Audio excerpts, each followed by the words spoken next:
Good morning, everybody. I like how Bandit gets all excited when we say good morning to everyone. Good morning. Hi, Bandit. What's up, bud? Crush, congratulations on first. Empress, congratulations on last. Callie, congratulations on second or whatever. Nancy, congratulations on second or whatever. Ashman, good morning. Submitted Baja first redeemed GDQ. GDQ said no. How rude of them. Nancy, I hope you're doing well. Hopefully the recovery's easy.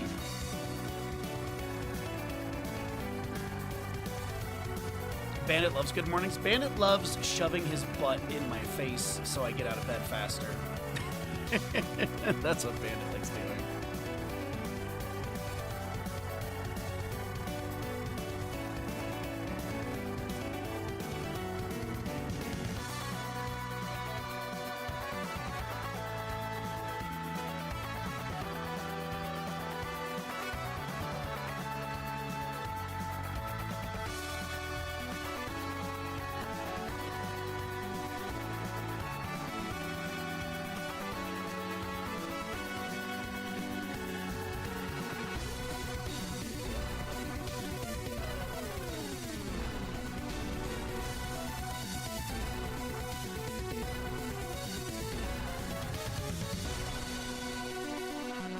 Twinkies, good morning. Good morning, everybody. Hopefully you're all having a fantastic day.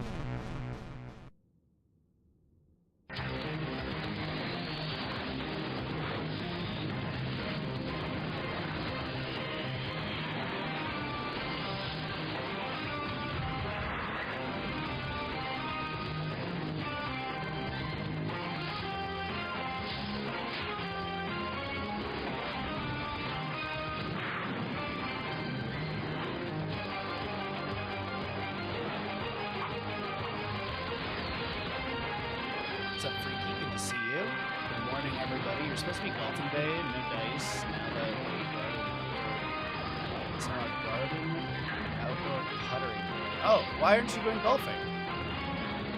Like rain and stuff, or rent a drill that can bore into a brick? Oh, cement drills. I know what you mean. I know what you mean.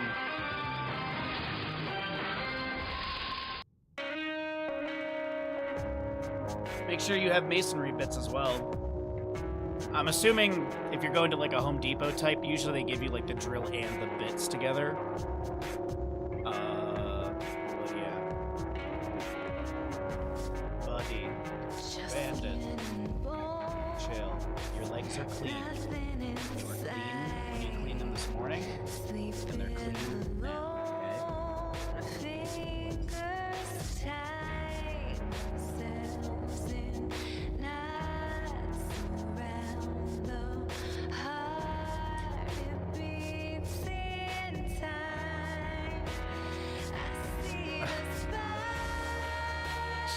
Oh, old people communication.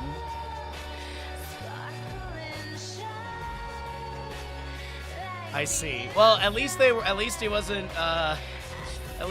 trying to do it by like the actual post mail.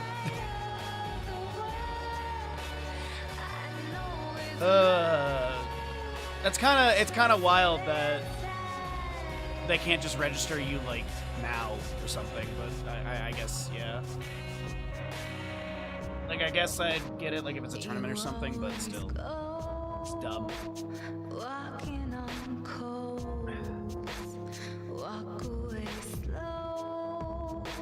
Is that gonna be us? Is that gonna be, all of us when we're in our 80s? We're just like, I'll just send an AIM message. Well, I guess I just VIN numbered myself.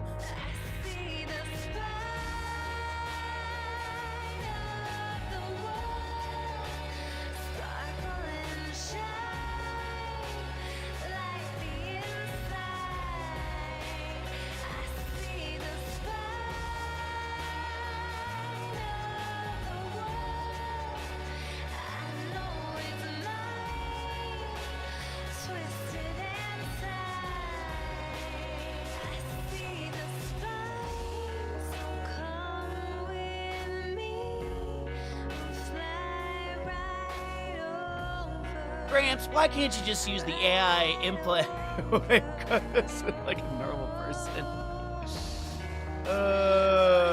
Yeah, dude. We're gonna have all the kids like, yeah.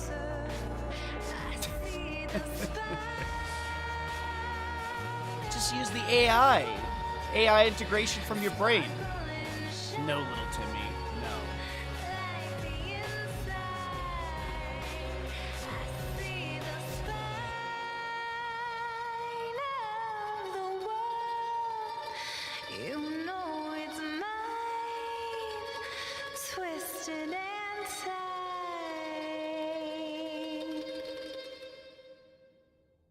Good morning, Mr. Streamer. Good morning, Mr. Viewer.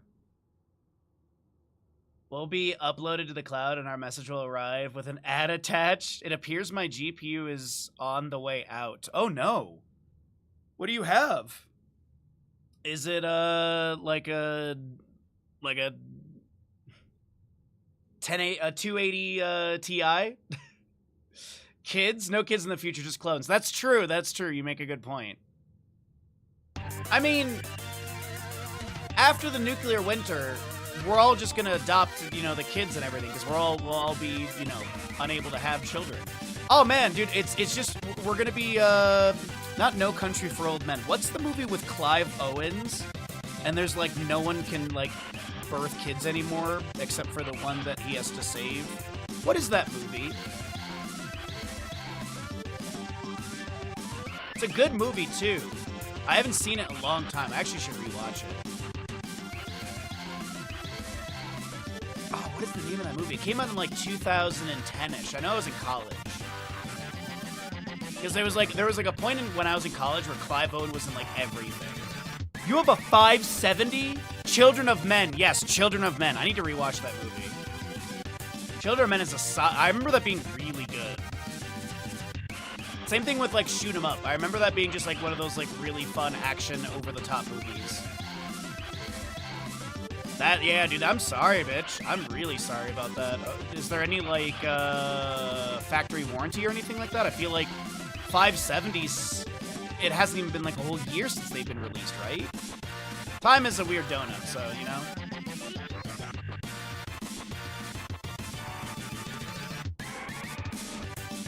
I gotta add that to my list.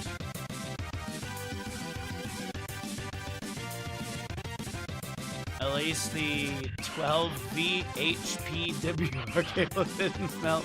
I did see stuff about that. I did see that. Knock on wood, my 3090, my 5950X, my 64 gigabytes of RAM, my 1000 watt power supply. I really, the only thing that I would realistically want to change on this PC is maybe get a different tower from Corsair. I like the tower I have, but I know that there's more like, there's towers with better, what's it called, airflow. And maybe get, like, if I were to do that, maybe get like a bigger radiator for my CPU cooler. But right now, I love my setup personally. Yeah, my 3090, I'm gonna be hanging on to my 3090 for a long time.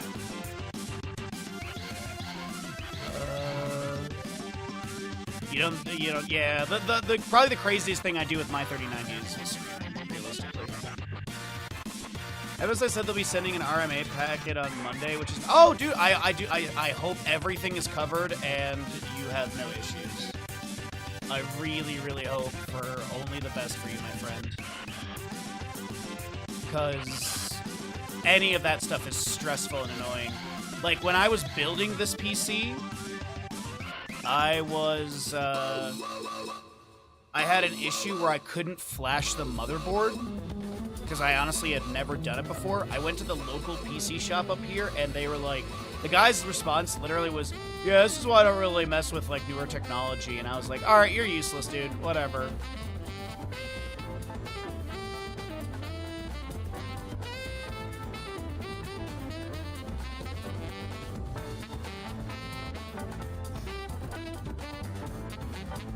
You still have a 1660 Super? The PC in the kitchen that we use for the cooking streams, That's a 1070, if I'm not mistaken. I'm pretty sure that's a 1070. Because I think I had a 960 when I first built that PC, and then when I really started to get into like streaming a bit more, before I moved out here, I upgraded it from the 960 to a 1070. And then I know I also upgraded, when I moved out here, I also upgraded the CPU and the RAM because I was having issues with Heroes of the Storm. I was running, I think I have like a 1070, or I have a 1700X AMD processor. I believe there's 32 gigabytes of like Ripjaw RAM or something. And then there's that 1070, and then there's a Corsair cooler in that one as well. That's the PC we use for our cooking streams because we literally just need to be able to stream. By the way, for those wondering, we're just waiting for one player to get into the lobby. Thank you for your patience. We are trying to get some ads and stuff out of the way, so I might hit you guys with another block of ads just to literally try and get ahead of these. If you're looking for the bracket, exclamation bracket. When is Corsair entering the GPU market? I legit don't think they ever will. Corsair, the only thing Corsair does not make is graphics cards, motherboards, and CPUs. I could see Corsair making motherboards, maybe, but they pretty much do everything but CPU, GPU, and motherboards. Because they make great, like, I have a 1000-watt power supply. I love it. Like, pretty much my PC, 90% of my PC is Corsair outside of the AMD processor, the Gigabyte 570X Aurora Master, I think it is, and then obviously the 3090. I did pay a pretty penny. I did get a Founders Edition of the 3090, but that was because that was back when literally. Yeah, I was literally about to say that was back when there was like big scalping going on with that, and I literally had an alert. It was actually during a CCL meeting. It was during a meeting for CCL during season 1 or season 2, and literally I got the alert in the middle of the meeting. Like, it was one of those, like, Google, like, price alerts or whatever. And, someone had asked me a question in the meeting. And I go, look, team, I'm sorry. I have a 3090 literally on the line. And everyone in the call was, like, cheering me on, like, let's go, get that. Because back then, I was still using that other PC, you know, the 1070 and everything. And literally, when I was casting CCL on that PC, with all the programs we had to run with, you know, like, what's it called? I'm blanking on it because I haven't used it in years, but basically the program where they captured our camera, then sent it out to broadcast. So there was that program, then I had to run OBS. This baby can take temperatures up to 9,000 degrees. Then I had to run OBS to then send my camera to that. Then I was running Heroes, and I had, like, spreadsheets and stuff open. And literally, I was casting. Someone needs to work on their parking. I was literally casting CCL at like 20 frames per second, which honestly, like, a lot of team fights were just stuttering for me. And the thing is, I also was casting a lot of team fights back then off of purely the audio triggers. That's how I got really good at noticing audio things for like ETC Mosh Pit and stuff. Because a lot of the audio triggers were, I would be able to hear those more clearly than obviously seeing the slow frame rate. So, and then I built this PC, and then obviously we're here. But yeah, for those wondering, one of the players is, you know how Heroes of the Storm will update the game every so often when you try to launch it? That is happening to this player, so we're just trying to figure out what's going on with that. You went from a GTX 970 to RTX 3070, now an RX 790 XT. I do think that if I end up going, or if I end up needing to get another graphics card, I might start making the transition to AMD for graphics cards. I was a big NVIDIA guy for the longest time, and I was actually talking to a friend about this back in Michigan last time I was there, because I was asking him about it, because he's much more, he's got a pulse or a pulse on that sort of beat.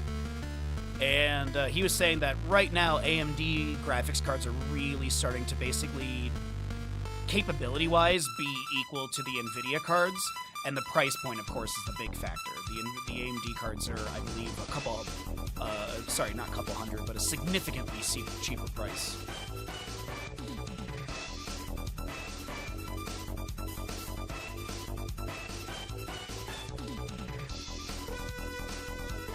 Yeah, exactly, Freaky. Yeah, the 3000 series was difficult because of COVID and CryptoCoin. Yeah, absolutely. Yo, what's up, Cam? How you doing, bud? How am I? I'm good. I went to bed around 8 p.m. last night. Got some decent sleep. And here we are.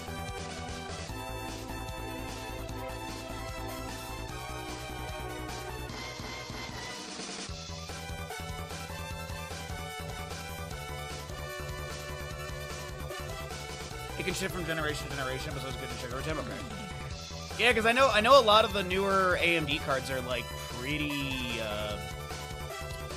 well received and well reviewed. The 7000 series, I think it is the new is like the current one. All right. Okay, so we're getting the player in here soon. I'm gonna run some ads just to get them out of the way, just so we can get the spam the ads at the start, so that way we don't have to spam them as much later on. And we also don't have to worry about ads. I don't want people to be missing any games and stuff like that. You forgot today's a casting day? We're here casting. We're doing it. So I think we're going to get this player into lobby in just a moment, and then we'll be able to rock and roll into our games. Thank you all for your patience. Sorry for the delay. Some things are just unforeseeable in this factor. And this being one of them.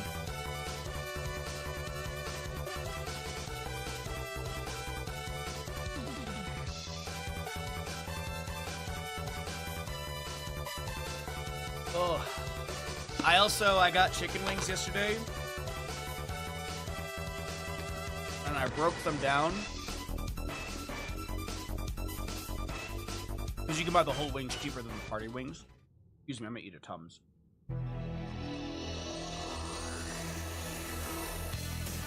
So, wings for a late lunch, early dinner.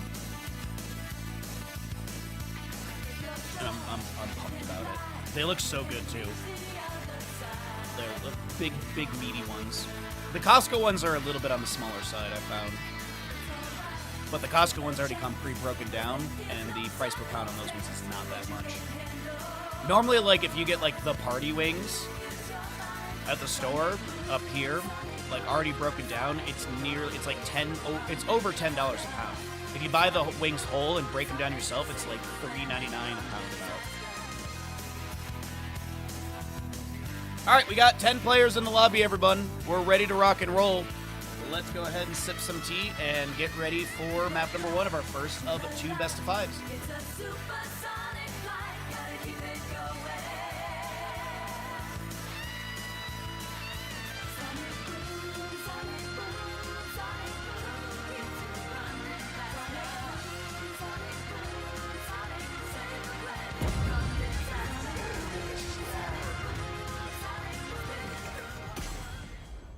Good morning, everybody, and welcome back into the Murky Cup. My name is Bahamut, and we are here in our final weekend of games.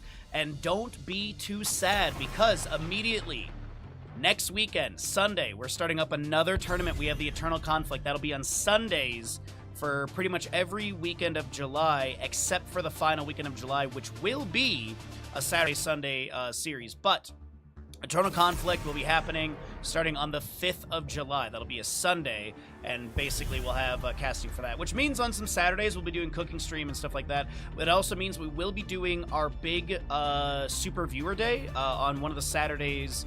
We'll probably be doing it on the 3rd Saturday of the month of July, starting at about this time. Yeah, I'm aiming to do it on the 18th of July. The 18th of July is when we're planning to do our Super Viewer Day.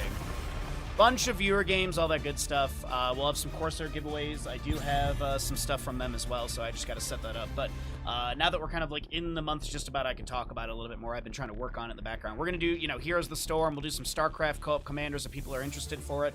We'll do some Helldivers because that always seems to hit. We'll do some Marbles. Look around and see if there's other shenanigan games we can do, maybe some golf stuff. But either way, let's focus on into Infernal Shrines, map number 1 of our first series of the day. On the left-hand side, it's going to be Timu Exodia. On the right side, it will be the crew of Clawy Kittens. So we'll go ahead and start digging on into our draft here. And we already have your Hanzo, Chromie Bandaway on the left-hand side, Pogger and Johanna Bandaway on the right. Blaze will be your first pick for the Teemu Exodia. It is the Meta Madness style of draft. The heroes that are picked and played are unavailable for future maps within the series, so no repeat Blaze or Brightwing for the remainder of this series. And as I mentioned, we have 2 best-of-5s today. This is a lower bracket matchup we're starting out in. It's the lower bracket semifinal. Winner of this will go to the lower bracket final, and then we're going to be looking at the upper bracket final, which will be Goon Platoon versus Skibidi Exodia. The loser of that will be dropping down to the lower bracket final, and then that will be our first best of 5 tomorrow morning, and then our second series will be a best of 7 grand finals unweighted. Unweighted meaning that there's no no one-game advantage. We don't do that, but just want to make sure we have that clarity. Fight to my last breath. So Infernal Shrines will be map number 1. We got a Brightwing ETC band, Blaze, Vala, Rhaegar. We'll consider if one of these teams will be looking for a bounty, because I just want to get to the lobby over here. So that way I can at least see map picks and stuff for future portions of the series. As Infernal Shrines, ban-wise, we still need a main tank on the left side. Could be a priority ban into like a Garrosh here. Oh, get rid of Medivh. Because I think the Garrosh could be pretty nice, because ETC wants to power slide in, obviously, and play aggressive. ETC does have that imposing presence, which is really good against Vala. Granted, she gets her Manticore at level 16 when he gets his imposing presence, and Manticore still chunky damage imposing presence, reducing the attack speed of enemies that attack Vala, enemies that attack ETC, or if he activates, it's the enemies within that range. Ban-wise on the left-hand side, probably a solo lane ban realistically. Oh, they'll get rid of the Junkrat, okay. I was thinking they might go get rid of a Leoric. Leoric can put some pressure onto Blaze a little bit in the solo lane. You also have the available Skeletal Swing for that cleave, and then you also have your Neil Peasants level 4, which is great for Shrine Clear. Right-wing ETC, though, what else do we want to pair into this? So it's Polymorph, Power Slide. Is there anything they want to follow up into that with more CC? Or is it, like, sustained damage they want to pick up? We'll have a Dahaka for the solo lane. I like the Gul'dan Wave Clear here. Probius is a bounty. Gul'dan, Dahaka, ETC, Brightwing. So they could hypercarry with the Gul'dan. They could pick up, like, a Thrall in the 4-man. I actually don't hate that. They also could just go for some sustained damage, or they could look at something with a blind, like a Cassia. They could also look for something that can dive onto Probius, like a Zeratul. Or even Greymane. Diablo will be your last pick on this left-hand side, so we do have some control from Teemu Exodia with that Diablo. And this last pick, I don't hate a Tychus, honestly. Tychus, Greymane, I think all of them could be really good. I think the percent-based damage into Leoric would be nice. The Cursed Bullet could be really strong as well. There's a lot of different avenues to go. As I said, you can also go into another solo laner or another bruiser here. You could even pick up Imperius, but there's going to be your sustained damage in Falstad. So you also get the Gust Control, possible bounty with the Hinterland's Blast as well. But that'll be map number 1, draft. We already flew through the first draft of the day, and let's go ahead and see what we got going on. Let's jump into the game, get your predictions in.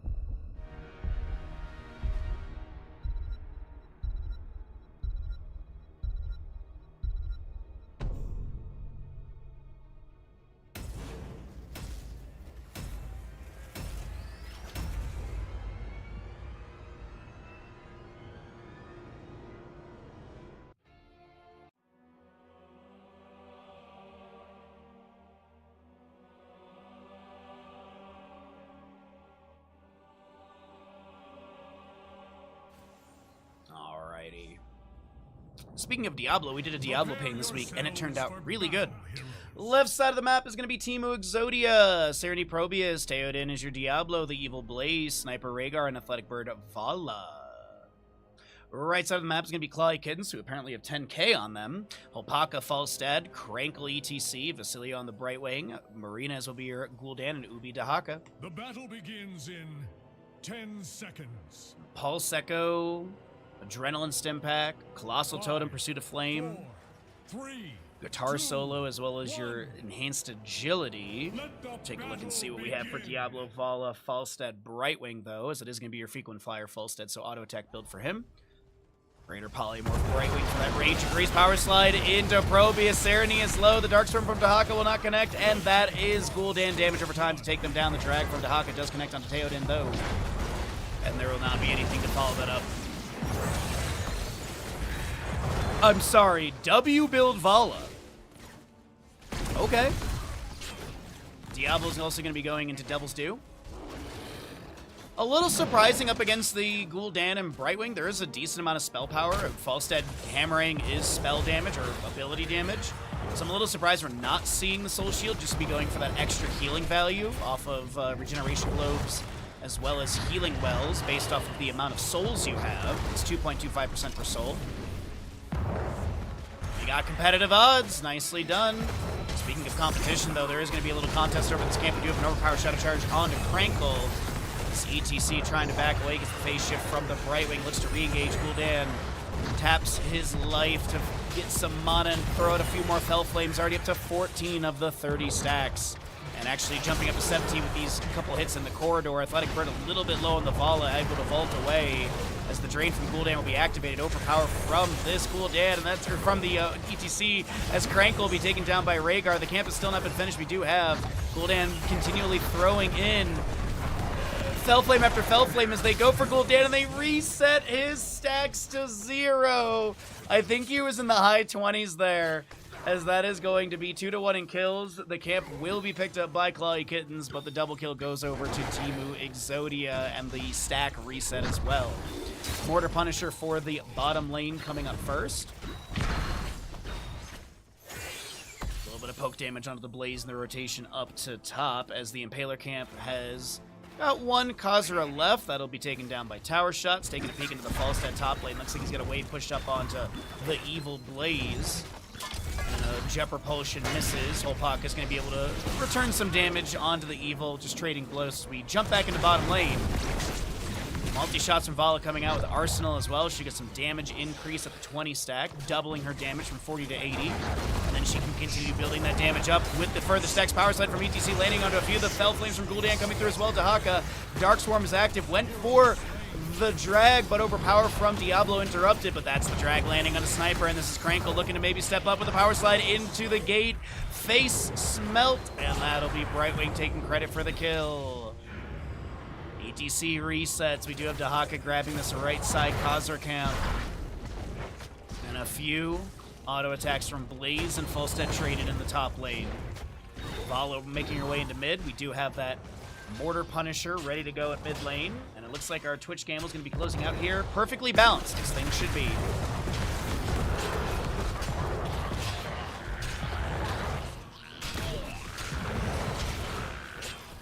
Looks like we do have your Diablo with the Sacrificial Soul as well. Looking for that wall collision for 20 armor as well as 10 souls.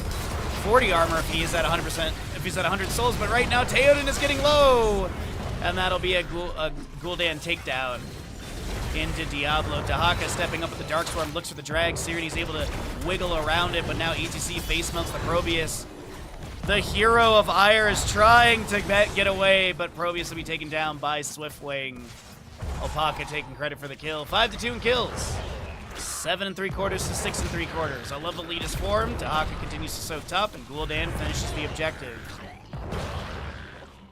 So our builds are looking pretty standard across the board, as we do have Athletic Bird trying to vault to safety, but will be taken down by ETC.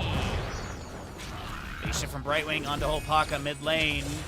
Dahaka lands the drag onto Blaze as he was anticipating just a safe rotation back up to top lane, but here comes the Jet Propulsion to create some space. The Pyromania was active. Falstead auto attack. The damage over time from Gul'dan will be enough to take down the Blaze as Diablo's able to break away and back away through the mid lane forced retreat area. We got our 10 talent tiers coming up soon. Let's go ahead and cycle through the other numbers. We'll talk about those 10s when they do pop up.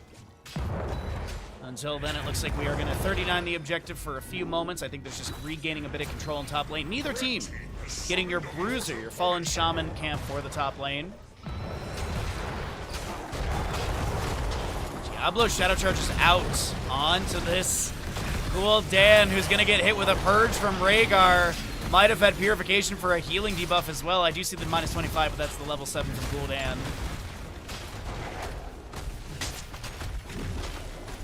You have your Isolation, Blink Heal. There's the Bounty of Finderland's Blast, a Mosh Pit, as well as the Horrify from Gul'dan.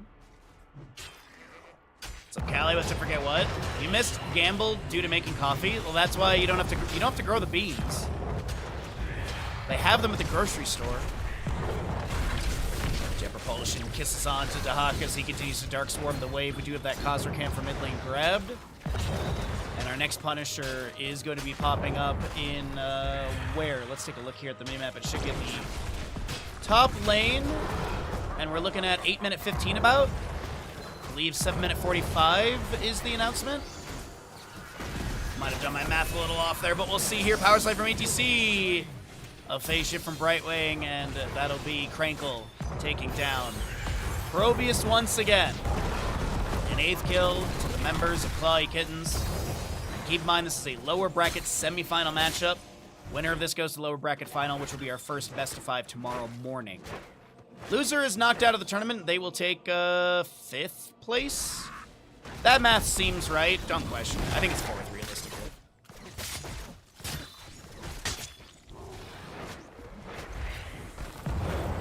Well, until the top lane objective, we are going to be seeing Probius doing his best to clear out mid lane. A few Fell Flames from Gul'dan rocketing into the fort. This is going to be 29 of 30 stacks to the Gul'dan, just 1 needed. Of course, if he dies before finishing the stacks, he will be reset to 0, as a re-engage in bottom lane will be happening. Diablo with a little bit of shuffling of Krankle's positioning, but Theoden's not going to be able to set anything up. Does have reduced soul consumption, 88 souls. It is your Apocalypse as anticipated. Pylon overcharge, bunker, as well as the Ancestral Rain of Vengeance. DTC mosh pits on the left-hand side. The hinterlands coming through as well.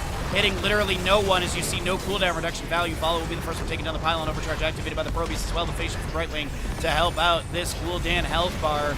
We have a power slide from ETC through the Evil. We do have Ubi stepping up and landing the drag into Diablo, who is full on souls. Diablo Shadow Charge on Brightwing, but she'll be able to blink to the side and back away. All of this for this Impaler camp of bottom lane, as it looks like your Gul'dan will be taken down, but he did finish out that quest. So no reset onto his quest stacks. 99 stacks to the false dead. He's going to take flight to near top lane, try and push things up a little bit. And as we said, 7 minute 45 for our next objective. 8 minute 15 will be our contested phase.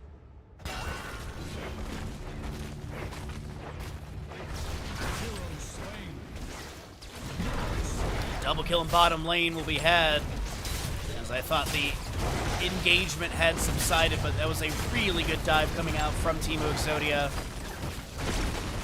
Wonderful play as they actually dive in deeper onto Ubi here. Team Exodia trying to build back up that experience gap that had formed. If Ubi gets taken down, that'll be huge, and they do get the kill into Dahaka. 6-9 and kills. Horrified from Gul'dan, pushing enemies further away, and Rhaegar will not be hit by that last bit, or the tail end of that Fell Flame, which I think would have been enough damage there. He had 290 HP.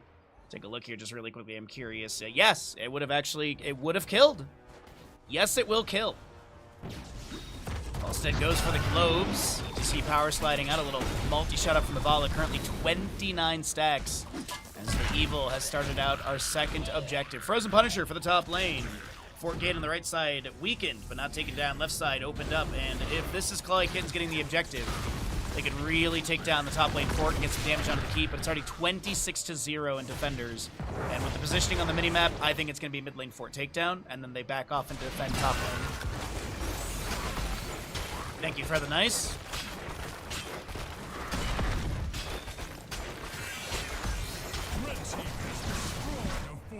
Alright, Gul'dan is gonna consume Vitality, level 4, to steal a little bit of, or steal a minion or two. Corruption thrown out, Punisher jumps onto the gate, allies rotating into top lane, Falstead still pushing up bottom. Phase shift from Brightwing into the top as well. No Purge level 7, by the way, for the Rhaegar, so no extra healing debuff onto the enemies hit with Purification, or no Purification for the Purge value. Few more autos going into the Punisher. This will be taken down, and we're going to be looking at our next Punisher at... Is it going to be like just about 13 minutes? Yeah, just about 13 minutes. 4 seconds shy of it about. Shot goes out onto ETC. 31 stacks. Bloom for the Vala, level 13 as well for that spell armor. Shadow Charge. Isolation lands onto the Diablo. Good cleanse. There's a drag from Dahak onto the Diablo. Theoden trying to back away from Ubi. Wonderful Purge from Rhaegar, but 60-second cooldown for that. Jet Propulsion lands in Ubi, gets some spell armor from Brightwing from the Pixie Dust. As Brightwing also goes into Pixie Power. Now level 13, increasing the spell armor by 25.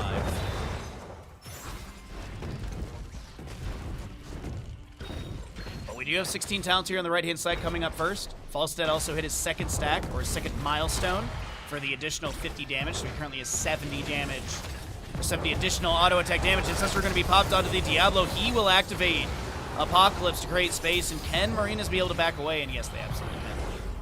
Rampant Hellfire level 16 for Gul'dan. Huge damage buff. Falstad is going to get a phase shift in mid lane as Blaze is unable to back away from the hinterlands. 429 overkill on that. 90-second cooldown because of the one hero hit, but hey, worth. You do have ETC going into that imposing presence as we talked about in the draft as well for the attack speed and movement speed debuff. Alright, let's see. We're still about a minute out from our objective. This left side Impaler camp will be... Uh-oh, Dahaka lands a drag. There's a polymorph from Brightman with that greater polymorph. Hammering going up for Falstad. The isolation connecting onto Theoden as well. An athletic bird with a small multi-shot at the end of this.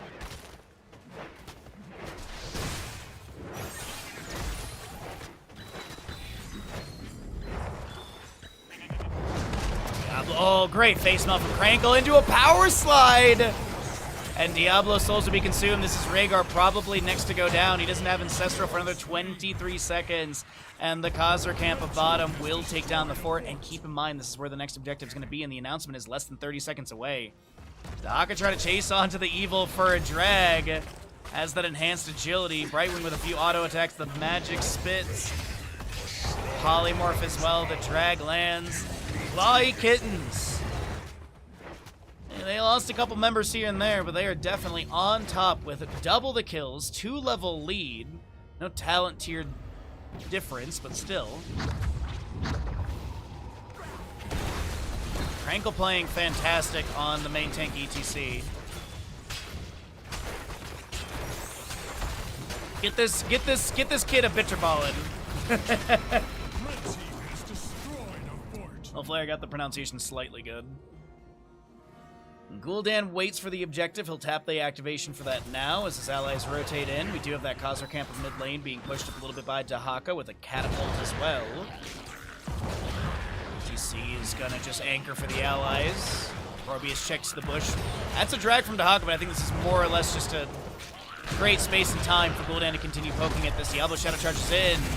Getting some souls as well. The Horrify from Gul'dan pushing Rhaegar into Gul'dan, but now Gul'dan needs to back away from this. Diablo, Jet Propulsion from the Evil Lands. Theoden stepping up. The Apocalypse is there. The Overpower as well. ETC tries to create space with a face melt, with a mosh pit, but this is Brightwing and Gul'dan to be taken down. Falstad and Dahaka split pushing elsewhere on the map, as I think they anticipated this fight not to go their way, so they're like, let's try and get some just macro value.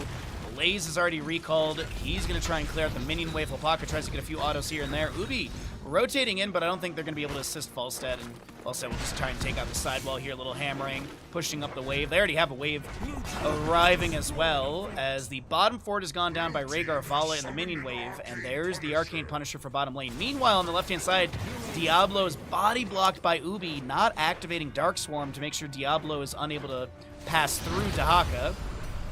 Much like Whirlwind of Sonya, if Dahaka has Dark Swarm active, enemies and Dahaka can move through each other. As we get the 20 talents here, epic mount for the Falstad. No call the Wild Hammer. We do also have your Haunt Gul'dan Brightwing upgrade with her Speedy Dragon, Contagion, and ETC with Ride the Lightning. Pylon overcharge. Serenity trying to get away from Holpaka, but Brightwing will steal the kill. Gul'dan currently working on the Punisher for bottom lane. Take a look here really quickly as he gets to jump over onto Marinas. That'll be Punisher taken down. Next one at 18 minutes, 3 seconds. So at about 17 and a half, we're going to be looking at our next announcement. Where that will be, we'll find out. For the members of Clawy Kittens, I think they're hoping for, well, I guess it could be mid or top. They're pretty much equal at this point. We'll see very soon the actual preview on the map. About 10 seconds away for that.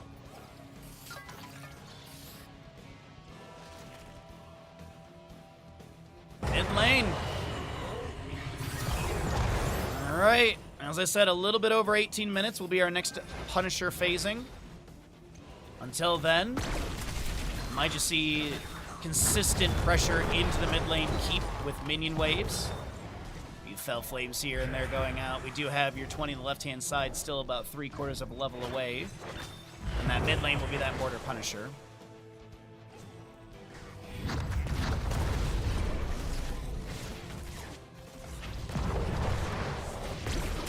Dahaka has elongated tongue level 16, by the way. So the range they're sitting at, because the range for elongated tongue is about that. If we're talking from like center of Dahaka model. Unfortunately, just not having that. A little bit shorter. Still. We had the right idea. Okay, Pulse Echo upgrade with the shoot 'em up as well. Enemy heroes hit by Disruption Pulse take a bonus 2.5% of their max health as damage. Passively reduce the cooldown of Disruption Pulse by 0.5 seconds. Diablo with his Hellgate, you're also going to be looking at a fortified bunker for Blaze. Farseer's Blessing, and that's Farflight Quiver for your Vala.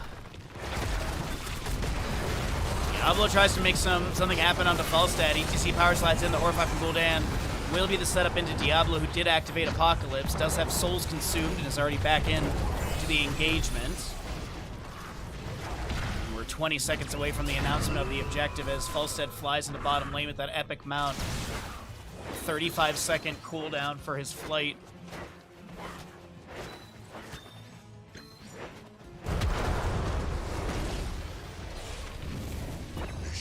Less than that. Alright, so Punisher's ready to go in 20 seconds. It looks like we're going to be seeing a rotation to your Bruiser camp on the right side. Dahako's going to go ahead and finish out a Impaler camp from mid. Falstad's going to be able to have his mount up and available already. Yeah, there you go. 25-second cooldown.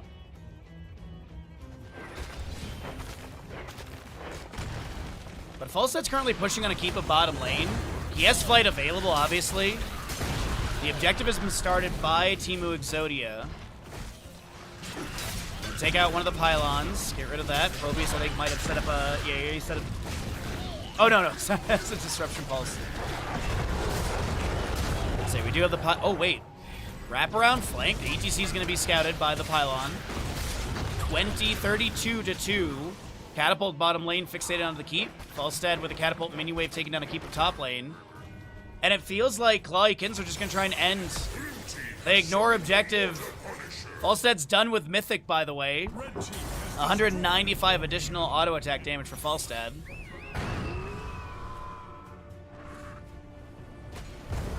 C flies into mid lane. Diablo, I think, tried to use a Hellgate right there. Yep. Apocalypse still available. What's up, Big Sid? Good morning, bud. Good to see you this lovely day. I think it's like, what, like 4 hours until the wrestling event today? It's pretty early. Oh, that's a Horrify from Gul'dan. I don't think it connected onto anyone, but that will be the Ancestral beautifully placed onto Athletic Bird. The isolation from Dahaka will connect, and that's the Dark Swarm to run down. Sniper, Athletic Bird will fall to the Bright Wing. Wait, to the Dahaka. Hold on. Dahaka still trying to take down the Vala. Needs to get that enhanced agility trigger.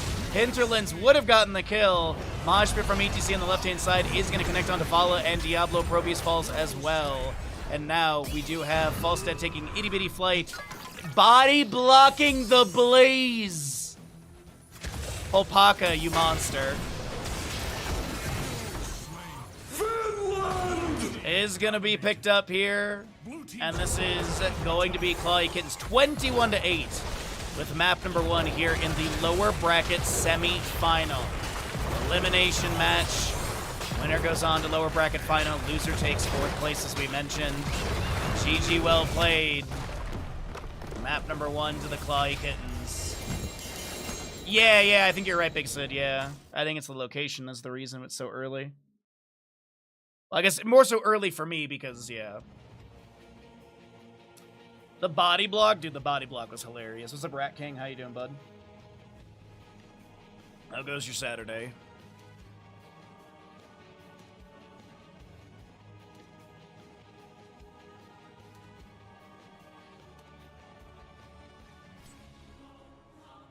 All right, we'll pay out the gamble, we'll run the ads, and we'll get ready for map number 2, whatever that may be.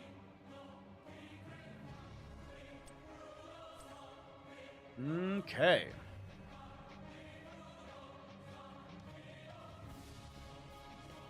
Good stuff.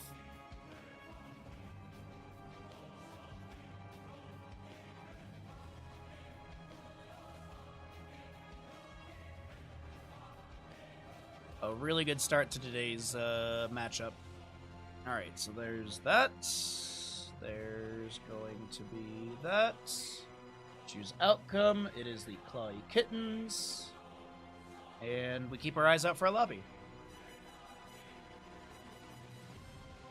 It's crazy warm in Germany, just trying to survive. Hopefully it's bearable at your end. We actually have a cold week. We have a cold weekend here. It is, today is 60 degrees Fahrenheit, which is like 15-ish Celsius. It's so nice. Like, this is like true mountain weather. It's so nice. In a week and a half, it's going to go back up to 80s, which is ridiculous for mountain. Which 80 is, like 28 Celsius-ish? Because 86 degrees Fahrenheit is 30 Celsius roughly. So maybe closer to like 26, 27 Celsius for us, but still way too hot because much like Europe, a lot of houses in the mountain towns are built to retain heat. And yeah, a lot of houses are not built, are built to retain heat because, you know, it's normally we get 1 week of like hot, like the 80 degrees in August. But that's not happening for us. It's, yeah. What's up, Cascon? Good to see you as well, bud. Yeah, it's hot. It's hot out there. It's now our houses are not the same as like England, where like literally they retain heat, but our houses are built to stay warm. Like AC is not a thing up here. There are some rich houses in the rich area that do have AC units, but no one lives in them most of the year. Honestly, I should just break when it's hot. I should just break into those houses. But yeah, we got a really, really cool weekend for us. It's windy, which is unfortunate because it'd be really nice to go to the beach or something, or go fishing. But we're just gonna chill. So, but it's good to see all of you. Thank you all for hanging out with me. I appreciate it greatly. And we're gonna get going into map number 2. Looks like Alterac Pass is ready to go. Forget what? We'll be happy that we're heading into Alterac Pass because that is his favorite map. Alterac Pass.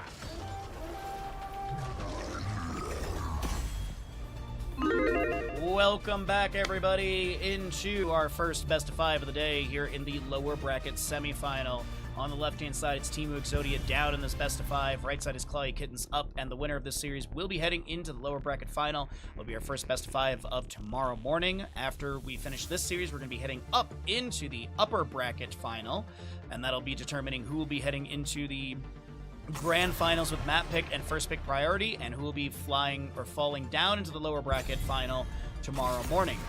The second matchup today is going to be Skibidi Exodia versus Goon Platoon. Should be a really fun matchup with that one. But let's get into Alterac Pass, as we do have your Sylvanas band. Hogger will be removed as well. Sylvanas, I mean, she's strong overall, but also Alpaca with Sylvanas is really, really difficult to deal with. Portable ACUs aren't too expensive, Baja. In the United States, we actually talked about this earlier this week. Outside the United States, the portable AC units are extremely expensive. They are really, really expensive. Because I was like, why don't more people in Europe just buy those little, like I have a $300 one, and it basically does like the back half of the house. And I only run it for like 4 to 5 hours at night. So, but we were talking about this, and yeah, like my unit would be like $1,000 or something like that in Europe or something crazy. So, definitely a different price market. Also, much like when there was that big power outage in the United States back in like the early 2000s, where like a third of the United States was out, I think there was like a panic buy of the portable AC units too. So I think also Europe is very starved of those AC units. Also, their energy efficiency laws are different than ours. Hanzo will be your first pick, though, on the left-hand side for Team Exodia. It's a perfect day for some mayhem. As you do get a Sylvanas and Garrosh ban. Hagra and Johanna will be removed on the right side, as we also pick up the Arthas and Junkrat. Okay. So Dragon draft is a bounty, and maybe that's the reason we're seeing the Arthas pickup. Also, Arthas is in a really good spot right now. I personally think that Arthas is a really strong tank. Is he like S+ and like top of the list? Maybe not, but he's definitely up there in my opinion.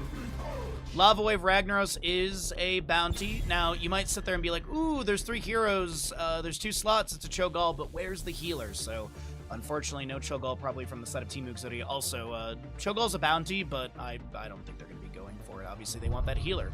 So, probably be last 2 picks, healer, main tank. We could see it's really like, what do they want to ban out? Probably like a healer priority ban. I feel like tank-wise, I don't think Clawikins are too concerned about what could be drafted, whether it's... Like, a Nubrak is really good for this map. You have the ability to solo the objective easily. Your siege amplification's nice with beetles. You also can get some scouting from said beetles as well. Zeratul being removed is interesting.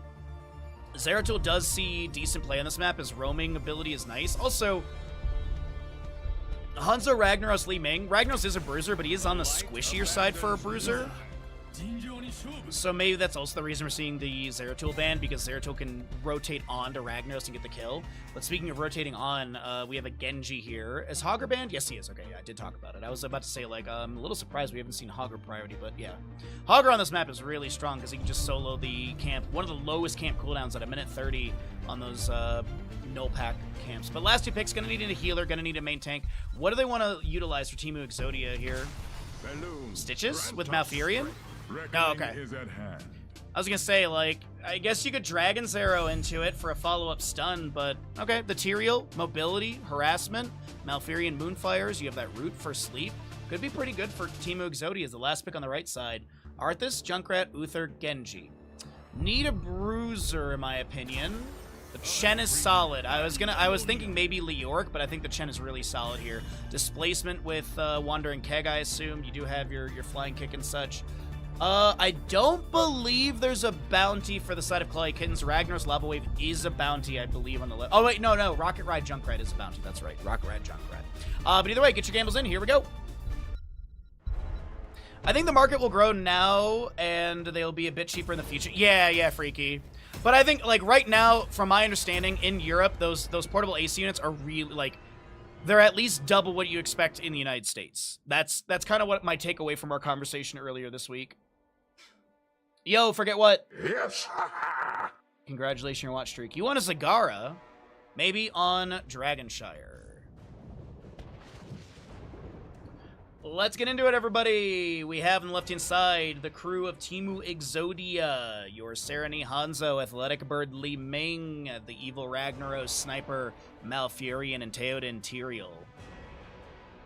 Right side of the map is Clawy Kittens with Crankle Arthas, Hopaka Genji, Marina's Junkrat, Basilio on the Uther, and Ubi Chen. Symbol Geometry, Hanzo, Aetherwalker, that is going to be your Blast Wave for the Engulfing Flame. You're also looking at the Malfurion Emerald Dreams and Ardent Restoration Tyrael. Extra Wound Timers for the Junkrat, Arthas with his Frost Presence. You do have the Accumulating Flame for the Chen. Nice triple hit right there for Arthas. I almost said Leoric. Wave of Light, and then you also see your Cyber Agility for the Genji. 15 stacks needed for Arthas to have a route along the path and a 20% range increase. And at the 30 stacks, you get a 1.25 second, 50% slow with Death Coil. And typically at level 4, we're going to see that Shattered Armor, minus 15 armor. Pretty nice addition to the Howling Blast connection. Then usually you have that Icebound Fortitude. You do have Arthas also building up the ability damage and his auto attack damage with his Frostmourne Hunger's baseline. Every stack is 0.75 additional auto attack damage. Also, every stack is going to be an additional 3. Now, the tooltip for this is a little bugged out for us, but yes, it is 3 additional damage on that ability factor, and then it's 0.75 auto attack damage.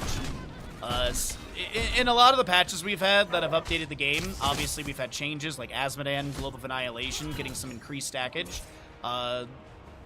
The Observer side tooltip and stuff is a little bugged out, but you know what? As long as the game works, I'm happy about it. Also, we're getting patches. Speaking of patches, we have, for the first time in, I would say, about a year, unless it happens on Tuesday or Monday, we haven't gotten a patch in June. We've nearly had a patch we've had a patch every month for almost a year now. And this might be the first month where we don't have a patch. As the Arthas and Junkrat will be taking down Li Ming, getting a couple resets. The whoa, 3-2 in kills. As, yeah, they lose Malfurion, but Li Ming pops off, and this is also going to be Hanzo inspiring the minion wave. You do have that null pack camp that does reduce armor of whatever it's hitting. Core included, by the way, if you didn't know that. I have seen teams literally get one keep taken down, or let's say they get one keep taken down, they back off, they grab the null pack camp, they rotate back to the core with that. The camp reduces the core's armor down from 40 to 20, and then they won. I've only ever seen that one time, but it was a bit of a late game. Not a lot of structures went down, so death timers were long enough where they could basically make that play. They could get the multi-kill, and then back off for that camp, then push up with it and still win the game.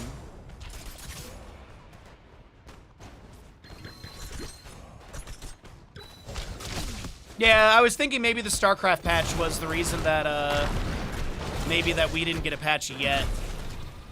But I've heard a lot of negative stuff about that StarCraft patch. Not even just like what it changes, but how it had bugs go from PTR to live.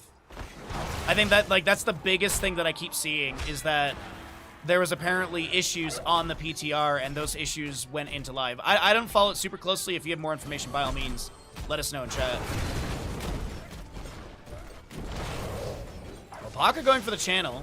Wave of Light connects. A little Concussion Mine to push back some of the nulls here. And first objective, 25 seconds of channel time. One Jailer to defend. Death Coil from Crank will be utilized to delay.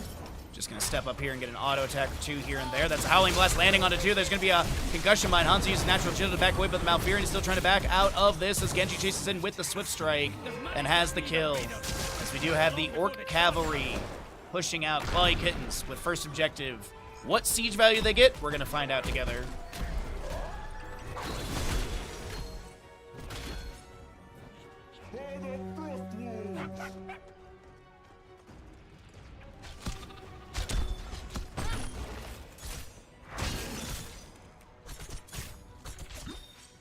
Withering Fire as well. Big 60% spell power debuff for 4 seconds. Huge. Biggest of Heroes of Storm is we do have a Howling Blast to follow up the Hammer of Justice from Uther. Unfortunately, Basilio and friends cannot be able to get a kill into material, as Theoden will be able to get the Eldrune's Might to back away. Chen with the flying kick over the wall. I think they were looking to pressure onto the Evil, but Ubi just can't find the angle they were looking for. Howling Blast does land onto the Tyrael in the rotation. Arthas a little bit low. As Chen continues to pressure onto Ragnaros. We do have Genji in the top lane with the Swift Strike onto Athletic Bird. The deflect is active. Athletic Bird is going to try and make... What a play! As Hanzo does go down in the bottom lane to the Uther. I honestly thought Genji was going to have the play, but Li Ming, Athletic Bird with the outplay in top lane. Glad we caught that one. Let's see what we get here. So we have a setup for boss. Is it going to be utilized? Also, I think that's Frostmourne Hunger's active on Frostmourne there. I think that's what the visual indicator is. I'm just trying to watch right now to see when he auto attacks. Yeah, it is actually cool. So there is a visual indicator. And Junkrat's gonna finish out this null pack for mid. We do have Genji. I think he was checking top lane. Boss really quickly, as the enemy hasn't shown for a little bit, but they were grabbing their own null pack, and they'll rotate into bottom lane. Wandering Keg, Rocket Ride for the Junkrat, as we mentioned, is that bounty. Dragon Blade, Divine Shield, and Sindragosa as well. If you're wondering about some stats, I got you at the bottom of the screen. So rotate through those. A few Magic Missiles and Arcane Abs go out into Krankle, as they get an auto attack onto Theoden for that Frostmourne stat. Next objective will be bottom lane, 35 seconds of channel time, 2 Jailers to defend. Stun from Uther lands into Theoden. Krankle's gonna summon Sindragosa. It's a ride. It's a frickin' Rocket Ride. Sniper taken down by Rocket Ride. Howling Blast lands on the Hanzo. Minus 15 armor. And Divine Shield applied to the Arthas. The Ragnaros is going to use Lava Wave mid lane, and Krankle is not going to be taken down by that, but the Judgment from Tira will set up that kill into the Arthas as Li Ming will be taken down by Genji. This time, Hopaka getting a bit of revenge from earlier, and there's going to be your next objective. Hopaka hit by a tower shot. Uther try to back away, lands the stun into Theoden. The auto attacks are going to be good, but will it be enough to take down the Hammer of the Lightbringer? I don't think it is going to be viable as Hopaka gets a few more shurikens thrown out. And jumping back into top lane, Ragnaros is going to be able to clear out the wave. Yo, what's up, Ninja? Good to see you, bud. Dragon's Arrow, Lava Wave, Wave of Force Judgment, and your Tranquility for Malfurion. 16 stacks for Chen, 59 of 60 for the Uther, so he's really close to that Wave of Light being done. 22 of 60 for Hopaka, 21 of 30 for the Arthas, 15 globes on the Tyrael Ardent Restoration, and 14 of 20 stacks for the Hanzo Simple Geometry. Bottom lane Chen, though, he does have Keg if he needs it. He's going to pump the Keg. The root would have definitely been death there. As Ubi is going to wait for the Keg to expire. There was a dive onto Ragnaros top lane. We missed that, as we were waiting to see if Chen was going to get dove on by the enemies, but it looks like this is just going to be Fort Gate opened up. Objective is available, as I mentioned. 2 jailers to defend, 35 seconds of channel time. Krankle. Sindragos is up. They land the Howling Blast into the Tyrael, but tower shots are going to zone Krankle back. Junkrat using his level 13 Ripper Air to be able to maneuver across the map a little bit faster. Did go into the Bo5s, so hitting enemy heroes with Concussion Mine does set it to a 6-second cooldown. Get a further cooldown from Ripper Air, so it's a 4-second cooldown. As baseline is 16 for Junkrat Concussion Mine.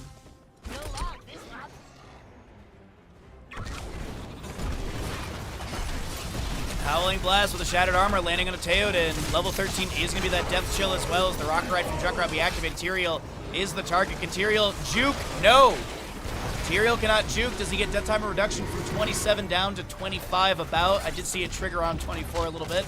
Wandering Kick from Shen does not get the push they're hoping for, or does it? Hanzo and Malfurion split from Athletic Bird, as well as the Evil on the Ragnaros, but there's not going to be any follow-up. Actually, hold on. Serenity might be getting collapsed on here. Dragon Blade from Genji. Junkrat has a grenade to take down Hanzo. Dragon Blade still active from Hopaka. Sniper, though, trying to play around that retreat tower. It does not work out, and another couple kills picked up by Clawy Kittens. 11-5 in kills. Top lane fort will fall, and this is going to be Arthas heading to bottom lane to match into the Li Ming, but a 2-level gap is formed. If you want to take a look at the experience breakdown, there it is at the screen, at the bottom of the screen. Krankle plays it safe, throwing a Howling Blast back. My globe obsessed person, I would have gone for that globe, honestly, and died. Sometimes it's hard to pass up a globe, chat. It really is. We do have our 16 talents here coming up soon on the right side, though, so there's your talents at the bottom of the screen once again. Rocket Ride off cooldown. Relatively low cooldown at 75 seconds.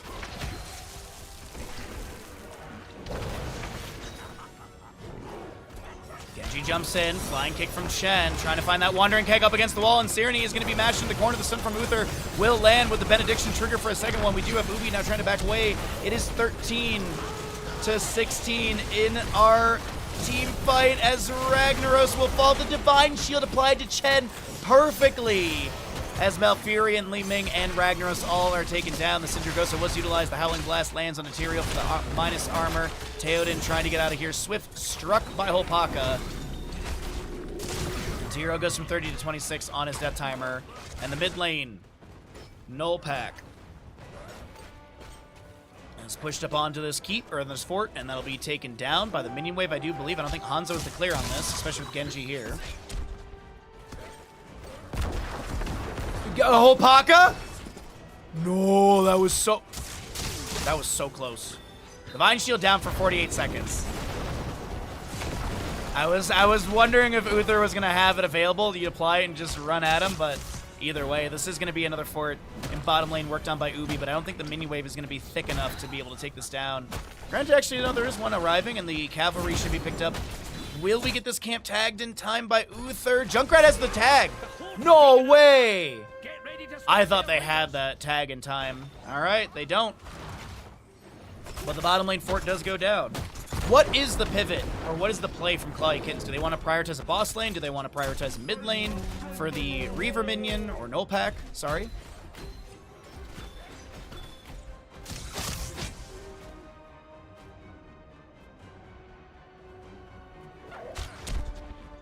Chen is actually one stack away from getting his range keg smash at 25 damage. 29 of 30 stacks for the Arthas. 6 more stacks needed for Genji. 18 globes material right now. As the 3-level lead continues 18 to 15. Howling Blast gets the hit. The Death Coil has that 50% slow for 1.25 seconds. Lava Wave bottom lane from Ragnaros does push out. And what do we have here for this keep gate? Also, Molten Core from Ragnaros. And that'll be bottom lane defended. Top lane also cleared away by Hanzo. Pretty good defense coming out from Team Exodia. That's how real warriors But it is a boss call for bottom lane, and Molten Core is going to expire here in just a second. Junkrat scouting material. Who can see how Drune's might thrown in. And it is your Sword of Justice, by the way. So you're going to be having the double teleport for Tyrael, no Holy Ground to block. Concussion Mine on the point. Arcane Orb misses. The Dragon's Arrow will land. The Root from Malfurion and the Wandering Kick from Chen does get the displacement they're looking for. There's going to be a Rocket Ride from Junkrat trying to fall on to Sniper and will be able to confirm the kill. There's going to be a Judgment from Tyrael going into the backline. We also have Dragon Blade from Genji active. Boss pushing in. Ubi getting a little bit low. Wave of Light from Uther comes out a little bit too late to save the Arthas, but they still take down Ragnaros. Wave of Light from Li Ming trying to push people around. Athletic Bird looking for the reset off of Ubi's health bar. Searney getting that assistance and damage as the scatter misses onto Holpaka. Genji Junkrat still alive as Junkrat has actually disengaged from the entire fight and went for this mid lane camp. So your boss bottom lane is going to work on Keep Gate. It's going to get the fort down, or the keep down to about 75% health, I'd say. Actually, less than that. Never mind. Rotation from the allies coming through a little bit faster. I thought it was just going to be a single hero clear. Prioritizing maybe wave push through mid and top as those have been pushed in, but still have about anywhere from 5 to 14 seconds on 3 heroes. So these waves will be cleared at this point.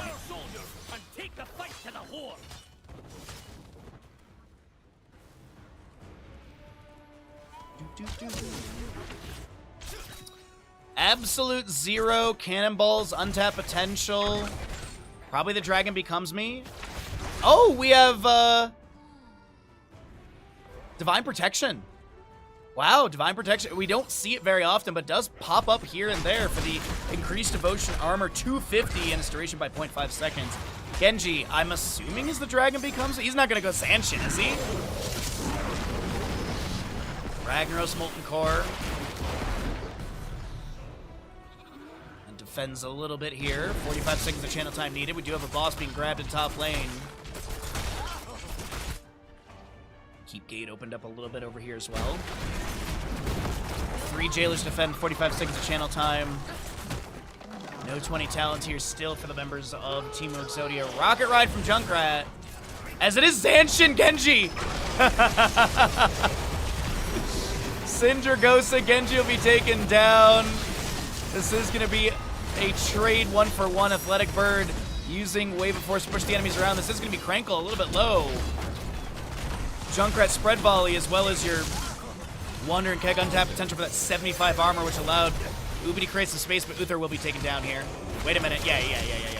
Wait, what? 50 armor? Divine Protection? OP. Divine Protection OP? Hello? Howling Blast goes out from Krankle, trying to retreat to these towers. The Arcane Orb goes out, the Wave of Force misses. Couple tower shots as well. Uther looks to step up into the top lane to help out Krankle and tap well. The objective channel has begun. This is, by the way, the top lane boss is going to confirm this keep. We have bottom lane wave on this keep as well. Ragnaros Lava Wave. We'll see if he gets the spawning waves. That is going to be Junkrat taken down around the objective area. Total mayhem triggering as well. And Zanshin so close to being completed. Less than 1,000 away. The top lane boss falls. The spawning wave is going to be gotten from Lava Wave. Arcane Orb will not connect. Genji Shuriken Mastery has been completed. Rio with the Prime. Thank you, bud. Sniper is going to be taken down. We do have Ubi on the left-hand side, maybe falling. Wandering Keg to roll away with the armor. Krankle with the counter channel, and they will be able to get that. It is going to be Tyrael, Hanzo, and Malfurion all taken down by Genji. Li Ming falls as well. The Evil, the last defender, Swift Struck, and Holpaka with the Quadra as we head into core with a Finland! Holpaka MVP in this moment. This Genji play has been so on point. And they don't have a minion wave for bottom lane, so this is going to be mid-priority, and honestly, the clear on this is going to be easy. Second keep will fall. Junkrat Uther rotating in. Uther doesn't need to get the objective, but apparently he is. They actually might go for bottom lane keep as well. Actually, death timers are kind of low, so yeah, get bottom lane keep, go for objective. Actually, this is brilliant. Honestly did not think that the death timers were this low or this quickly elapsing. So actually, great macro call coming out from Clawy Kittens. It ain't over yet, but the core has no armor, and you have a 18-minute, just about, 17-minute scaling for this objective. We do have your level 20 on the left-hand side with the Bullseye, Repulsion, Submerge, Angel of Justice, as well as the Serenity Now.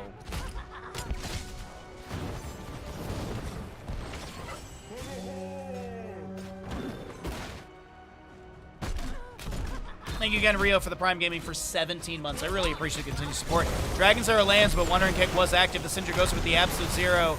Malfurion Tranquility is active. He also used the Nature Secure to get the AoE cleanse. Lava Wave from Ragnaros summoned here through mid to try and clear out the minion wave with the cavalry. Takes minimal damage. Sniper gets chunked by the Rocket Ride. Ubi very low in the chest. Sees the Flying Kick through the sidewall. Submerged from Ragnaros helping with the health bar.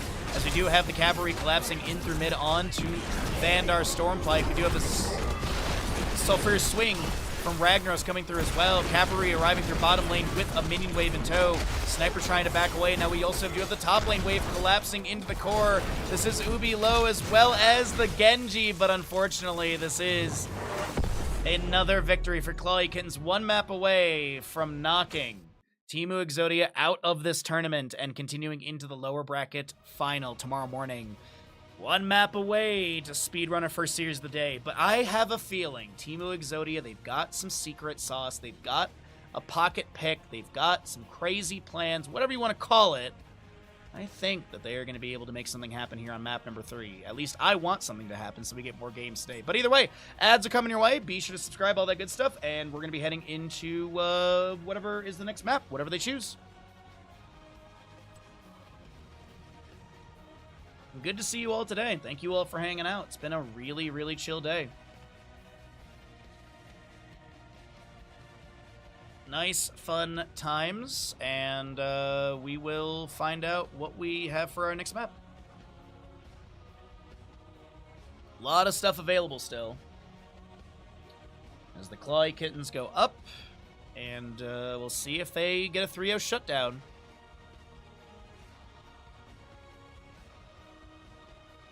Let's do something fun, like Braxis or Sky. Oh, we're going to Battlefield.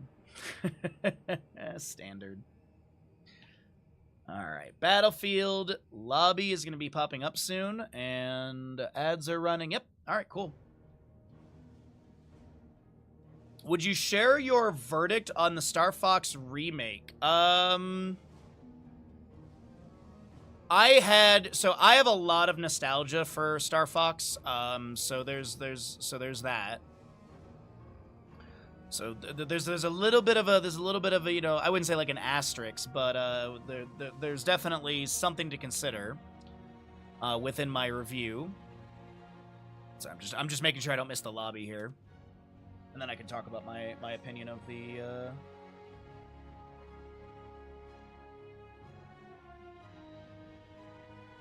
So, I had a good time with it. I had a really good time with it. The visuals are beautiful. The controls are amazing. The levels are super fun to play. Where I am not happy about, I feel like the voice acting is super subpar. I think like so many very intense moments are the delivery is like Megan Fox from Mortal Kombat. Like, You'll never defeat Andros. Where's Star Fox? Tell Andros we're... Like, a lot of the voice acting I was not very happy about. But I don't play Star Fox with voice acting. It was just, you know, it's kind of, you know, icing on the cake, if you will. The price point being $50 for it feels a little high, but there is a lot of replayability. The challenges are really cool. I think there's a little bit of a sticker shock for me. I feel like it could have been $40 realistically. But with the extra content that's available with the challenge mode, the online dogfighting, which the online dogfighting was actually pretty fun. We did do a little bit of it yesterday. And then there's also like the, you know, the expert course as well. I think there's a lot of replayability with it. I think my biggest gripe is I think it's a little pricey. I think it could have been $5 to $10 cheaper, and I think the voice acting is a bit subpar. Those are my two biggest negatives, but overall, really fun. I would recommend the game. Like, if you're looking for a game for your Switch 2, I would recommend it. If you have nostalgia for Star Fox, I would recommend it. But if you're kind of like wishy-washy on it, then maybe wait. Maybe wait. But I'd say that's kind of my verdict. I hope that gives you the answer you're looking for, because we are ready to go for the lobby.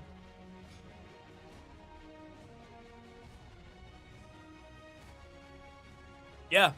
I'd say like, and like as a remake and everything, I think it's a solid 7, like a 7 out of 10. And don't look at that as like a C. Don't look at that as like a 70%, because I don't really. That's not how I consider things. Because like, it's a fun game. It's got some negatives, but like a 7 out of 10 is still really good in my books. Alrighty, everybody. With our ads out of the way, with our conversations aside, let's get into Battlefield. Map number 3. Teemu Exodia is down in this best-of-5 series in the lower bracket semifinal matchup.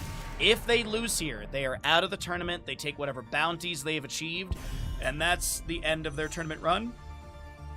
I don't believe there's any prizing for 4th. I think it's first, second, and third. Yes. First, second, and third. 4th place takes no money.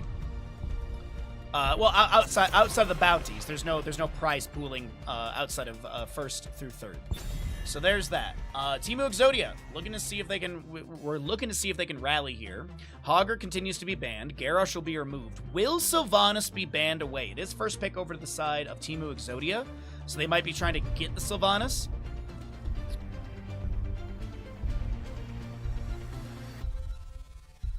Oh wait, no, I did that backwards. It is first pick, first ban over to Clawy Kittens, as Teemu Exodia opted in for map pick. I'm sorry, I completely flipped that in my head. Alrighty, so either way, yeah, they're then this should be a Sylvanas ban. Teemu Exodia should be banning Sylvanas here. Chromie's up, but she's not. It's not like a bad map for her, because Chromie doesn't really have bad maps. Alarak does get played here a lot. I feel like this is a first pick Sylvanas. I really do. I think she would absolutely control this map. And we also know that Hopaka is an insanely good Sylvanas. Better than 6.5 out of 10, that's true. There's no comeback mechanics in this game. I hope they make a Star Fox game about the Wolfen team and get new places. That's literally, Dings, that's what I was literally saying yesterday. I was saying that I hope that the Star Fox remake, remaster, whatever you want to call it, I hope that it is well received, it sells well, and Nintendo is like, okay, people want another Star Fox game, so let's make one. Like, I feel like if they were to make a new game within that engine, it'd be solid. Yrel first pick, which I'm actually a little surprised by. They want that control with Yrel, Avenging Wrath, Righteous Hammer. It is going to be a Maev white main, so you do have the control of Umbral Bind. You get the mobility as well with Spirit of Vengeance, that teleport value. I doubt it's going to be Warden's Cage, because we don't see it very often. Containment Disc is the more prioritized pick. Very low cooldown, around 40 seconds, with a 1.5 second silence about after the Containment Disc ends. I'm not checking in. Someone wake up Crushinator. Yrel, Ana, and Artanis? I was not anticipating a second Bruiser, but here we are. I'm looking at bounties really quickly, because maybe there's a bounty that I'm not remembering. This could be triple healer comp. They could actually pick up 2 more, like, they could pick up a Karazim. Uther's already been played, but they could pick up Karazim And then, what else would they work? What else would work here? Rhaegar's already been played. Trying to think of like, Lily actually is not a bad idea. You get a cleanse. I mean, Lily is just solid. Water Dragon's pretty good. I could see this being triple healer. Give it to the same dev team, but with a proper director. Voice acting would be... Yeah, honestly, just get some better voice acting. Kel'Thuzad is a bounty, by the way, so that's going to be a bounty attempt on the left-hand side that we know for sure. With the white main Maiev Kel'Thuzad. I'd like to see some sort of like tank like Muradin, because I feel like Muradin plays really well with Kel'Thuzad. The Imperious is solid as well. I feel like just some sort of like Stormbolt, Celestial Charge, something to set up the Kel'Thuzad. Because I feel like a hook might throw him off. Umbral Bind might throw him off a little bit. But last two picks. Are we going to see triple healer comp on the right-hand side? Will it be like that Karazim and something else on the healer side that can be a bit on the damagey aspect? You can see like E-build Alex. I feel like they just play standard. I think this would be a tank and a range assassin. I don't think they're going... Ready, locked, and loaded. I think Nova is a bounty. That is a very quick match draft if I've ever seen one. that is a quick match draft if I've ever seen one. Nova, I believe, is the bounty here. Last pick on the left-hand side. As I said, main tank. I'd love to see... I mean, Stitches might be pretty good here. Into the Sergeant Hammer and stuff. Try and force out her siege tactics and stuff. Deathwing, last pick. This is a wild draft from both these teams. Either way, get your gambles in. Get your gambles in. Someone wake up Crushinator, though.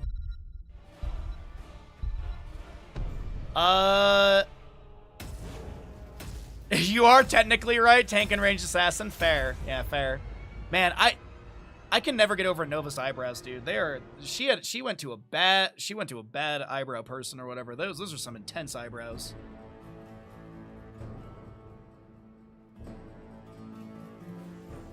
What's up, Ramaris? How you doing today, bud? Welcome in. Thanks for hanging out with us, everybody. Appreciate you being here.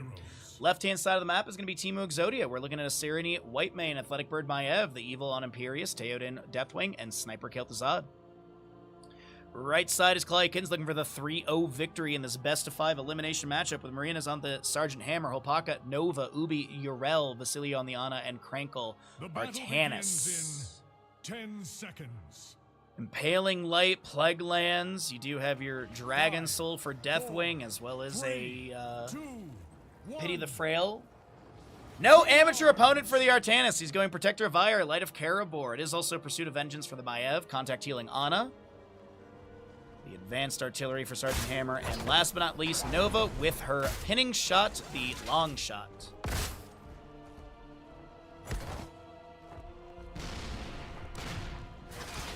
Alright, a few mines in the bush. Gonna be scouted by White Mane. Searing Lash. There's a Spirit of Vengeance in. Umbral Bind.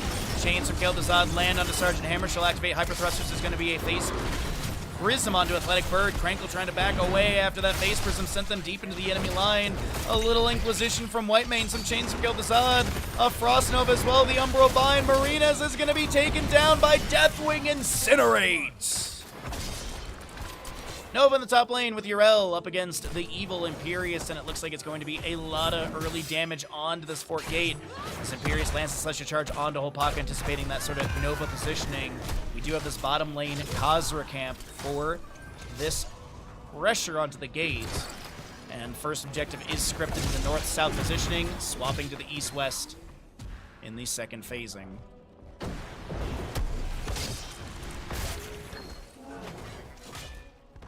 Small siege on the bottom lane fort gate. Looks like Sidewell's already been taken down. Peeking into the top lane, because we do have a bit of a base race, you could say. There's going to be a swap from the Artanis to bottom lane onto Sniper. 5 Master of the Cold Dark stacks for this Kel'Thuzad of the 15 or 30. 15 giving you that Glacial Spike, 30 giving you the 75% spell power increase.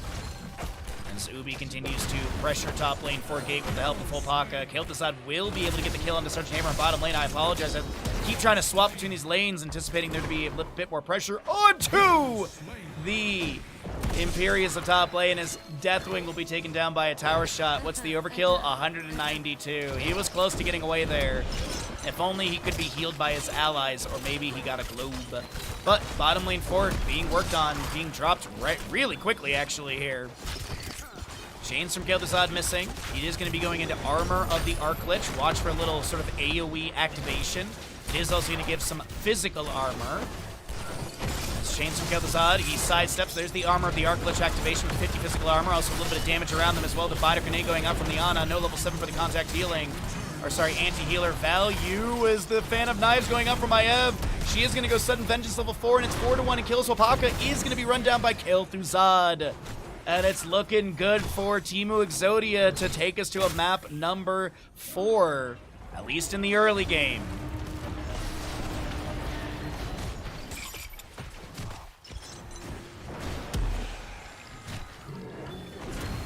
I shall purge your evil from this land, demon. Alright, so we're taking a look back into the top lane as this is going to be your Fort Bottom going down. You hear that in the background. Objective race is available. No level 7 for either side. Hold on, that's going to be Sergeant Hammer caught out of position potentially. And she'll be able to back away on the right-hand side. Sniper with the Armor of the Arclich activation will not be taken down. Getting great healing out from Whitemane with the seal applied. Athletic Bird gets the bolt to the Wardens. And Krankle bites off more than he can chew and will be taken down. Theoden with 100 HP. Damage over time was trickling down on that health bar, but it looks like that is not persisting, and that'll be no kill onto Deathwing. 6-1 in kills. As Sergeant Hammer goes to race, she does have that Siege Tactics for a Neo Steel Plating activation. Some mines set up as well. There's a little bit of damage. We got the race going out between both sides. 51 stacks for the Protector of Ire of your Tannis right now. As Ubi has the Avenging Rat charged up, looking for that. Oh, that's a great Umbral Bind from Athletic Bird. Chains from Kel'Thuzad go out. Whitemane will be taken down by the Nova. This is Ubi looking to maybe find a kill. Sergeant Hammer blasting away onto the Evil. This Imperious is gonna go back in with a Celestial Charge. That is really risky, but here comes Maiev. Phase Prism misses. Krankle pulled back in by that Umbral Bind of Athletic Bird, the Righteous Hammer of Ubi, but the space has not been created. Cataclysm in from Deathwing. As Sergeant Hammer might get your objective to trigger onto the second half here, and absolutely she will. It's going to be 1,100 or so difference. Ubi hit with the Celestial Charge, bitten by Deathwing, taken down by the Nexus forces. 8-2 in kills at 5 minutes. It's a bloodbath with 10 kills. Two kills a minute, roughly. That is nicely done as we get the race between these two teams on the east-west sides. Who will come out on top? Right now, it looks like it is going to be Teemu Exodia.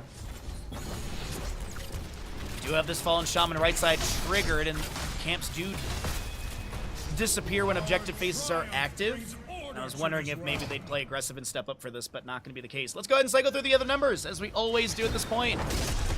Get you all some stats at the bottom of your screen.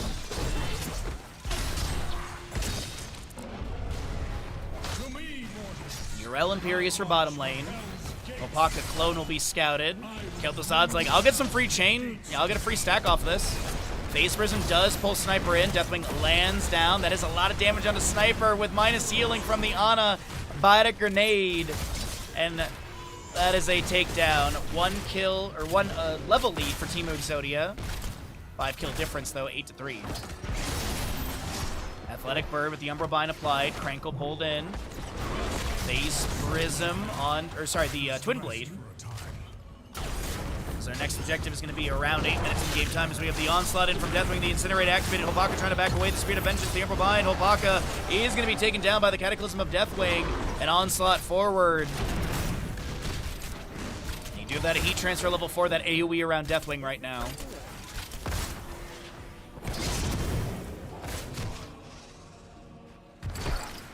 Chains again going out, but no target to be pulled. We'll check and see. 21 stacks are Master of the Cold Dark. He is going to be also picking up the Accelerated Decay. Each time a hero is hit by Death and Decay's pool, they take 25% more periodic damage from Death and Decay for the next 4 seconds, stacked into 4 times. And keep in mind that the Plague Lands level 1 does increase the AoE by 30%, and you have a 1-second duration increase as well from that level 1. It's going to be your Frost Blast, Bellowing Roar, do have your Wrath of Angiris, Containment Disc, as well as the Scarlet Aegis for Whitemane. Phase Prism swap Sniper, gonna get a cleanse from the Intercession. Sniper low, the Scarlet Aegis will be activated. Frost Blast lands on a Crankle, Deathwing steps up, and that'll be Wrath of Angiris missing. The Sky Suplex finding no target. Fan of Knives coming out from Maiev, trying to get some resets onto multiple targets, and we'll be able to get a decent amount. And as I said, close to 8 minutes is the next objective, and here we are at 7 minute 30 with 14 seconds to go. Top lane fort might fall. Neo Steel Plating activated by the Sergeant Hammer. Chains from Gel'Thuzad off the Glacial Spike lift for the pull. Celestial Charge from Imperius lands into the clone of Volpaka. As our second objective is ready to go, but 10 Talontier is about to come through. We also do have the Holy Avenger for the Urel. For that, hitting an enemy here with the max charge deals 25% more damage and reduces the cooldown of Avenging Wrath to 1 second. So you might see a lot of hopping from Urel. Sniper is going to throw out some chains. The Blunt Force gun fires out. It is going to be your Eye of Horus Sacred Ground Precision Strike. And it is your... No... I can't believe it. We do have the... we have the Purifier Beam right now, as well as the Precision Strike. Just two big old beams flying in from the sky. Deathwing will fall. Urel is traded. As I said, Sacred Ground for her. Wild map number 3 for these two teams.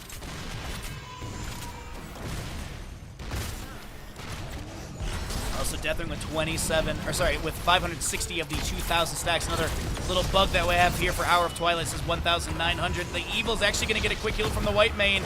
Wrath of Angiris over the wall to back away. And a little Giggle Beam from Whitemane to heal up. Double lasers on the right side. I mean, if you think about it, triple lasers, really, right? Eye of Horus, it's like a laser bullet. Just accept it. Don't question it. But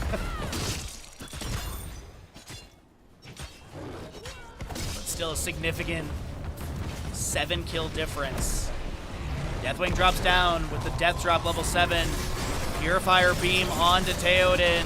Bellowing Roar, the Floss Blast will take down the Sergeant Hammer. Containment Disc lands onto the Ana. Onslaught around the corner from Deathwing. Incinerate activated. Purifier Beam has expired. Ubi not pulled back by the Chains of Gel'Thuzad. Sniper a little bit low now. The Avenging Wrath goes in. Sniper getting some heals from Whitemane. There's a Cataclysm on the left-hand side to try and take down the Ana. Basilio will be falling. Can Gel'Thuzad back away? Absolutely. And Crankle tanking a couple tower shots. The Evil mounts up to chase.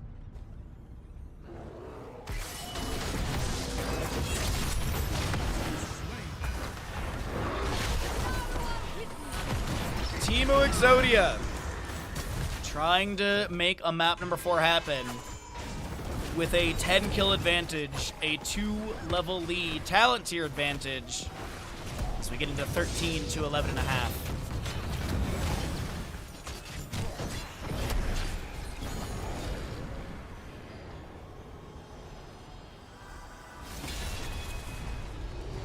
Double globes gathered, and our second objective heads to top lane. Ubi looks to clear out the minion wave. Sniper's going to be able to make quick work of this. Might actually tap well for this as well.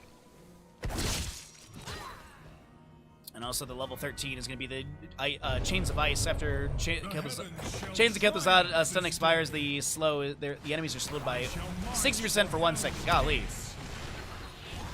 I am checking the corridor just above in case there's a flank from the Artanis. Imperius is rotating up, and he's going to be delayed by the Nova a little bit. You can go anti-armor shell at 7.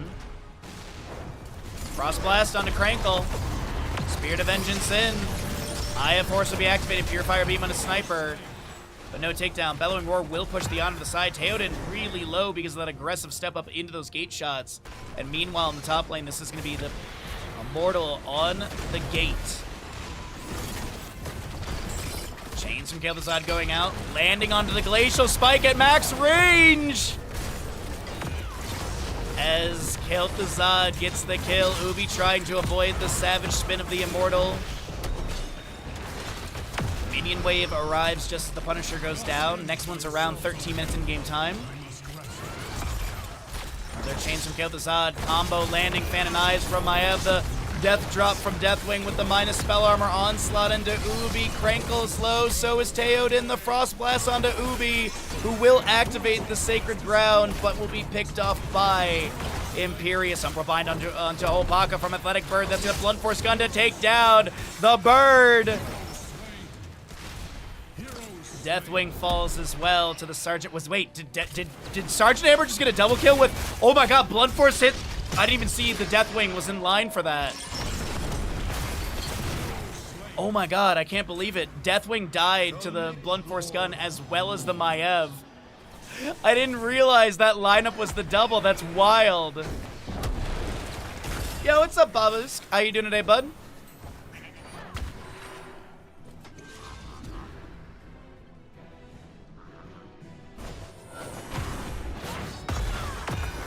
What's up, Detroit Donut? How you doing, bud? Happy Saturday, everyone.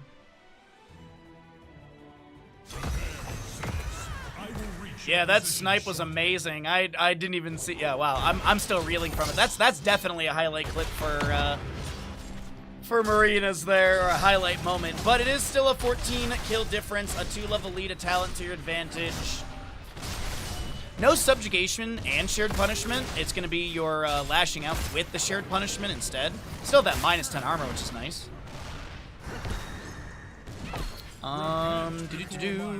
Death and Decay upgrade with the Arcane Echoes. Whenever Kel'Thuzad hits an enemy hero with Death and Decay explosions, cooldowns with Death and Decay's explosions, cooldowns reduced by 1.5 seconds as the Purifier Beam lands on the sniper. The Blunt Force Gun fired out.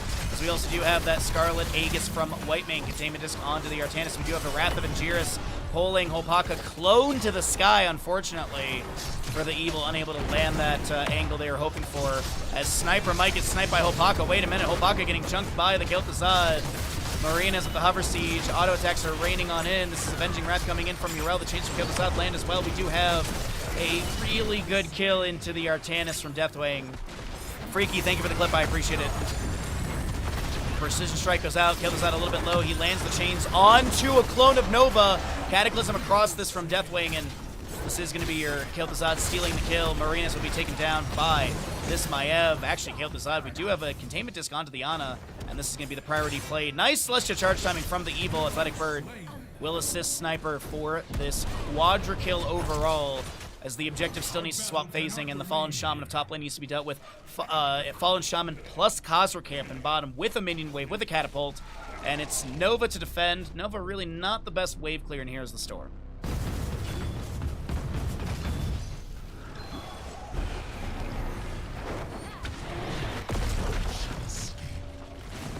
What a moment to tune in. You are in time, Detroit Donut. And the best part is, too, there's another best of 5 after this, but fingers crossed, Team Exodia will be able to take us to map number 4, because right now, that is all keeps down on the right-hand side. Team Exodia's got a full health Immortal. Can they make this map number 4 happen through this push? I'm feeling yeah.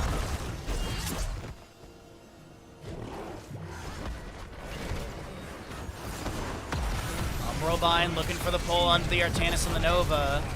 Deathwing dropping down, Blunt Force Gun fired out. Frost Blast from Kel'Thuzad chases onto Sergeant Hammer, and so does the Deathwing. The Evil on the left-hand side hit with the Purifier Beam. Precision Strike goes out as well. The Evil just trying to avoid all of that with also that Biotic Grenade anti-heal applied. Sergeant Hammer taken down by the Deathwing. Whitemane falls to the Nova. Athletic Bird will also be picked off by Nova.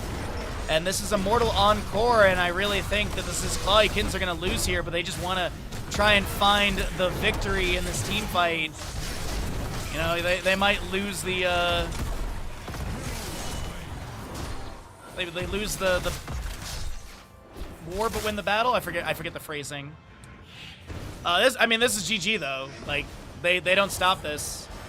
They don't have the clear. It's an Artanis who's currently working on top lane wave.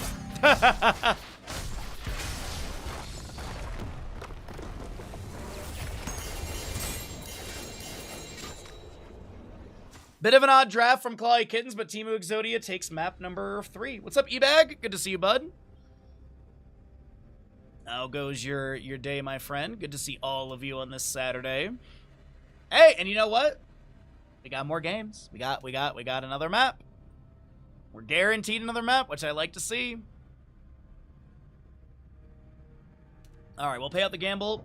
Ads are going to be coming your way in just a moment. Be sure to subscribe if you'd like to support the channel. If you happen to have a Prime Gaming, do consider using your Prime Gaming. And if you use your Prime Gaming, John Cena will show up at your billionaire's of choice's house and deliver a close-handed slap to their face. Be sure to subscribe today. Well, big payout for the Temu Exodias. How am I? I'm doing pretty good. Thank you for asking. I appreciate it. I got some good sleep last night. I broke down and sauced up some chicken wings last night. So those have been sitting in the fridge for about 12 plus hours. So I'm going to grill those after we're done with stream today. And then have a nice chill day. You got your breakfast bagel and Vietnamese iced coffee. Nice. Enjoy. Sounds good. I ran out yesterday before stream to buy, like, groceries and stuff, because I had to run out after stream to ship paintings for GDQ. Because I had 3 paintings accepted to GDQ, and then I also shipped out the raffle winner from last month's Baja raffle, the Big Sid. I shipped out their painting as well, so big shipping day yesterday for me. And then we had movie night, so I didn't want to have too many things between stream and movie night, so I ran out and I went grocery shopping, and they had bagels at the grocery store, like fresh bagels. It's like generic grocery store stuff, but they do bake it there. So they were like just baked and still warm, so I was like, yeah, we're grabbing a bagel. So I had bagel with salami, and then I had egg and sausage as well for breakfast yesterday, because we had a early stream start yesterday because of the Star Fox stream, because I wanted to be able to do that and play through all of it. You're trying to convince yourself to make breakfast? You should make yourself breakfast. Are you convinced yet? Have you been convinced?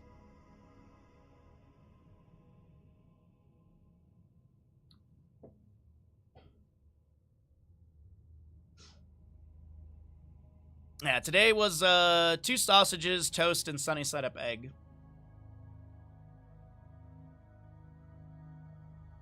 Sheep Detectives is free on Prime. I do like a good movie recommendation. Sheep Detectives. It's got Hugh Jackman. It's got one actor who I know his face. I could not tell you what he's in. Bryan Cranston's in it. Brett Goldstein. Brett Goldstein's the, Patrick Stewart's in it? Gee, I'm in, dude. Holy Jesus, it only gets better and better.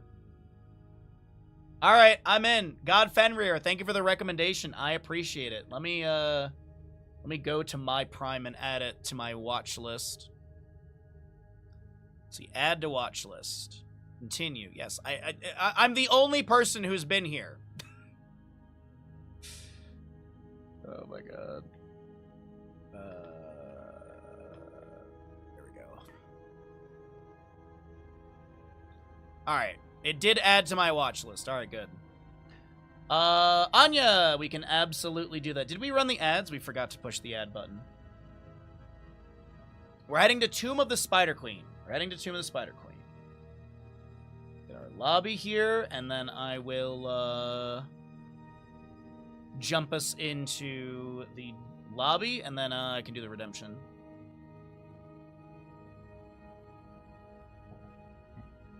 But yeah, pretty good start to the day. Pretty nice day. We have a nice, really cool weekend. Once I'm done streaming, our pine pollen season is just about over, so I'm gonna open up all the windows and stuff today and get like fresh air through the house. It's the high of today was 60 Fahrenheit, which is roughly like 14-ish Celsius. So, really looking forward to it. It's oh man, it's been amazing. Also, waking up at 4 a.m. for these tournament days is a bit of a bummer, but the one benefit is the early morning walks with Bandit. I mean, just look at the sky. The early morning walks with Bandit, like, this photo doesn't even do the sky its justice. Like, this, oh my god, dude. And then here, yeah, here's a little bit more, and then here's the mountains in the early morning sun. It's just, oh my god, it's so gorgeous. This is Mount Talak. This is our, like, famous mountain of South Shore. So, it was, like, it sucks waking up at 4 a.m., but being able to get that 5 5:20, 5:30 in the morning walk with Bandit where the sun is just coming out. The sky is, oh man, it's so worth it for that. All right, Bandit Redemption, and then I think we're going to be jumping into the draft, everybody. Oh, mister, did you hear the bag? Yeah? Do you want a cookie? You're a good boy. He was so good at the vet earlier this week.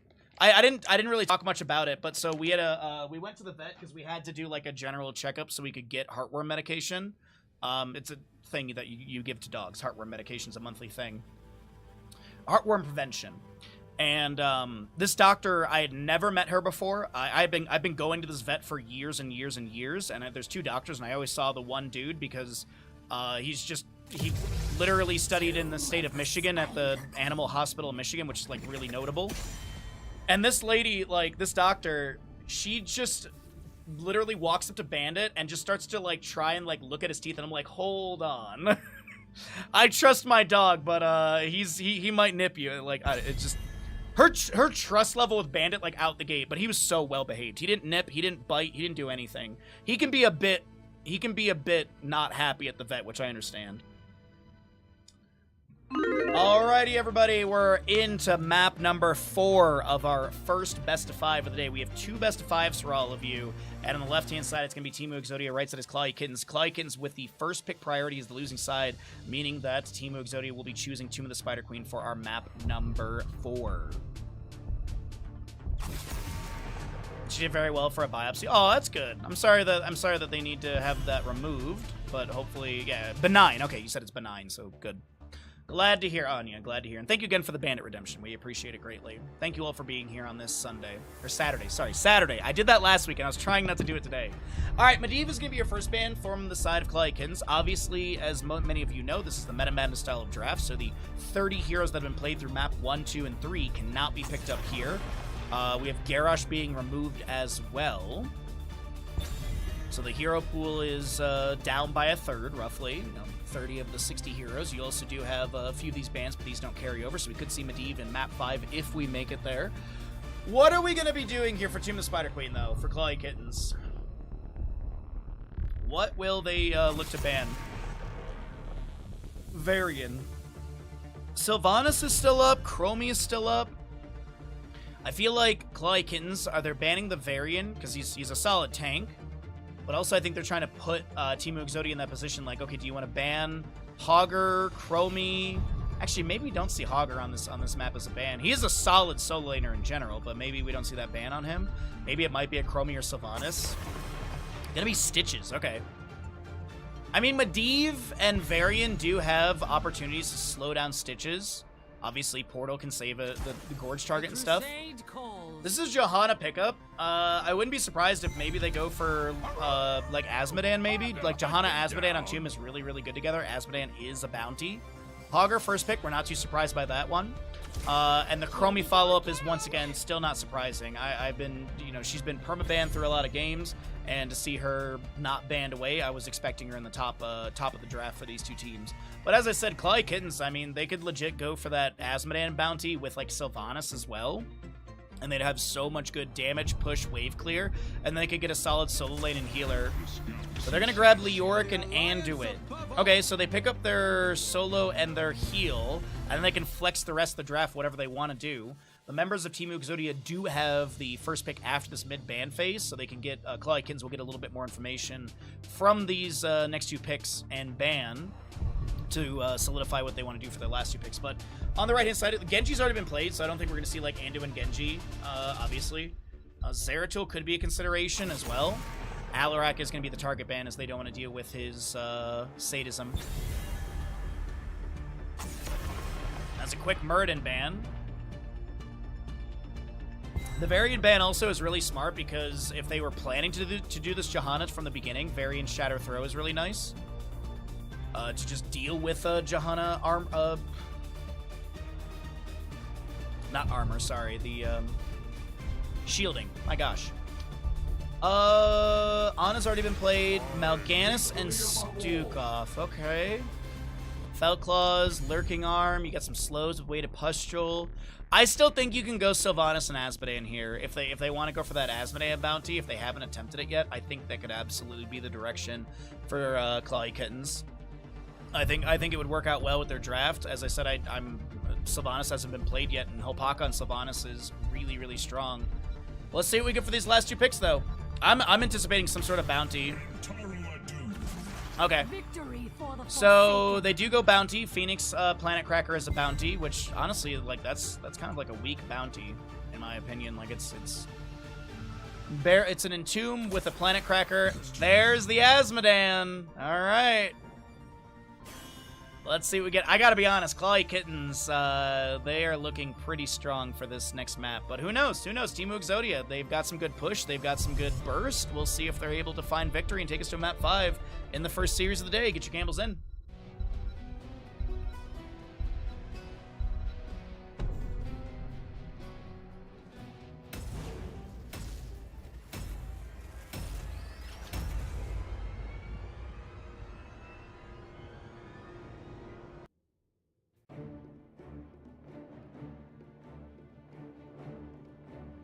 Quality portrait there, by the way, from Athletic Bird.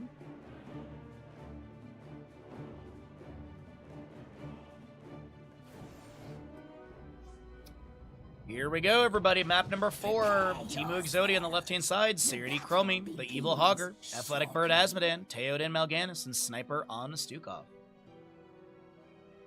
Right side of the map is going to be the members of Clawy Kittens with your Marinas Phoenix, Krankle Johanna, Hopaka Sylvanas, Vasilio Anduin, and Ubi Leoric.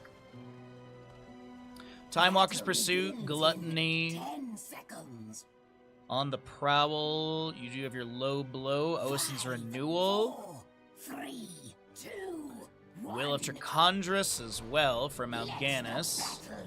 Get our Sylvanas vision so we can see who her marks are on. Laws of Hope, Johanna. Ooh.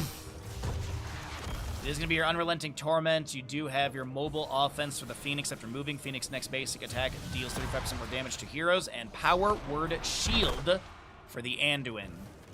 While Bond Star is traveling out allies within the path, gain a shield that absorbs 133 damage over 4 seconds. Vine Star hits an enemy hero, Anduin gains a shield that absorbs 192. So another reason we're seeing that Varian ban as well for the Shatter Throw. Not only on Johanna Iron Skin, but also going to be onto this, and then probably the Phoenix is the big one. Phoenix, of course, having... Is it half their health as armor, or shielding? No, it's currently 790 shield and a total of 1,186 health, so not sure really if there's a percent math on that. The Evil over here is low. Ubi might be able to steal this. Ubi, Krankle rotates in. This is a giga deep aggressive play from Ubi, but they will be taking down First Blood to the left-hand side. And I gotta be honest, that was a bit of a misplay from Clawy Kittens. Yeah, they were close to getting the kill onto Hogger. Unfortunately, the Evil is not gonna be taken down, and that'll be at Horror Anomaly level 4 for the Chromie. Time Walker's Pursuit plus at Horror Anomaly, pretty common. Usually proper greeting at level 5 or 7, however you want to look at it. Phoenix blinking in, the warp in for a little extra sustained damage, but doesn't look like that chase will continue.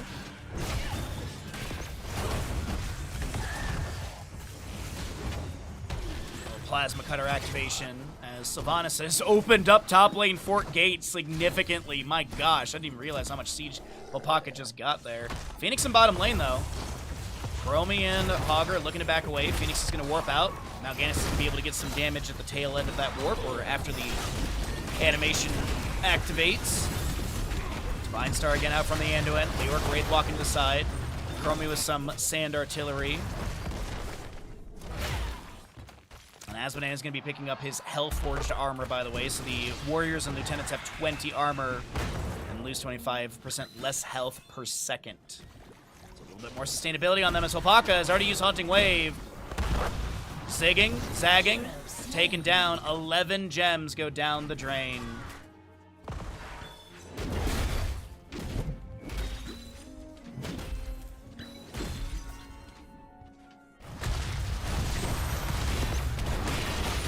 Mal'Ganis with a few Fell Claws onto the enemy's Laws of Hope up to 4 stacks. It's every 10 regeneration globes. Johanna gets another 5% of her max health healing over 5 seconds. Baseline, having the talent, you get 20% over 5 seconds.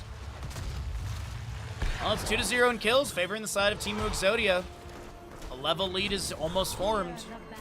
Sylvanas using possession. Athletic Bird's going to get hit with the Chastise. Small little root. Lurking Arm from the Stukov. Leap of Faith. Pulse Hole Pocket to the side. The Divine Star is good. I think without Divine Star, that is a dead Sylvanas.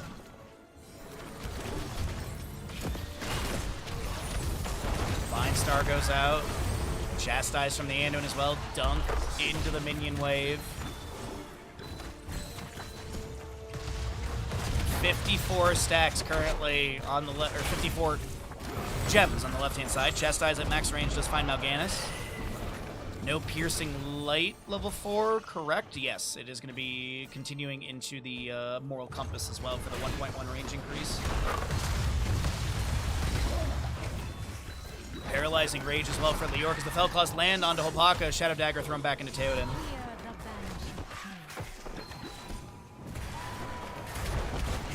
Fellclaws land, way to Pustule, Lurking Arm. And Asmodean, by the way, is going to be going into your Bombardment at level 7. No Battleborn at level 4. That is going to be 5, 10, 15, 18 gems, I think, are lost right here from Hogger. That's significant.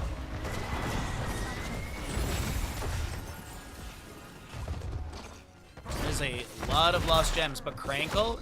Crankle's fine.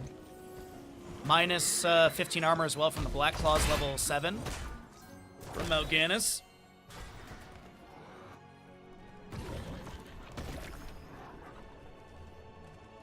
The level lead, looking more like a quarter level, about.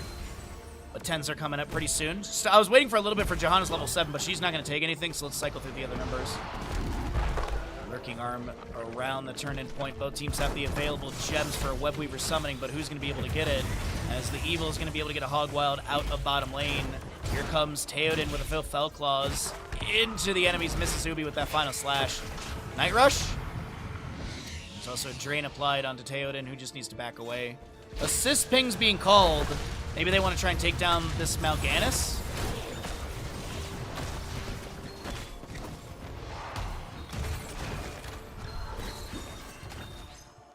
Bottom lane wave being pushed near the fort here. The gate has already been taken down. Skeletal Swing with that Paralyzing Rage, making this 60% slow. Small fight in mid lane to happen here. Marina's with a little bit of auto attack. Well, that's good slowing. Sands dunk! And that is Phoenix taken down. I'm looking at, what, 13 gems to fall here?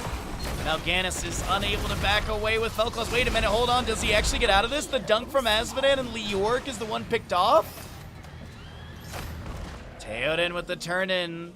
17 of 50 already in. We do have 38 of 50. We do get the remaining in, and this is going to be Teemu Exodia. Webweavers descending.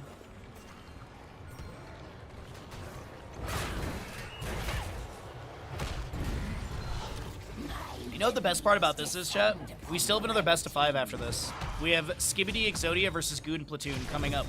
If this map goes to Clawy Kittens, then we'll be doing the upper bracket final next. If not, we'll be heading into a map 5, which I like the trajectory of Max games today. I'm not opposed to it. Bottom lane Webweaver will be pretty much cleared away before it even arrives at the fort. We do have a few heroics to talk about right now, as this is Johanna Ironskin. She throws down the Blessed Shield. A Planet Cracker from Phoenix will be utilized. Chastise goes out from Anduin. Divine Star as well. Condemn from Johanna. All shall burn onto Crankle. Broken, as the bird is unable to step up and persist that channel, or sustain that channel. Entomb lands. Massive shove. Pushes back Leoric. And time up from Chromie as well. Phoenix will be taken down. Anduin falls as well. Fellclaws onto Ubi. Up to 13 stacks for this Mal'Ganis. Night Rush goes out looking for a target. And Crankle with 28 gems. Oh no. Yeah, there's 20. There's 3. There's 5. Oh no, Ubi. No, no, no. These gems being lost. And here's the thing, it's nearly back-to-back, it's nearly Webweavers available for a back-to-back turn-in. And boss is up too. Death timers are kind of low, but maybe they could make that boss play. Doesn't look like that'll be the case. Heroic-wise, we do have your Slowing Sands Hortipult, as well as the Black Pool, or Tide of Sin, for the Azmodan. Dark Conversion Mal'Ganis Massive Shove is the Planet Cracker, which is a bounty, will be picked up, as well as your Bless Shield, Mind Control, Light Bomb, and Entomb. Azmodan being just a bounty in general on the side of Team Exodia.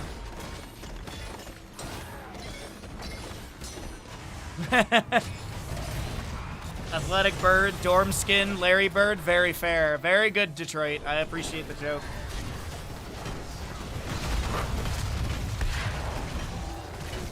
One of the few basketball jokes I will get. Augur was anticipating Hopaka as well as Marinas to step into them, but the Evil is not going to be pressured any further. Do have that Web Weaver turn, and Athletic Bird trying to go for it. No interrupt from Johanna Shield Glare. Blue Web Weavers will descend, and it looks like mid lane is the priority with this camp in tow.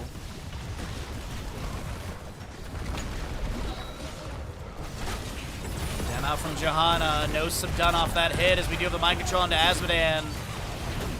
Light Bomb coming through. Hortipult in from the Hogger. Athletic Bird gets a dunk before they are taken down. Gems on the ground. We do have a lurking arm from Stukov. Trying to get the lurking arm takedown into the Leoric. The gems will be lost. They don't get picked up as this Phoenix is going to be time stopped by the Chromie. Big damage coming through, and Chromie gets the double kills. The Web Weavers are still pushing in top, bottom, and mid. Opaka low. This is going to be a takedown onto Phoenix. The staggering blow up against the wall. The Fell Claws from Mal'Ganis will come through, but Mal'Ganis is picked up by the Nexus forces. His gems will not be picked up by the allies, and this is mid lane for it to fall. Hogger heads into bottom lane to assist in the siege. And it's not a bad situation for Team Exodia in map number 4 of this best of 5 semifinal lower bracket matchup.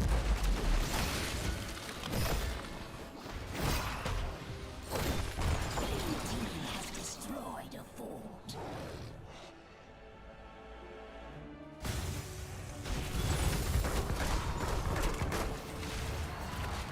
You got a sub, Detroit Jonah. You got a sub from Salty, or Ian, as I say their name. But yeah, Salty gave it to you a couple days ago. They did a big 20 gift sub bomb on like Tuesday or something. Our lovely friend Ian with the support. Appreciate it as always. And thank you everyone for hanging out. I really, really do appreciate it. A lot of places you can be watching content on Twitch. A lot of places you can be watching Here's a Storm. So thanks for hanging out with us, and hopefully you appreciate what we do here. The mind control attempted by Sylvanas there finds no target. We do have pretty much all heroics up cooldown. Light Bomb will come through. The Hortipult in from the Hogger. Azmodan is done with his level 1 Gluttony. We do have Mal'Ganis, the first one to be taken down. Dark Conversion not attempted there. Not even a 10-second cooldown. Leoric Wraith walking out. Dunk from Azmodan misses. As we have 44 of 50 gems turned in for Clawy Kitten. 6 needed for the Web Weaver summoning. 32 held. No double turn in territory right now, but maybe with the push, they could be able to get it. Nice Hog Wild from the Evil to avoid any Condemn from Krankle. As Ubi turns in the gems needed. And the Red Web Weavers will descend in favor of Clawy Kittens. Oh yeah, well, I mean, Chromie's strong, but also in a level and a half, she's going to get, in my opinion, a very, very over-tuned talent. I've talked about this for a long time, and I will continue to talk about it. Minus 50 spell armor in 1.25 seconds is stupid. I'm sorry. Either the duration in which it takes to get to minus 50 needs to go up, or the amount of spell armor reduction needs to go down. It honestly, unraveling level 20 is, I wouldn't call it like busted, because it's not like you pick it, you win the game, but it is a nuisance for sure. That is a nice leap of faith to pull Phoenix to safety. We do have Glyph of Faith, level 16 for the Anduin. Bottom lane 4 taken down by the Sylvanas. She is full Shadow Dagger. Well, she's Shadow Dagger at 1, 4, and 7. Going into the Remorseless and the Evasive Fire at 13, 16. That's a good mind control. Planet Cracker coming through. Entomb doesn't get the lockdown they're hoping for. Big Dark Conversion onto the Leoric. And his gems do get picked up by Krankle. That was a good 21 drop by Ubi, but Krankle steps up for that big bundle. Red Web Weavers have expired. 47 gems on the right side are available to turn in up to 55. 32 of 60 on the left as we do have a Night Rush from Mal'Ganis going out. The Blind as a Bat. We do have the Hortipult in from the Hogger. Blind as a Bat from Theoden, not getting the right targets or any targets. We do have Marina so very low. The Leap of Faith pulls them to safety. Mal'Ganis still chasing with Fell Claws, 20 stacks. So Theoden does have that 4% lifesteal on the final slash and the 0.5 second stun increase, making a 1.5 second stun on the final slash. Yeah, exactly, Beercher, yeah. One of those two aspects. I don't think I don't think that'd be a crazy change. Good to see you, bud. Thanks for hanging out. And there's the unraveling, as I mentioned. Every 0.25 seconds, enemy heroes slowed by slowing sands have their spell armor reduced by 10 to -50. And then also increases slowing sands cast range by 50% and slowing sands persists for 5 seconds after being canceled as Hopaka.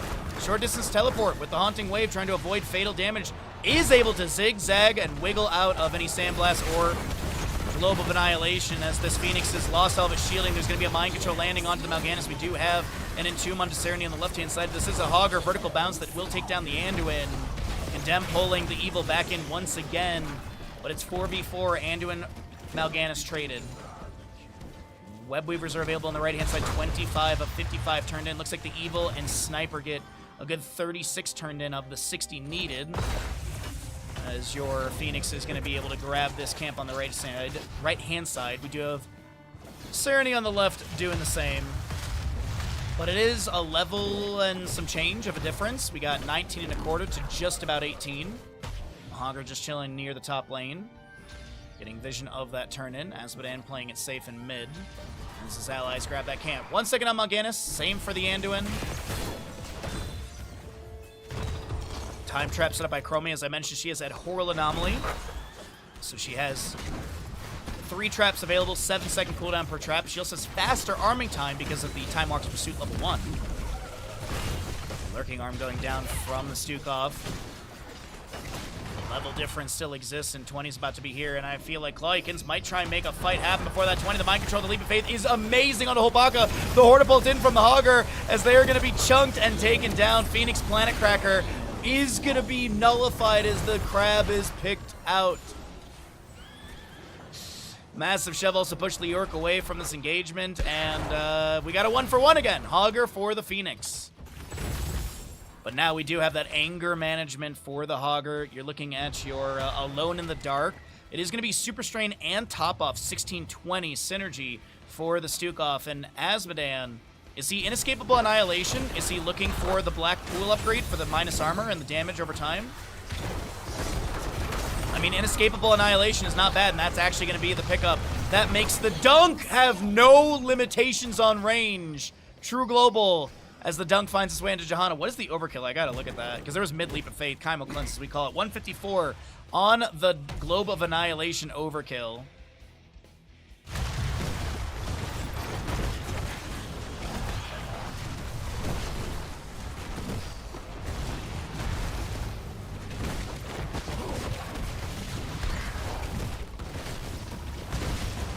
What's up, Darko? How you doing today, bud? Marinas is going to start working on these bottom lane Siege Giants. We have Boss in top lane grabbed against Clawy Kittens. And the Red Web Weavers have to send Ubi. Gets the recall before being discovered. 20 on the right side, by the way, is going to be Censure, Buried Alive, Dark Lady's Call, which is huge. Unconquered Spirit, as well as your Radiating Faith for the Johanna. 28 stacks, by the way, for the Johanna. Two Regeneration Globes needed for her to increase that 5-second heal to 35%.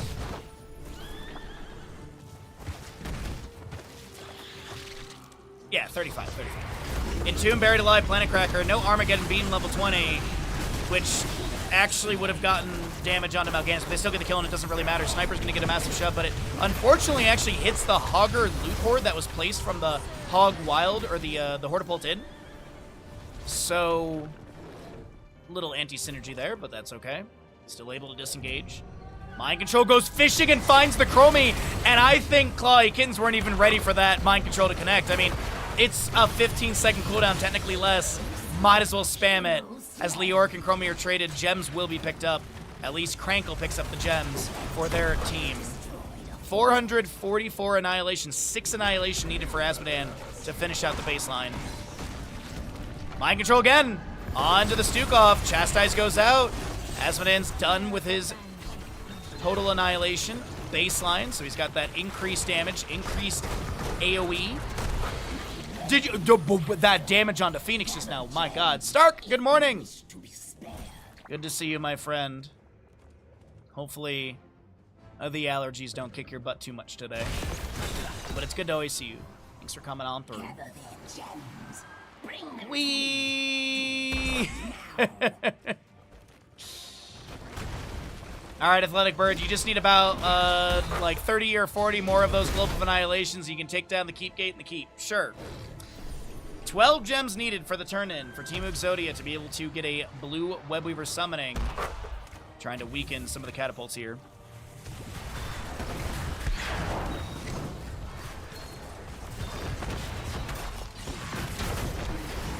Entomb buried alive onto this Mal'Ganis.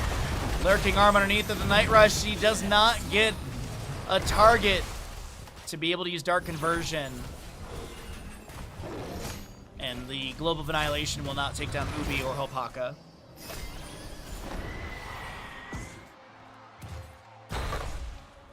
The issue, unfortunately, with Azmodan on this map and this Inescapable Annihilation is making sure you also get those gems. Because if you're just, you know, dunking waves out of the way out here, you get the experience, sure, but you're not getting the gems for the turn-in. So there's a little caveat with that. As we wait for Johanna Laws of Hope to get another 4 regeneration globes to make it a 40% over 5 seconds. Stack-wise, 324 for the Sylvanas. She's nearing that 400 for the healing return. Doubled against enemy, or 25% healing return on damage. Doubled against enemy heroes. And the red Webweavers come through. Is this siege enough to take down Fort and then some? The dunk out from Azmodan. Waves to be cleared out. And destroy the blue team.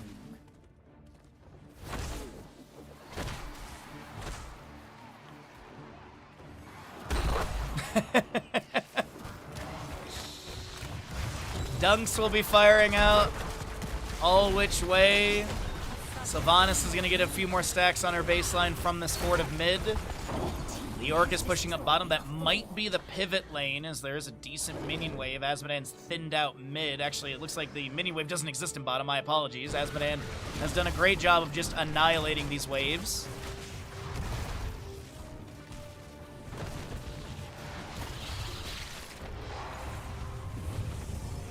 Mind control, almost. We have we're 21 minutes, by the way. I think this has been the longest map of the day thus far. See if Clawikins can shut things down. Obviously, they're not going to be able to get this structure taken down here. But we'll see if they're able to shut things down in this series, or if we head into a map number 5. I'm rooting for the map 5, but that's just because I want more games. Bless Shield misses. Teo did Night Rush. There's a Hortipult in from the Hogger. Entomb from Leoric, a dunk from Azmodan. No Planet Cracker activation. Hogger will be taken down. Johanna and Phoenix will fall as well. Mal'Ganis is trying to get the last hit onto Hopaka. The dunk from Azmodan will be coming through. And this is now Ubi, the next to be taken down. Is there a Finland into this Anduin? Finland! Boss, Webweaver, GG? What's the game plan here? They're just going to try and push them through mid. I mean, they do have summonables with Azmodan. They do have time traps with Chromie to eat tower shots. The Orc is probably going to be the fastest respawn, as he can cheat death so long as he lands a Drain Hope in his Ghost form. And they are just going core. Oh, chat. Map number 4. As Blind as Bad is going to be on this. We do have dunks from Azmodan to the wave. 3 seconds on the York, as I mentioned, but still anywhere from 10 to 23 seconds on the remaining heroes. And this is going to be our first best of 5 of the day, heading into a map number 5. We do have the Leoric taken down. That technically is another GG, well played. Team Exodia will be able to push us into a fifth map, and it all comes down to map 5, because as I mentioned, this is the lower bracket semifinal matchup, so loser, I believe, takes 4th place in the tournament, and they are knocked out. Winner heads into the lower bracket final tomorrow morning. That'll be our first best of 5, and then we also still have another best of 5 today. We have the upper bracket final, which will be coming up after this next map. So we're going to go ahead and roll out some ads. We're going to pay out the gamble, and we're going to get set up for our 5th map of this first best of 5 of the day. Thanks for being here. If you got a Prime Gaming, be sure to consider using it.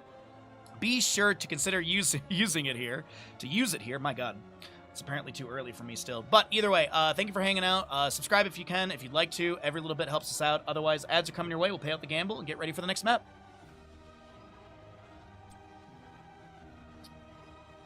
It is reverse sweep territory. You are correct. We are in reverse sweep territory right now. So we'll see what we end up getting. It is interesting to say the least.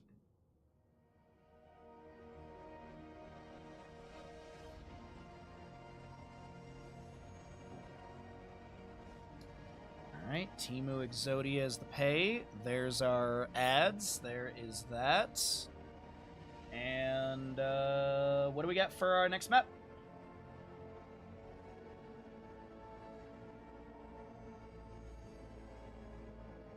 I haven't watched any of their series lately, but the score is not something I would expect before the series started.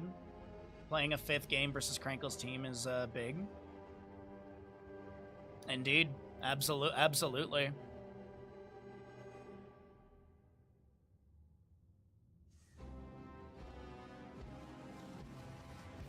How did Bandit and how is Bandit and how he's dealing with the heat? We had to go to the vet this week, and he did really good at the vet. I think the vet was literally like vibing off of me, because like there's like you go to the vet and then they put you like in a room and then you wait for the tech comes in. They do all the generic stuff like temperature and all that. They ask you like, you know, diet, exercise, like if he's on any pills. And then, so I just have Bandit wandering around the room because he's really well behaved. Like, if he doesn't like someone, he'll literally back off towards me, which is very common at the vet because he's like, oh God, I hate these people. But I think the vet came in and saw like that he was just kind of wandering around, and I lifted him up on the table for its easier examination and stuff. And she just started literally like trying to like lift up his like flaps to be able to see his teeth. And he's been known to nip at like vets and stuff like that. So as long as I'm right there, I can just hold his jaw, like it's fine. But either way, so he did really good at that. Really good vet appointment. It was $250, but it was like $60 for the vet, then another $60 for the ear cleaning solution, then like $30 for the ear medication, then like $80 for the heartworm medication. But these are all necessary things for him. So all in all, good. And right now we're actually in a cool, we actually have a really cool weekend up here in the mountains. We actually have a true Tahoe summer weekend. It is 60 degrees Fahrenheit or about 14 Celsius. It is amazing. But like next week it goes back up to like, or like a week from now, it goes back up to like 80s, which is 25, 26 Celsius, somewhere around there, which is really hot for the mountains. I'm at 6,225 feet. Or just under 1,900 meters up. That's my elevation of the base of Lake Tahoe. And so most summers we get like 1 week of like nearly 30 Celsius, 86 degrees Fahrenheit. We get like 1 week in August. It has been it's low to high 80s, so like 25 to 30 Celsius for us. All of June, which is really, really rare. The other thing, too, as I mentioned a lot, I live in a mountain town. A lot of the houses are built to retain heat. So, yeah, there's that. We have some shade from the trees, as you can see. You know, these are all the trees around me and stuff. But at, like, from basically 1 p.m. to 4 p.m., the sun beats on the roof. And I have also my streaming gear and everything. I don't have AC in the house. I have a little standing unit, but I don't run it during stream days because it's just more... It's too much electricity, and it's also... You're kind of pissing into the wind at that point.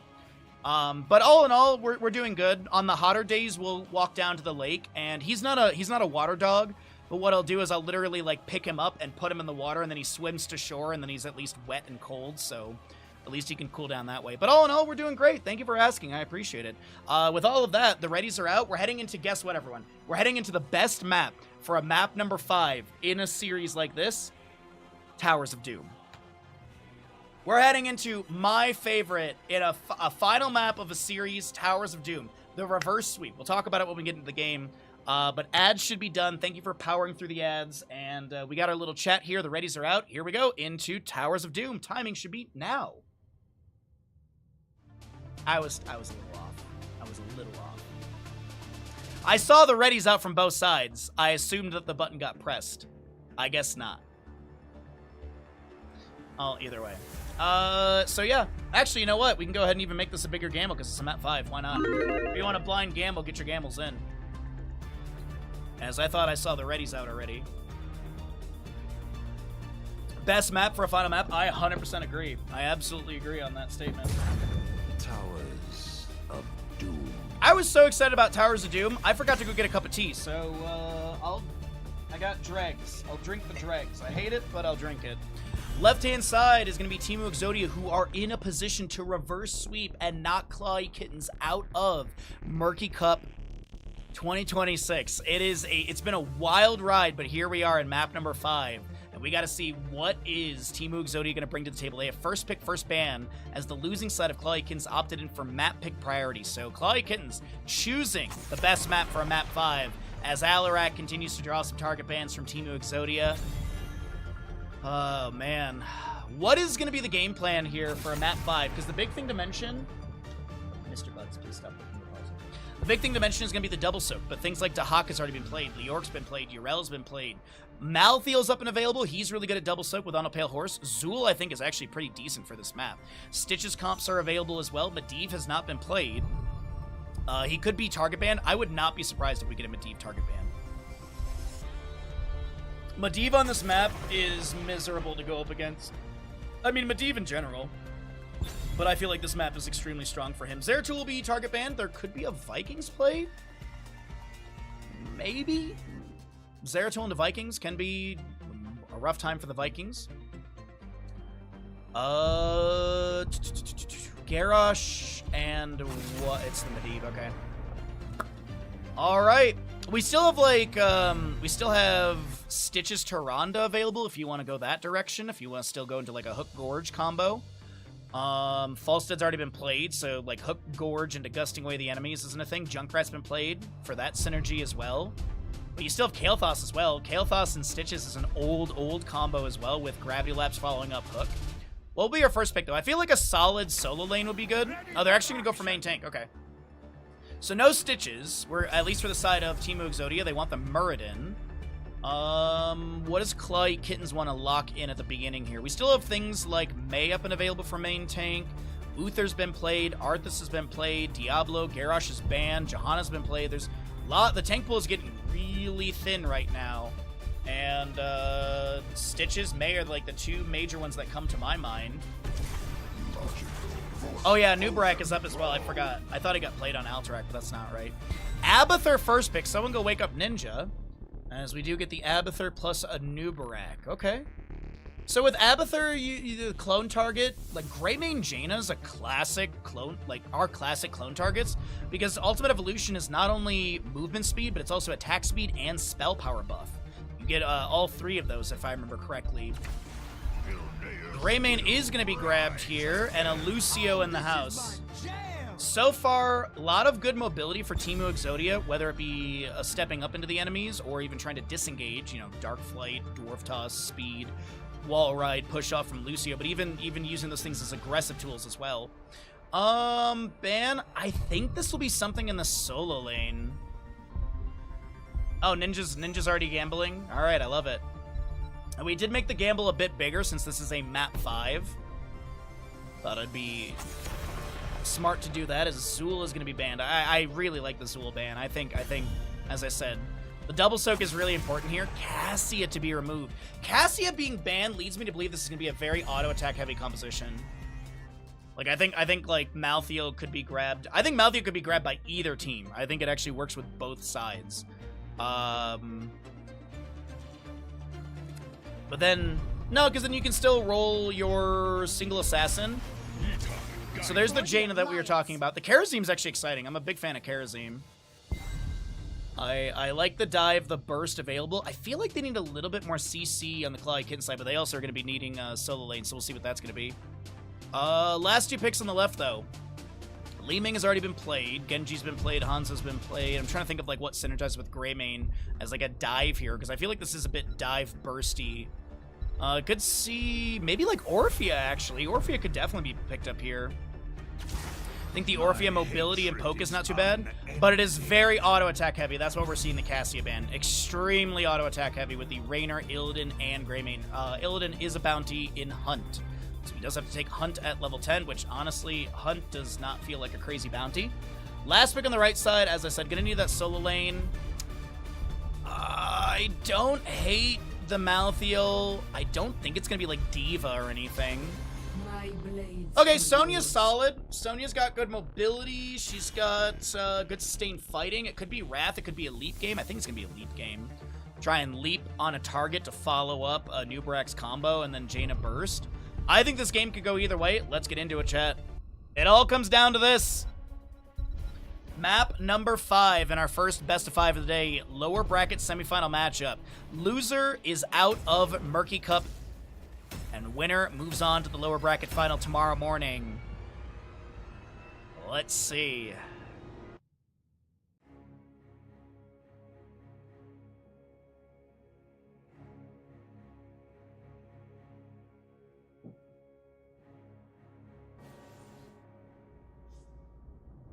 On the left-hand side, we've got Teemu Exodia, Serenity, Lucio, Athletic Bird, Greymane, the Evil Muradin, Theoden, Illidan, and Sniper Raynor looking for the reverse sweep in this best of 5 Towers of Doom final map. Marina's on the side of Clawy Kittens with the Jaina, Holpaka Abathur, Vasilio on the Kerosene, Krankle Anubarak, and Ubi Sonya. The battle begins. What's up, Mike? Good to see you, bud. A Celerando for the Lucio, Viciousness Greymane. We do have Give him the Axe for your Muradin. Immolation for the Illidan. As Jaina picks up her Fingers of Frost. Iron Fist Kerosene. Legion of Beetles. Furious Blow for the Seismic Slam. It is going to be Pressurized Gland, Standard Level 1 for the Abathur, and Raynor. What are we looking at here, dude? Exterminator, Veteran Marksman. Ace in the hole. All right. Looking to get increased damage on stunned or slowed heroes. Keep in mind, Thunderclap baseline does have a slow on it. We probably will see Thunder Burn at level 4. Very common pickup for Muradin players, especially trying to get that baseline, give them the axe, or its Hammer Time stacks, up to 45. 45 stacks will give you the Piercing Stormbolt and 0.5 second cooldown. The Piercing Stormbolt on the first target, 0.5 second cooldown per auto attack. And then you do get a Mythic 160. You don't see it very often. Dive, burst. This is what I was thinking we would be seeing in draft, and absolutely Abathur will be able to get first blood, as the Sapper Camps are going to be traded here, and the Sapper Camp of Clawy Kittens will be mostly cleared away. Actually, still have 2 available, but they're a little bit low. Kerosene dashing in with some punches.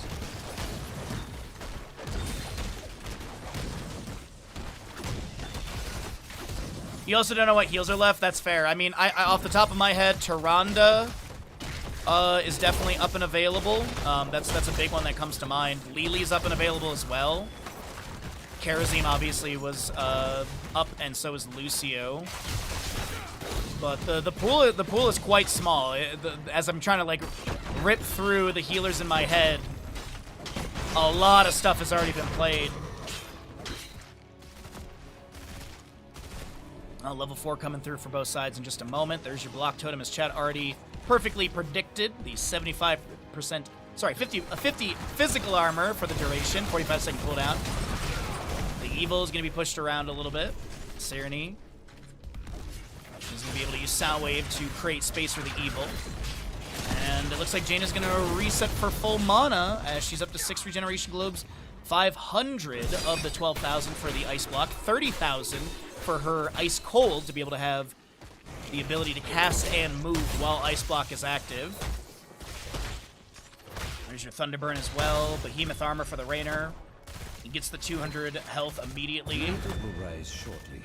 Triple Ultra Phase will be coming up, though. Top, left, and right is always going to be in those positions. The RNG location is either center or bottom, and it will be in the bottommost part of the map, as we do have an Impale landing onto the Evil. Kerosene dashes in for a few punches. But this is no kill onto Murden. His trait will kick in. Actually, no, it won't. He's pretty much high enough on health. So he's just getting general regeneration. Sonya, I apologize, takes down the Illidan in top lane. Nicely done. Abathur had applied. Go forth and As Abathur is... Okay, Lucia's going to try and get this right side. There's a Toxic Nest underneath him. That won't trigger in time. Sonya won't be here in time either. Oh, wait, no, it does. It does trigger in time. I thought the timing was a little off there. I thought it was a little too late. Lucio gets delayed once. Raynor taken down by the Jaina in bottom lane. And it's looking like 8-4 in shots. 3 kill advantage for Clawly Kittens, who have definitely sharpened their claws from game number 3 onward. Mule, do have your blinding speed as well. Pretty standard level 7s, nothing really crazy to mention, but it is about a level lead. Ubi continues to soak top lane. Abathur hat soaking mid and pushing things up with his Locust as well. doom to the Gravekeeper. What do we have for our upcoming objective? Oh yeah, Morales was up as well. Yeah, Morales was up. But definitely the healer pool very, very thinned. There's him with a few punches onto the Evil. Basilia unable to get any further sustained damage. Newbrack burrows in, anticipating the positioning of Sniper to be a little bit more forward, but Raynor backing off, avoiding any sort of impale burrow charge CC. We do have 3 Sappers being pushed up, but I don't think they're going to get much value here. I don't think they're going to get the charge. Jaina can throw down a Blizzard once a Newbrack burrows in. I think just looking for the opportunity when the wave is pushed up a little bit more. There's going to be Jaina's tanking a little bit. Mule summoned as well. That'll heal up the minute amount of damage. That's going to be Sniper getting dove on. Lucio reverse and push off from him as well.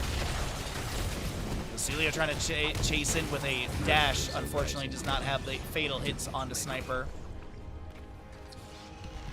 And Sonya grabs the top lane camp. We do have a Toxic Nest in the bush on the left-hand side, but it's going to be Illidan rotating into mid. Next objective. Whoa, whoa, whoa, whoa. Muradin, 399 HP, but able to back away. 5 minutes in, you hear the laugh in the background. That means the boss is up. Breath of Heaven from Karazim activated as they dash over to a minion to get to safety. Abathur does step up into the wave, trying to show, maybe trying to bait. That is going to be Jaina in bottom lane taken down. As we pivot back over into this, this is going to be Illidan trying to take down Karazim, but the Radiant Dash allows them to get out of there. Serenity with the channel. Will Crankle have a burrow interrupt? The Impale is going to be one. It is your bed of barbs with a 3.5 persisting barb on the ground, and that is looking like Bird and Serenity get the channels, but Sonya did manage to convert the bell tower. Actually looks like it's 7 shots going in. The Gravekeeper is another tower. 7 shots as it was 4 and 3. 32-29, a 3-point game. But we do have Heroic on the right-hand side, diving into mid lane. Cocoon onto Lucio. Immediately, Wrath of Berserker has been activated. The Evil is taken down. Water Elemental, 7-sided strike, Cocoon, Ultimate Evolution, Wrath of Berserker will be Heroic pickups. As Illidan works on top lane for it. Whoa, that's a very early boss. Okay. Clawly Kittens want to neutralize, or at least be the one in the lead, so it's going to be a 1-point difference between these two teams, 28-29, as Jaina looks to push back the Illidan top lane. That's a very early boss. We don't see it picked up this early. And single objective in the center of the map coming up. We'll see what we end up getting channel-wise, but Heroics are here on the left, as we do have High Five, Go for the Throat, Hunt Illidan, Hyperion, and Avatar. Alright, door tossing in, the 7-side strike's gonna be activated. The Avatar will be forced out as well. Lucio amps things up. He has the reverse amp level 7. And the Sapper camp will be cleared away. Alright, Muradin, no reverb level 4 as we mentioned. He did go Thunderbird, so he has no cooldown reduction. Landing those Thunderclaps, Ultimate Evolution onto a Nubrak, looking for the second Burrow Charge stun. Wrath Berserker has been popped by the Sonya, and she looks to sustain that off this camp.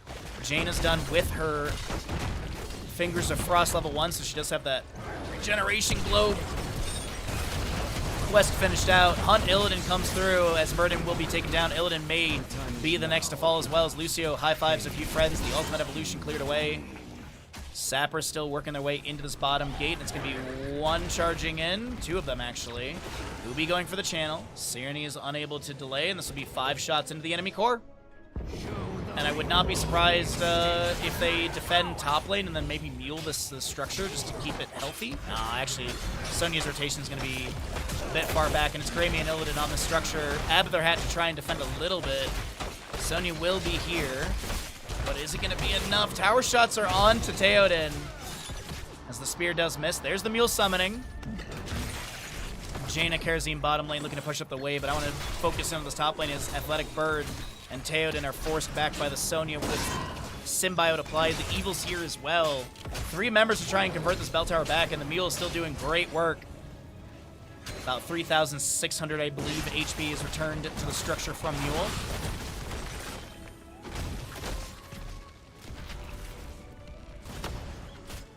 Sonya continues to hold top lane. All right, Abathur's soaking mid.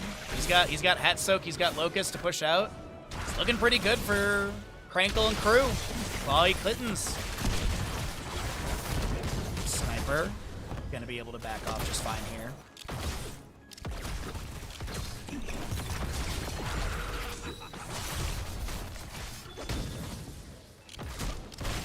Dwarf tossed in from Murd, and a Stormbolt lands. The Water Elemental has been summoned, and Nubrak is to burrow charge. The safety Sniper is like one punch away from dying, but the Illidan Hunt comes through. The Karazim will be able to chase in the 7-side strike onto a few enemies. That is Illidan next to be taken down. Can they chase onto the evil Athletic Bird on this Greymane? Has eyes in the dark. He goes for the throat, but there is no kill to be found. A triple kill picked up by the side of Clawy Kittens, who are now looking for a triple altar phase. Plus, this is 13 shots. This is 13 shots. 3 sappers over the wall, 5 shots from the objective, or 10 shots at least. That's the anticipation. We do have Abathur on this right side, heading, I think the Sonya here, actually, yeah, she was trying to take down the Murden. So the Symbiote delays out the right side channel, but Sonya should be able to get this. The Evil might delay. Nope. Sonya dead. Yes. But bottom lane structure goes down. 10 to 29 in core HP, as it's a 6 kill difference. And do we get a barrage to begin? The mid lane has got too much health, and Illidan and Greymane will be able to clear this out.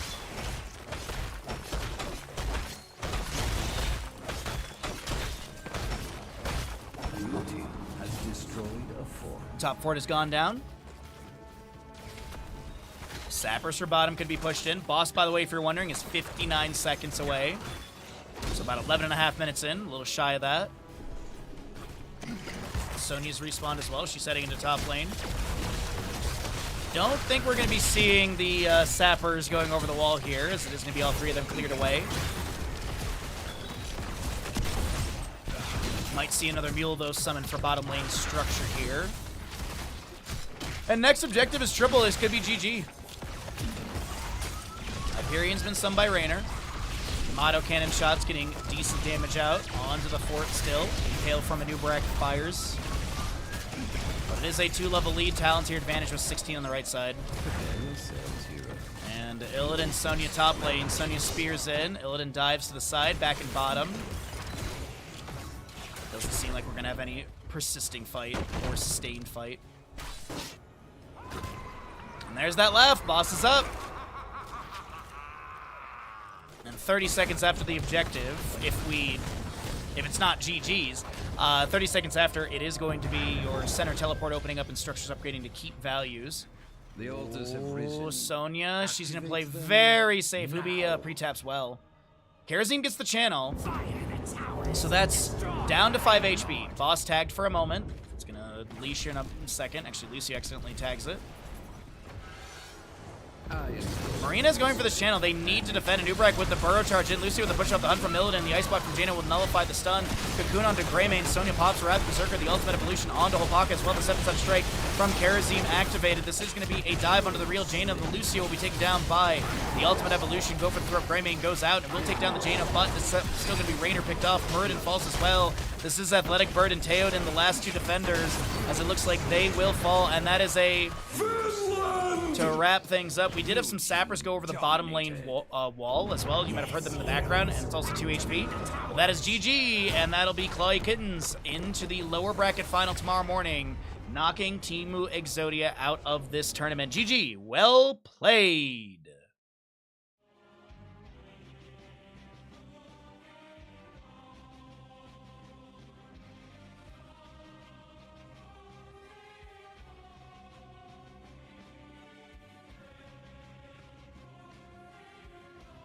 And we have another best of 5 coming up.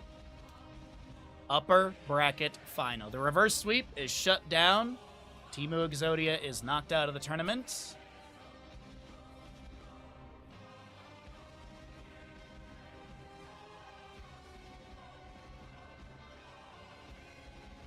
Yeah, Beercha, that's a really good analysis, bud. Really good analysis. All right, I think our next lobby is ready to go already, and we are going to get into Battlefield of Eternity for map number 1. So we'll go ahead and get the ads out of the way, and we're going to get ready for the upper bracket final.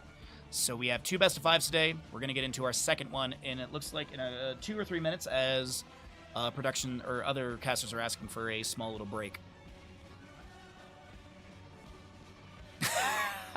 Death Knight. Death Knight.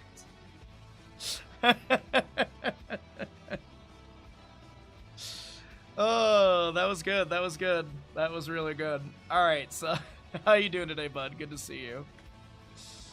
So let's. So this is gonna be upper bracket final. Let's get our stream title updated and stuff like that. Let's leave that whisper. I'm assuming I can whisper you,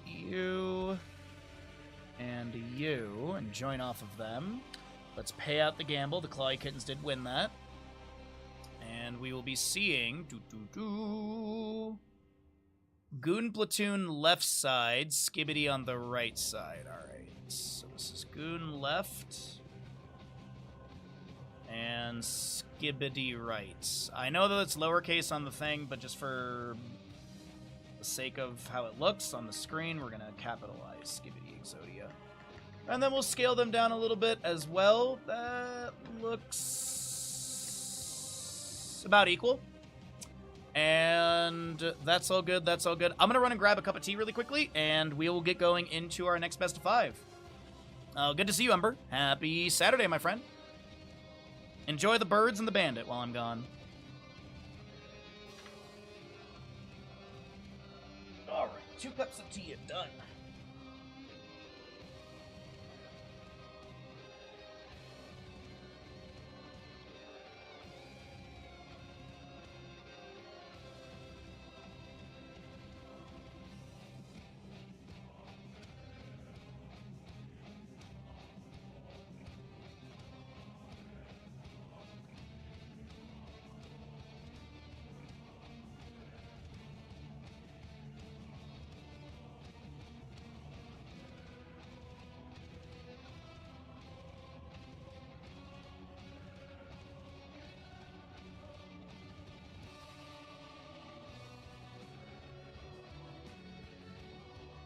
All right, we got another cup of tea. It's a mango tango day. All right, I am looking at 10 players in the lobby, and then we just gotta get ready and we'll get going.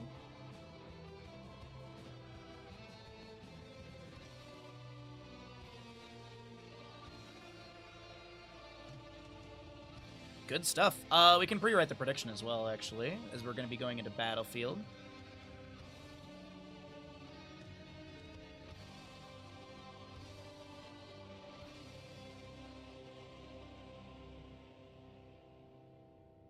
Alright, so it's Goon Platoon versus Skibbity Exodia.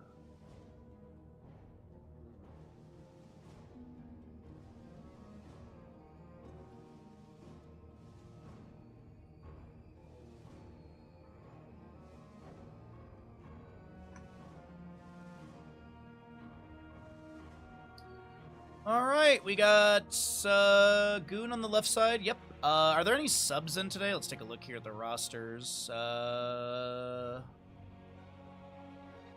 I didn't mean to click on that. I meant to... there we go. Nagram, high rate. I think Wit's in for Nagram. Wit is in for Nagram. Otherwise, it is the standard comp.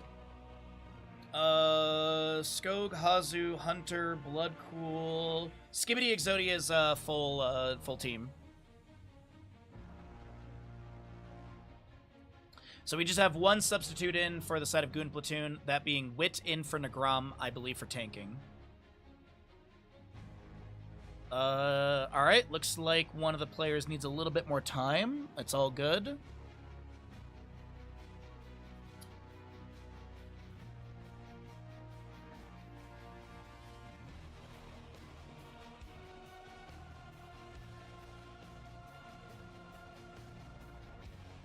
We're apparently talking about Swedish language in chat.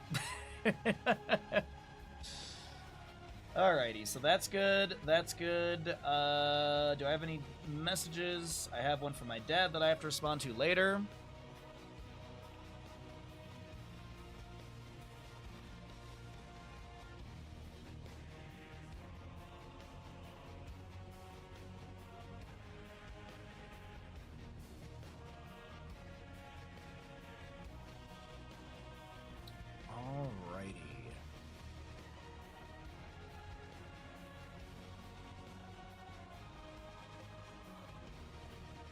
Win condition, figuring out whose room is the hottest. Not mine.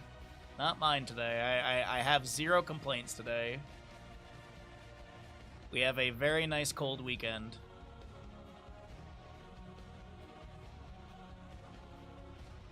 Alright, so we're just waiting on one player to ready up, and then we'll be going into the final series of the day. Stream titles updated. Yep, all of it's good.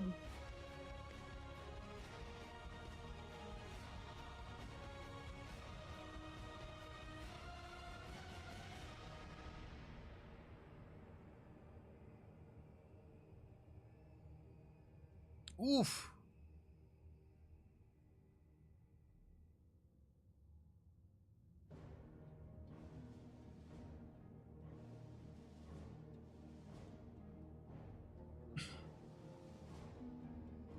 Alrighty. So yeah, upper bracket final between these two teams. This actually, I think this is a rematch from earlier in the tournament, right? Wasn't there Goon Platoon versus Skibbity at a point? No, they actually... Have they even ever... I don't think they ever played against each other. Goon Platoon, there... No, this is literally the first time they're actually going up against each other. So that'll be kind of exciting. Battlefield of eternity. Welcome back, everybody, into our final best of 5 of the day. On the left-hand side, it's going to be the crew of Goon Platoon. On the right side is Skibbity Exodia. This is the upper bracket final. Winner's going to be heading into the grand finals with a Map 1 choice and Map 1 first pick.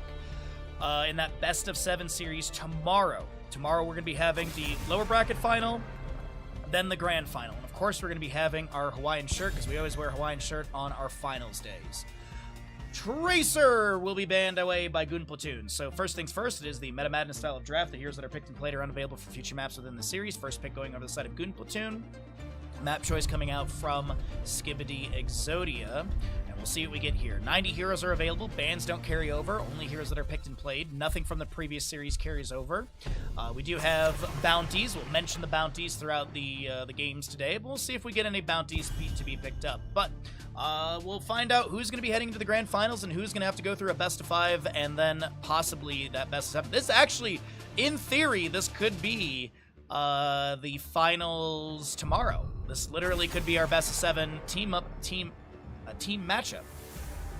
Li Ming, Sylvanas, and Tracer all to be removed. A lot of range assassins to be removed in this series, unlike the previous, which was a lot of Garrosh bans, a lot of Hogger bans. You did see a pretty persistent ban on Alarak after map number 2. What do we get here for Skibbity Exodia to start with, though?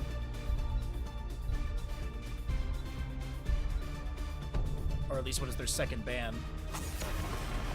They'll get rid of the Tyrael. I think Skibbity Exodia is banned at the Tyrael pretty consistently. Not that they play bad against him, I just think that they legitimately... You know, he's a strong tank in general, and also he's just in a really good spot. And his mobility, his support that he can bring to the team with movement speed, swift retribution, stuff like that, really, really good. Holy ground blocking, sanctification, or judgment. Hanzo first pick isn't really crazy for Battlefield. Pretty expected for that one. Right side for Skibidi Exodia, though. Immediate Hogger and a Chromie as well. Really big 1-2 punch coming out the gate from Skibidi Exodia. As I said previously, I really don't think Chromie has, like, a bad map. Her race obviously isn't amazing, but there's always the thought of, well, if you just kill the enemy team, you can take all the time you want to race. We'll probably see some sort of sustained damage dealer go into the side of Skibidi Exodia as well. I don't know if they're gonna hyper carry Chromie on a map number 1. But it's Hanzo with Blaze and Uther. So main tank Uther, I'm guessing. I wouldn't be surprised if we do lean into like a Zarya, like some sort of like support or a secondary healer. I think Karazim is really, really viable on Battlefield of Eternity. I just think his damage is decent, his mobility is nice, his scaling is great, the tools he offers up to the team are great as well. Yeah, he doesn't keep your health bar at max number, but I think Uther Karazim would be a great combination together. Probably don't see it, but who knows. Maiev will be removed. We will get rid of the Warden for her control, mobility. It does feel like that Goon Platoon could have definitely leaned into that Maiev, try and dive into Chromie or Hogger and displace them so Blaze and Uther can step up for Jet Propulsion or Hammer of Justice. I could see an Ana ban here, like Ana nano boosting Chromie or even Hogger. Like Hogger with no control nano boosted is kind of strong, but I don't think we're going to be seeing that. It's actually going to be Lucio ban coming out from Goon Platoon. Okay. No Lucio in the house on this one, but I still think the Ana could be picked up. Biotic Grenade is a really good anti-heal because Blaze wants to heal off his ignited oil slicks. Uther, obviously baseline heal.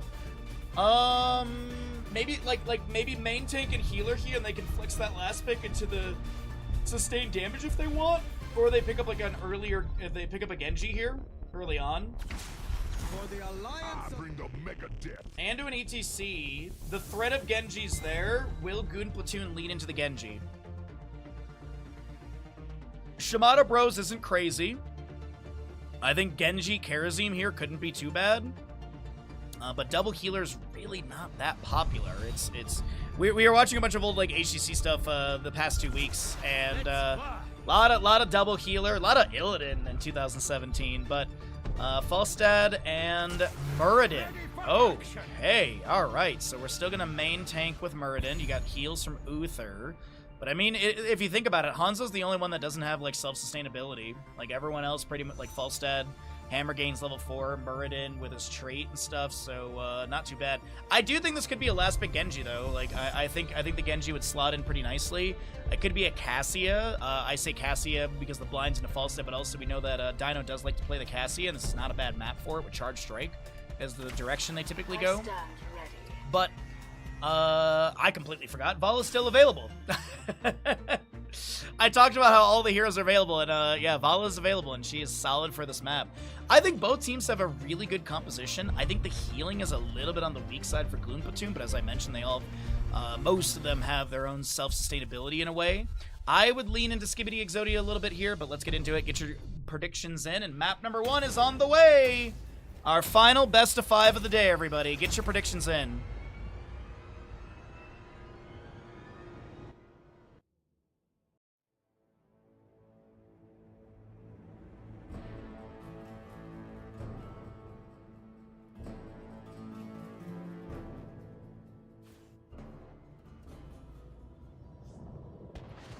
All right, left-hand side of the map is going to be Goon Platoon, Wit Muradin, Disciple Hanzo, Holpaka, or sorry, my brain. Ultralisk is going to be on the Falstad. You got your Scorch Uther and a High Wraith Blaze. Right side of the map is going to be Skibidi Exodia with the Dino Vala. Hunter Orc Anduin, Hazuab's Chromie, Bloodcool is going to be your Hogger, and Skog on the ETC. 5, 4, 3, 2. Q build Falstad. Gathering Storm, Wave of Light. You have your target practice Third Wind and Adrenaline Stim Pack. You have your Puncturing Arrow, Even-Handed Blessing. Time Walker's Pursuit on the prowl for Hogger and ETC Block Party. Muradin lands the Stormbolt. Hanzo misses a Storm Bow, but it's no big deal as Skog is able to power slide to safety. The big mention for that one is just the stack for Disciple, just trying to get those hits onto every enemy hero for the 30% range increase and the 100 extra damage after getting all 3 hits. Disciple taking a little bit of damage from Dino. As I mentioned, is going to be that puncturing arrow, so the Q build for Vala here. Bloodcool just currently working on the top lane wave. High Wraith is going to pop the Adrenaline Stimpak and grab this Khazra camp for top lane. I do believe Hogger bounces off the wave and does not see the Blazer a little bit, so has to be under the assumption that Blaze is on this camp, and absolutely Blaze is on that camp. Easy throw Dynamite, trying to avoid helping Blaze clear this. Jet Propulsion misses on the anticipated direction. The retreat ping is going to be called, but I don't know from who, as here comes Falstad, and Bloodcool is not going to be able to sustain that pressure and fight back. But it is going to be Khazra camp for bottom lane, grabbed by the side of Skibidi Exodia. You have Muradin looking to step up here, 12 stacks on It's Hammer Time. Not too bad so far on that baseline quest. 45 stacks needed, as we mentioned beforehand. At Oral Anomaly for the Chromie, she gets her talents 2 levels early. And that'll be Time Trap set up in front of this fort gate to maybe eat shots or possibly lock down an enemy hero. Falstad rotating in. Only 8 stacks on that Gathering Storm, going to jump up to 11. Time Trap finds that Muradin, as I mentioned. And Disciple's going to be able to back away. Was going to Hearth out, but looks like they cancel that. Time Walker's Pursuit does get vision of Ultralisk, Disciple, and Scorch here, and does have that 4-second persisting vision afterwards. Wit scouted by that Time Trap, and Wit's like, wait, why is this Impaler seeing me all of a sudden? Well, it's a Time Trap. So, Disciple chunked, but not taken down. And Muradin is going to miss a Stormbolt into the enemies. We'll have the announcement of the objective in 10 seconds here. Cool. Hogwild through the Blaze, but is not going to be able to sustain this. Throws the easy throw Dynamite out, and actually is going to stick around in top lane. High Wraith to reset for full. Interrupt? No, the easy throw Dynamite misses. Misses the insta activation. Falstad first milestone, by the way, at 30 for a 30% damage increase, 80 for another 50 to make it 80%, and 150 for the 70, which will make it 150%. Augur in top lane finds a nice angle, and Bloodcool is able to bounce to safety with the Hogwild back to their gate. Objective is here. Dino with a Hungering Arrow fired out. Face from ATC. Muradin tries to Dwarf Toss away, but the Power Slide interrupts. Wit, as we do have Vala chasing in. Do we get a vault forward or anything from Dino? It doesn't look like it. They're going to focus on the objective race. Falstad does have the Fallen Shaman pushed into the fort gate of bottom. And he'll take flight to safety over to his allies in top of the objective pit area. But speaking of, this is going to be a race looking pretty good to the side of Skibidi Exodia. We do have a Time Trap connecting onto the Uther. This also will be your Hogger stepping in, looking for a staggering blow stun. We do have the Jet Propulsion Blaze coming through. Face melt from ATC. And this is going to be objectives on race potential sides. Skibidi Exodia stepping in for the defense while they have Chromie racing on the right side. Ultralisk, gotta be careful. Do lose a few stacks upon death for that Gathering Storm. Obviously, milestones cannot be lost. But Hanzo natural agility power sliding again from ETC, focusing on the Ultralisk here. The race is so very close with these two teams, and it's 606 HP remaining.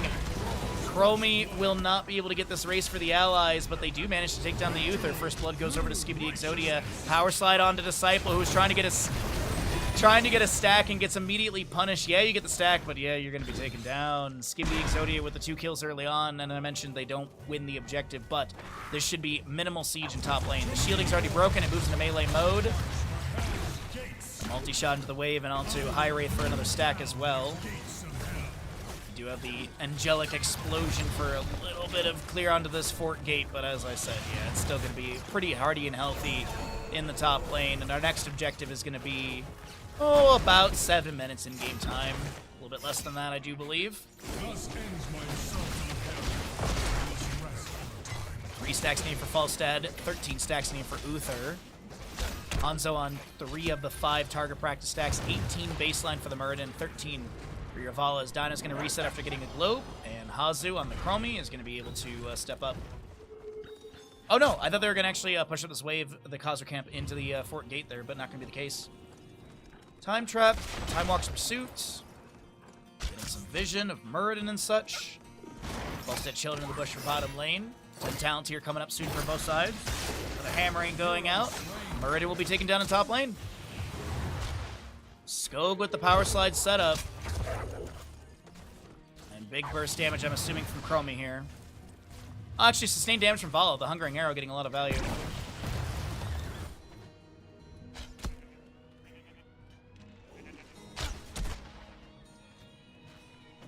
Bloodcool just playing this lane a little safe. Scatter and Wave of Light into the bush just in case anyone was there. And Dino is rotating in. Skog maybe looking for a flank here.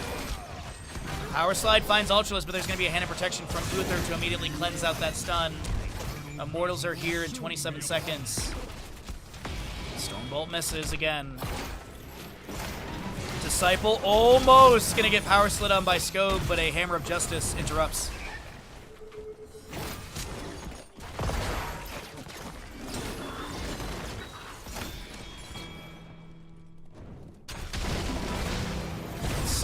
Power Slide, Chastise. There's so much being traded between Skog and Wit, as well as Hunter Orc and Dino coming in to help out, and Dino steals the kill. So we do get our second Immortal phase started here with Rain of Vengeance, Light Bomb, Slowing Sands, Shockwave, and your Mosh Pit ETC Heroics. 4-0 in kills. Skibidi Exodia looking for a controlled map #1 victory. As they go for Disciple once again, the Shockwave rotation. Shockwave and rotation onto Disciple. And Disciple getting bullied here a little bit, I'm not gonna lie. All set up to 39 stacks. He did go into your Hinterlands, which is a bounty as well. Divine Shield, Dragon's Arrow, Avatar, as well as your bunker for Blaze.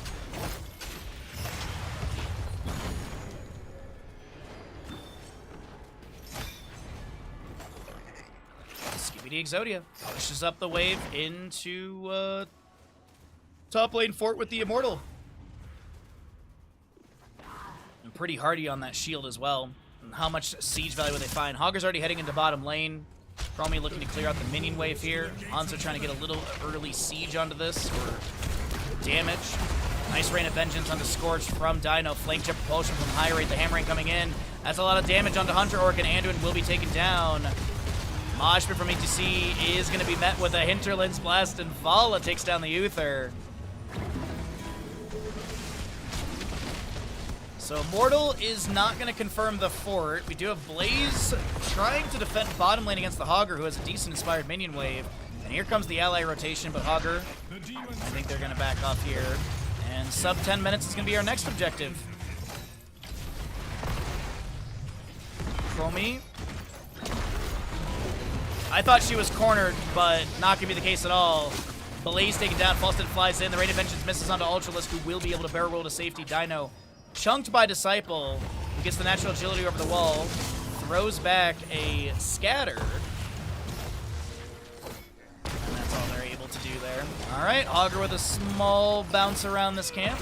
Stormbolt misses onto ETC, 19 stacks for Muradin. Little trade on sprays, Time Trap onto Hanzo. And Disciple once again being bullied, getting beaten up. Same with the Uther though, 3 kills on each of them. And as I mentioned, the Immortal should be around 10 minutes. We should be having the announcement pretty soon for the next Immortal phase on the east-west sides.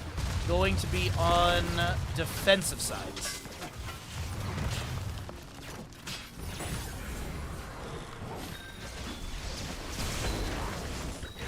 Staggering Blow misses the stun up against that Loot Horde. We do have Fallen Shaman plus Khazra Camp for bottom. Level lead. 8-kill advantage. There's the objective announcement, as I mentioned. Getting close. Falstad. I think they're trying to bait Falstad into Bloodpool here, and it's going pretty well because here's ETC.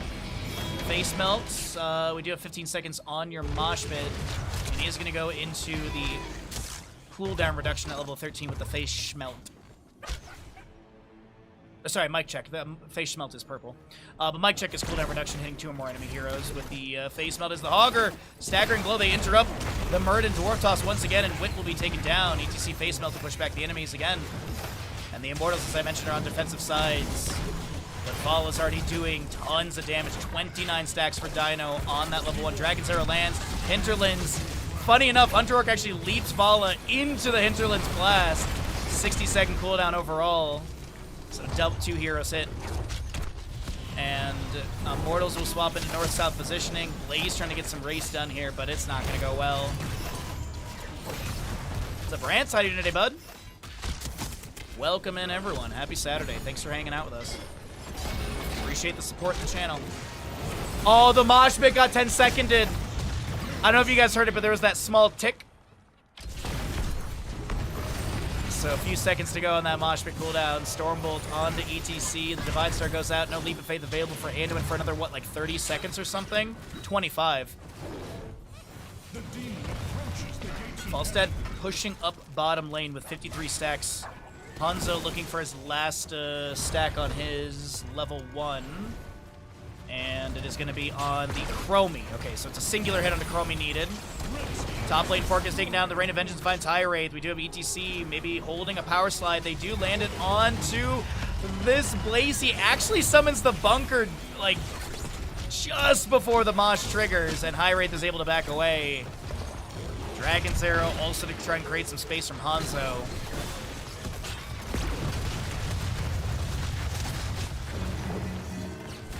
Slowing sands from Chromie, trying to zone back the enemy. He's going to cancel that. Maybe get a repositioning a little bit further forward, but no, it doesn't seem like Skibidi Exodia will play this any further forward. Wait, hold on. Time Trap onto Anduin from their own ally, Chromie. Stormbolt lands onto her, scatter into the wall as well. Hanzo gets chunked a little bit, gets some flash shields, gets his Divine Star, and that'll be that.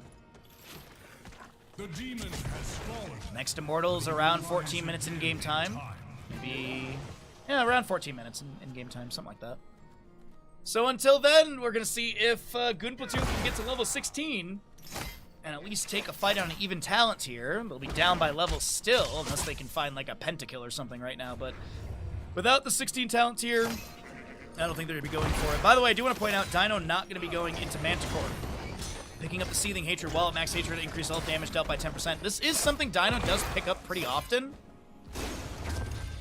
One of the few Seething Hatred Valas. You also do have that Headbanger, Imposing Presence, Gnome Speed, or Fast Forward, sorry, I always flip that one, and the Glyph of Faith. Some big talent pickups at level 16. Half a level to go for that 16 on the left-hand side.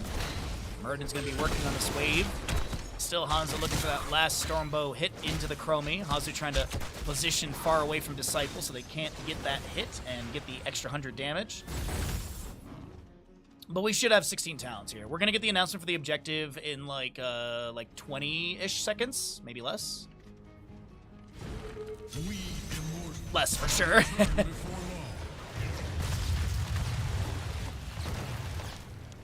But it's a 10 kill difference. Getting 16 here. This camp will be like just shy of it, I think. Yeah, they're just shy. They need like 2 minions from bottom, or actually Ultralisk can probably get it right here. All right, so at least it's even talent here. Obviously, as I mentioned, down by a level and a half for scaling. Ultralisk is gonna recall, and that's probably to go deal with the top lane Fallen Shaman that's slowly being pushed up by Chromie. The Immortals on the north-south positioning. Piercing Arrow, Benediction, Juggernaut Plating, Flow Rider, Ares Gust, 16-13. See power slides in, Mosh Pit. Sorry, Light Bomb is going to miss. Wit does activate the Avatar. I think a little miscommunication on the Skibidi Exodia side. Falstead finishes out clearing top lane camp and such, and he'll rotate it with the allies. This is going to be your Immortal phase, though. First half won quickly by Skibidi Exodia.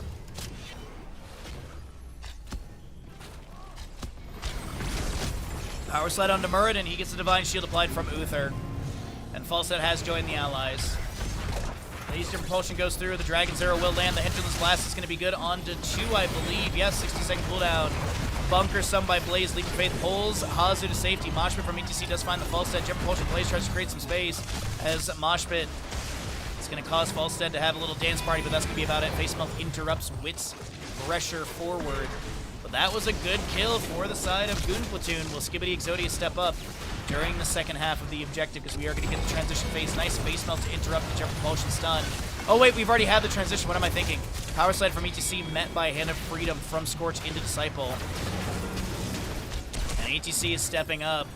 Still trying to get that last hit into Chromie. Time Trap from the Chromie and such onto the Blaze. The Unraveling level 20 for the minus 50 spell armor. They might not win the Immortal. Wait, they actually might win the Immortal here. Scotch throws back a wave of light. Disciple goes in for the last bit of damage and will get the Immortal.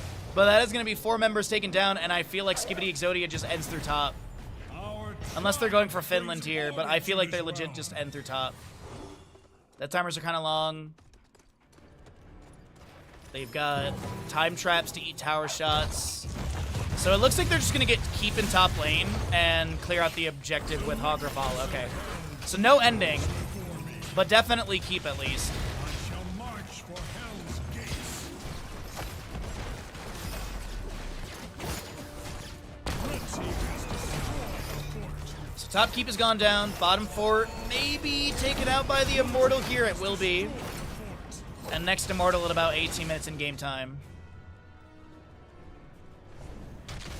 Whoa, Stormbolt from Wit not connecting onto Hazu.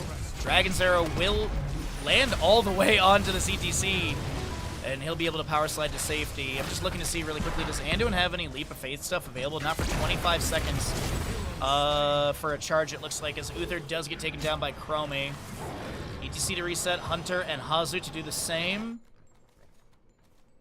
Not a bad game number one for Skibidi Exodia. They've had a couple little blunders here and there, but they're very minute, and it's still a 14 kill advantage, a 2-level lead, talent tier advantage in just a second, and the next Immortal phase is going to be on defensive sides again. Yo, what's up, Cav? How you doing, bud?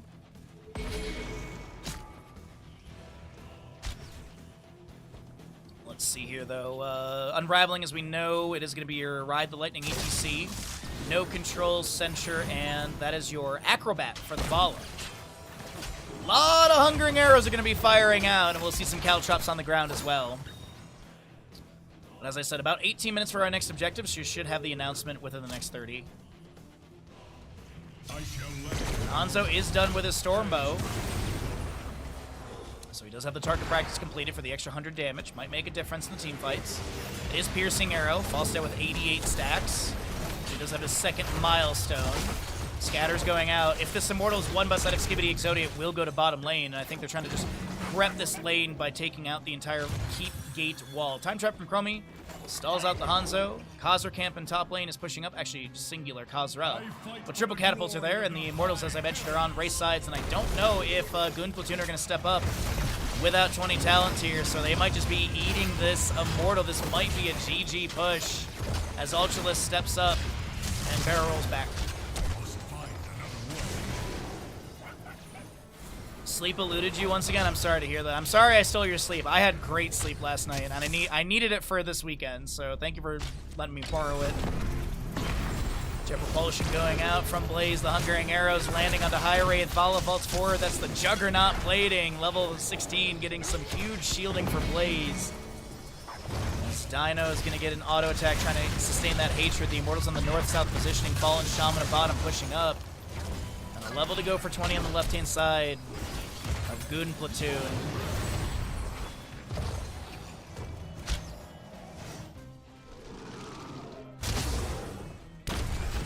Propulsion again attempted. Vala vaults forward using that Acrobat and just chunking onto High Wraith. Below there's a small fight from ETC face melt disrupting the enemies. Maybe looking to create a little bit more space with another face melt power slide from ETC Mosh Pit. Cleanse, but that's going to be Hanzo still caught. The Divine Shield applied. The Hinterland's Blast will be interrupted. 10-second cooldown. Falstad will be picked off. His stacks drop down to 91. We do have a catapult on the left side on the core, as this is Bloodpool trying to get away from Disciples. Sustained chase. The Immortal Savage the Divine...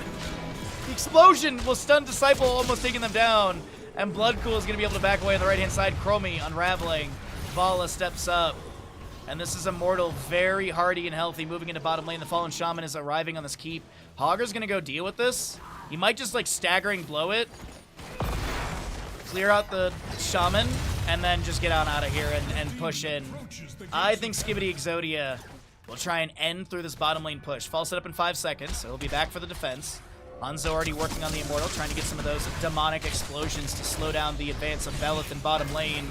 Vala working on the wave. We do have an oil slick from Blaze going out as Nano Machine coding for that attack speed debuff as well. Vala vaults forward, Light Bomb on ETC. He uses Ride the Lightning to bolt the storm in. Hinterland's Blast falls dead, hits onto 2 enemy heroes. Vala going in deep, trying to get some of these hits onto Ultralist. Face mode from ETC pushes back the enemies once again, and does have that mic check level 13 for the cooldown reduction, hitting 2 or more enemy heroes with Face Melt. Divine Star flying out, Twin Flames from Blaze as well, and this is going to be Immortal picked off. Next one coming up around 23 minutes, I think sub 23 minutes. And even though it's a 17-2 kill game, it does feel like a very close game between these two teams. Goon Platoon will arrive at their 20s, and they do have that Mountain King, Bullseye, Call of the Wildhammer for Falstad, as well as your Redemption and and Fortified Bunker. So I was looking at ETC in the rotation here. So he's taking a bit more of a scouting route. Allies playing a little bit more safer on the right side of their map. But as I mentioned, the Immortal, like sub 23 minutes in game time. We're like a minute and a half away, less than that, for the Immortal phasing. And it really does feel like Goon Platoon, they had a bit of a struggle in the early game, but they're really waking up in this latter half of the map.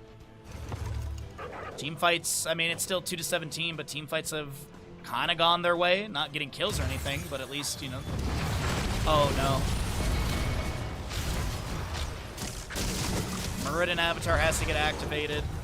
Camp will be picked up for top lane by Bloodcool. Falstad throwing a few hammerings onto the structure of bottom lane.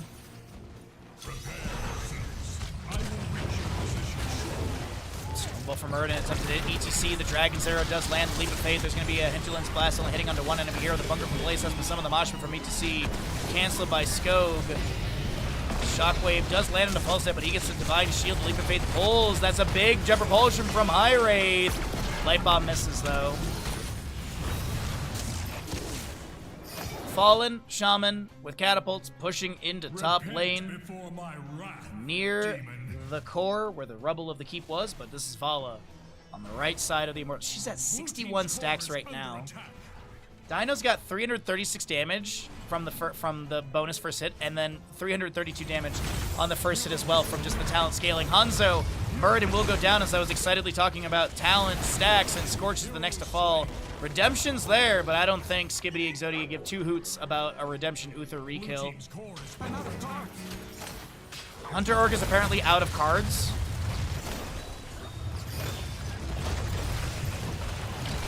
Jet propulsion interrupted by a face melt of ETC. Time Trap finds finds the ally and enemy. Scorch low, and Uther does die, and there will be no redemption this time.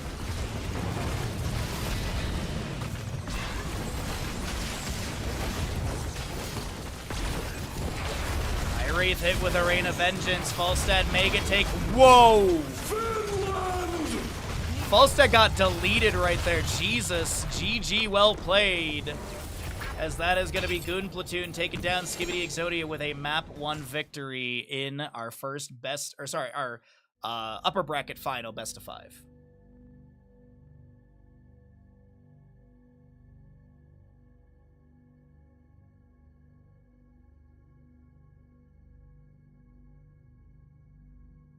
It's quiet. Too quiet. It is. What's up, Vita? How you doing, bud? Did you guys see the painting I did this week as well, by the way? Great game, number 1. Really good back and forth. I gotta give credit to Goon Platoon. I know it says at the end 2-23 in kills, but I think Goon Platoon actually had some really, really good moments in that game, and I think they could really take a map or two off of Skibidi Exodia. I think they could push us into a map 5. I definitely think this is going to be pretty close, unless Skibidi Exodia wants to just shut it down, but either way. Let's go ahead and roll the ads and get ready for map number 2 of the series. We don't know where we're going yet, but we'll find out together. Alright, so Skibidi goes up. Take a look at my whispers here so I can see who is where, and then, yeah. Oh, you know what I should do as well? I haven't done it in a while. I should probably update the Nightbot command.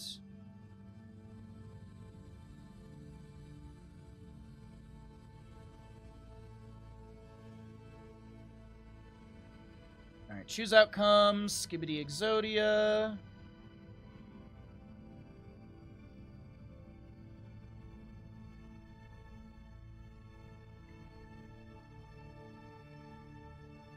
Oh, I don't have a command for it anymore. Anyways, as I think we have a lobby ready to go for Infernal Shrines. So this, by the way, this is the painting I did this week. We did a Diablo painting inspired by the Fractured Peaks. from Diablo 4. So there you go. This was a really challenging painting. I'm really happy how it turned out. It actually turned out really, really good. Some of the best mountains I've done in a very long time. I think just like the framing I did on this was really good. The sort of like blurred background, whether these are like structures or whether this is a forest line, it's kind of left up to you. I gotta be honest, the shading on this is just, I've stared at the shading so much. This shading is so freaking good. The only thing I wish I did was I wish I pulled this mountain range in front of this mountain range, so there's a little bit more depth created, and I wish I continued this this cloud line behind the peak right there. But all in all, very, very happy with how the painting turned out. That looks good. Thank you. Thank you. That was my 83rd painting I've ever done. This is the 83rd painting I've ever done. This year we're doing video game challenges. We've done Shadow of the Colossus. I did the first painting I did this year, the Demon Souls painting is probably the best painting I've done this year in my opinion. This Diablo painting is an easy second. We've done we also did Concert Radon. That's the one that I submitted to GDQ. I shipped that yesterday for Summer Games Done Quick. So if you watch Summer Games Done Quick, you'll see my painting there. It'll actually be towards the end of the event because I'm assuming they'll have the Concert Radon during I think there's like an Elden Ring race, if I'm not mistaken, one of the days. So it'll probably be there. And then I also submitted 2 Pokemon paintings. I have not told anyone what the Pokemons are except for Stark. Stark is the only one that knows one of the 2 Pokemons. But I did submit 2 Pokemon paintings. Those are acrylic. But those all got shipped out yesterday, and I'm excited to be able to donate some paintings to GDQ. I had FOMO last GDQ, so this one I decided to do a bunch more. So my game plan is to submit 3 per event, 2 Pokemon and 1 big oil painting. If I do more I did buy smaller canvases, so I can do them faster, because the ones I did were I think they were like 6x9 or something like that. So they're a bit on the bigger side, or maybe they're like 7x10. There's some wonky size, but they're decent size. But I do have a bunch of 5x7s that we're going to be doing for the future. So yeah, thank you all for the kind words. But yeah, we were trying to learn a lot this year. I'm trying to teach myself more and more about like oil painting, so I've been watching like, you know, YouTube videos and things. So next month I believe we're doing something Castlevania-y. I think we're going to be finally doing the Castlevania painting, because I think I have an idea of how I want to do it. Castlevania has been a bit like, I really want to do a Castlevania painting, but it's just been a big stressor, because just figuring out the what's the word I'm looking for? Not the format, but the composition. Figuring out the composition has been the biggest struggle for me, but there's a ton of like reference artwork and stuff like that I typically use. So, like for example, Diablo had tons of reference artwork, which was really nice. But either way, here we go. Map number 2 in this best of 5 series in the upper bracket final.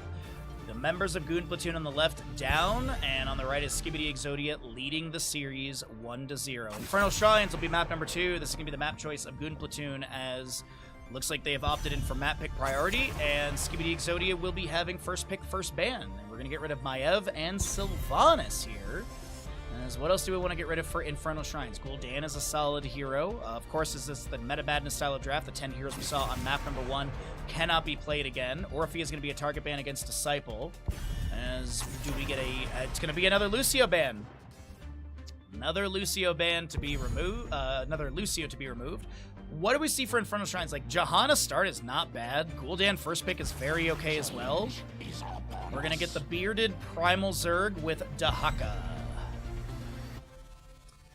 Alright, so Dahaka, mobility is really nice, drag setup is good, Shrine Clear is decent. Speaking of Shrine Clear, we could see like a Leoric possibility. I think Leoric is very, very strong for Infernal Shrines with his Neo Peasants level 4, his general Wave Clear, and then also his mobility with Wraithwalk. For the Horde. Alright, Gul'dan with the Shakes, as we also have your Johanna picked up with that as well. I honestly, I think Gul'dan Johanna is just a really solid pickup here. I don't know if that alert went off, Cav. I have no idea because of delay on stream and stuff like that. But either way, thank you for that. As we do get into what else? What else with the Dahaka? Do they want to go into further control? So we do get more control with the Brightwing to polymorph. We do have a Tyrael. With the Tyrael, the thing I was going to mention is that Sergeant Hammer's often played with the Tyrael, so you have that Swift Retribution for the attack speed and movement speed in Hover Siege, which, if I'm not mistaken, I think like Sergeant Hammer has a 95% movement speed of the base 100 when Swift Retribution's applied to the Hover Siege. Is that right? Yeah, because I think Hover Siege is 50% movement speed, and then Swift Retribution gives you 145% or 45%. So I believe that takes it to 95. No, actually, wow, Skibidi Exodia is going to be banning the hammer. I honestly thought that was going to be their direction. I was very convinced that it would be a Sergeant Hammer. Gul'dan Johanna, though, what else do they want to roll in with that?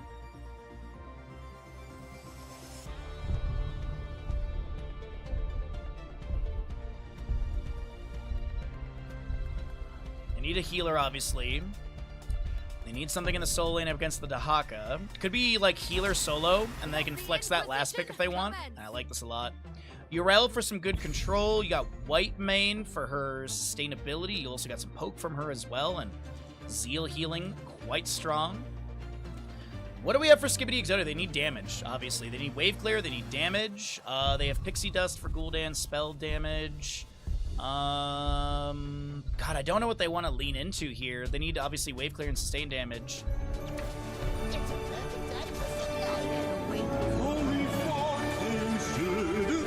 Tier 3 sub. Jesus Christ, what the fuck? Oh my fucking god, fucking Tier 3 sub. holy shit, what the fuck?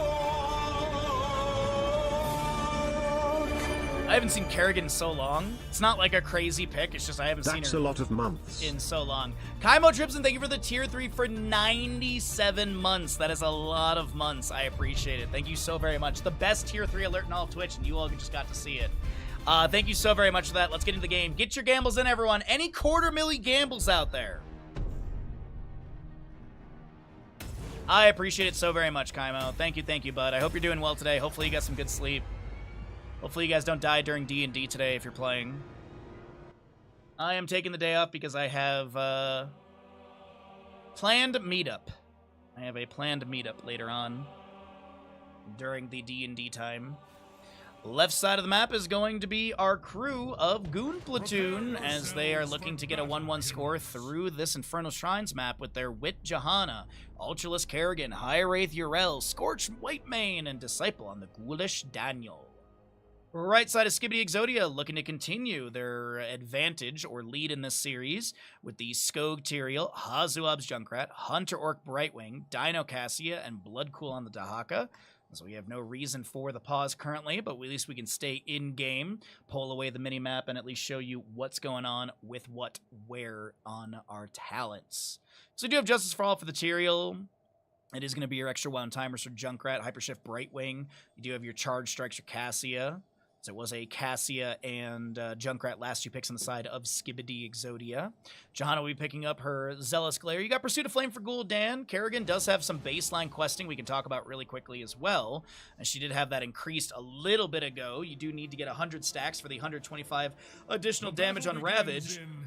10 seconds. Once you get 100 stacks, your heroic takedowns now provide 14 stacks rather than 7. And after reaching 250 stacks, you have a total of 325 additional damage. Pity the Frail for Whitemane, Carrion Swarm. Not Carrion Swarm, sorry about that. Fury of the Swarm for the Kerrigan here, as we also do see your Light of Karabor and Enhanced Agility to Haka as the fight breaks out of mid lane. No drag from Bloodcool, close to High Wraith.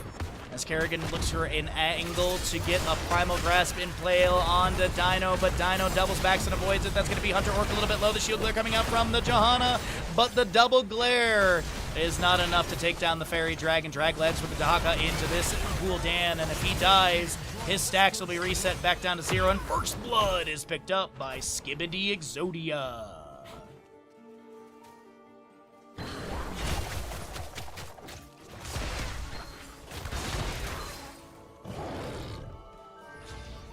Right side Impaler is going to be grabbed. No Khazra camp on the left. It looks like there's a Junkrat concussion mine from Hazuabs in that. We were talking about this past week because we've been watching back some old HCC games and stuff, and this upcoming week we're going to be watching back some of the Open Division games. And we were talking about how it was like really cool to see Hazu on other roles besides solo lane, and I mean, I've forgotten this tournament that Bloodcool has been solo laning for Skibidi Exodia, so once again Hazu does get to reprise his role as Flex, as he did back in the day for old Team Liquid.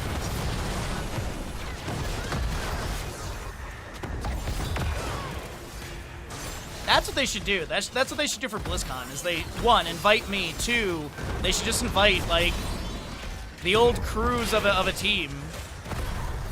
Like, let's get, like, old Team Liquid up against, I don't know, the Heroes Hearth crew or something like that. That'd be kind of fun.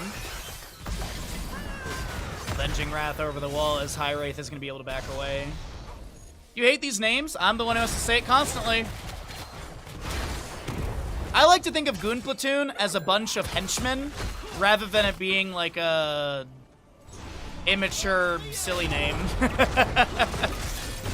Kerrigan tries to ravage in to get the Primal Grasp Impale onto Hazuabs, but it won't be able to land, and this is going to be first objective, by the way, in the bottom lane. Frozen Punisher announced in roughly 5 seconds.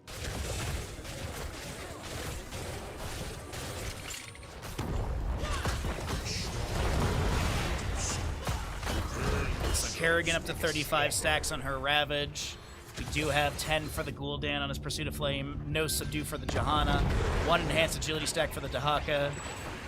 Magic Spit for the Brightwing, so typically critical miss level 7 for her. Shattering Teeth for the Junkrat, so probably Sticky Wick at 7. Maybe Gotta Trap them all level 16. Could be Ripper Air as well. Hazu does like to have that Ripper Air mobility.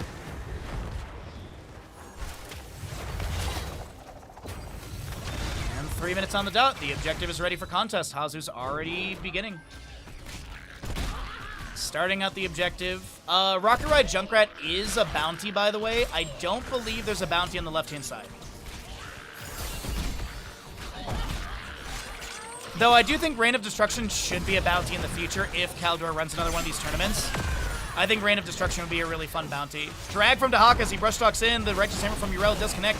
Wit is going to be able to get some healing from that Zeal applied, as well as the Inquisition onto Dahaka. Cassia Fens onto High Wraith, who's able to break connection with the Righteous Hammer. But this is going to be a Frozen Punisher for bottom lane, and we'll see how much siege Skibidi Exodia are able to pick up. Swift Retribution for the Tyrael, no Burning Halo 7. Gushmine pushes Disciple further away. Did go into the Hunger for Power at level 7, so you see that minus 25 healing forever, or for the remainder of the match. And Punisher on 30% jumps back onto Scorch here. Skog trying to chase it onto Wit, who will pop Iron Skin. And our next objective is going to be at 4 minutes 11 seconds. 7 minutes 11 seconds. This is a 3-minute cooldown from when the Punisher goes down. 30 seconds, obviously short of that for the announcement of the Punisher. As it looks like we get another pause going on right now. Not sure what's going on with all these pauses, as we don't have any information about that. But we can at least show you talents. Actually, we can go ahead and at least show you stats right now, as it looks like there's a technical issue. You know, you would never have a technical issue if you had a Corsair branded headset. Just saying. The Corsair V2 is a great new headset.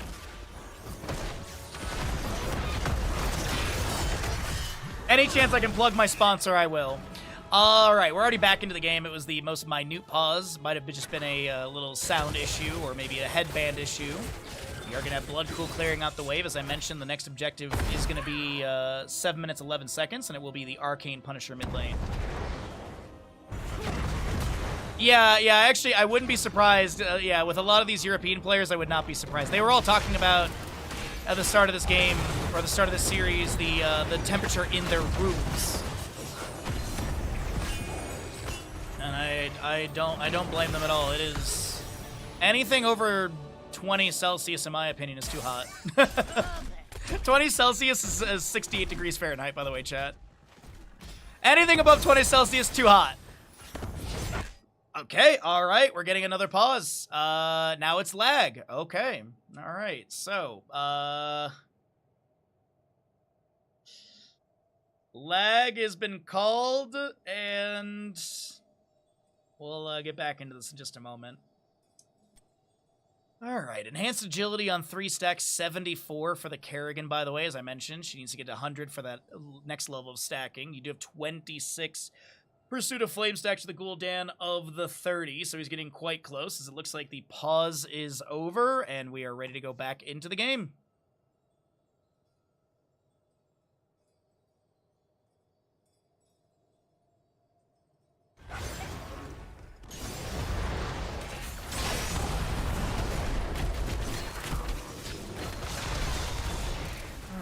Well, you've seen a bit of the stats, but why not? We'll cycle through the other numbers right now because we're waiting for the for the level 10s to pop up.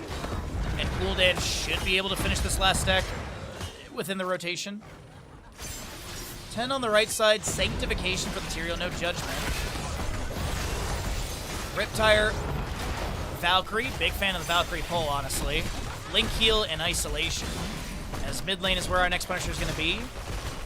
Still a little bit more than a minute away from the announcement. Valkyrie woes fishing and actually pulls the white man. That was it felt like that white man was out of the range of that, but no, she does get pulled in. The Riptire takes her down, and that'll be a second kill over to the side of Skibidi Exodia.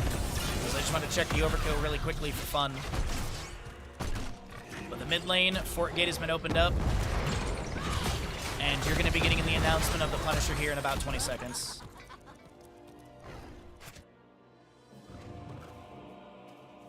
Horrify, Ultralisk, Scarlet Aegis, Ardent Restoration, and Blessed Shield. Another shrine will be ready soon. This Kerrigan is going to be playing it safe in top lane. Dahaka able to Darkstorm the wave. Brightwing as well as Junkrat for this camp on the right side. Avenging Wrath in. The Polymorph is there. High-Wraith is going to try and bait the Concussion Mine to explode. Fallen Shaman still on like 10% HP. Gul'dan, a lot of damage into this Dahaka. The camp will go over to the right-hand side. The Isolation missing onto Scourge. That will be a Sanctification down from the Tyrael. That is a kill onto Whitemane. And the members of Goon Platoon who look to advance and steal away this camp are going to be punished for it. They'll lose the objective as well. And this is going to be another pause coming through. Our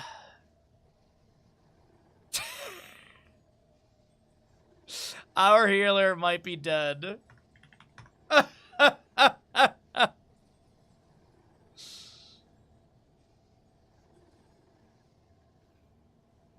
Well then. God, I'm gonna be done with this, I'm gonna be done with this cup of tea by the end of this match. I'll have to get a glass of water or something after this, but either way, we'll find out what's gonna happen in the pause here in a moment. Kerrigan is over 100 stacks. So she does have what we talked about earlier for the 125 additional damage, plus she's getting 14 stacks when gaining a hero kill. No subdue for Johanna. Gul'dan's done with his level 1. Give us the objective right now. That'd be nice, wouldn't it? I run in! Dahaka, bottom lane. Quality emote there, Cav. That's a very good emote you got right there, as this is top lane Fort Gate to be sieged into by Skibidi Exodia, while Junkrat pokes around the objective. Gul'dan is going to try and thin the wave with Corruption and Fell Flames. Fort Gate has been taken down. Brightwing blinks onto the Junkrat really quickly. Junkrat out of mana for the time being, as he gets back instantaneously.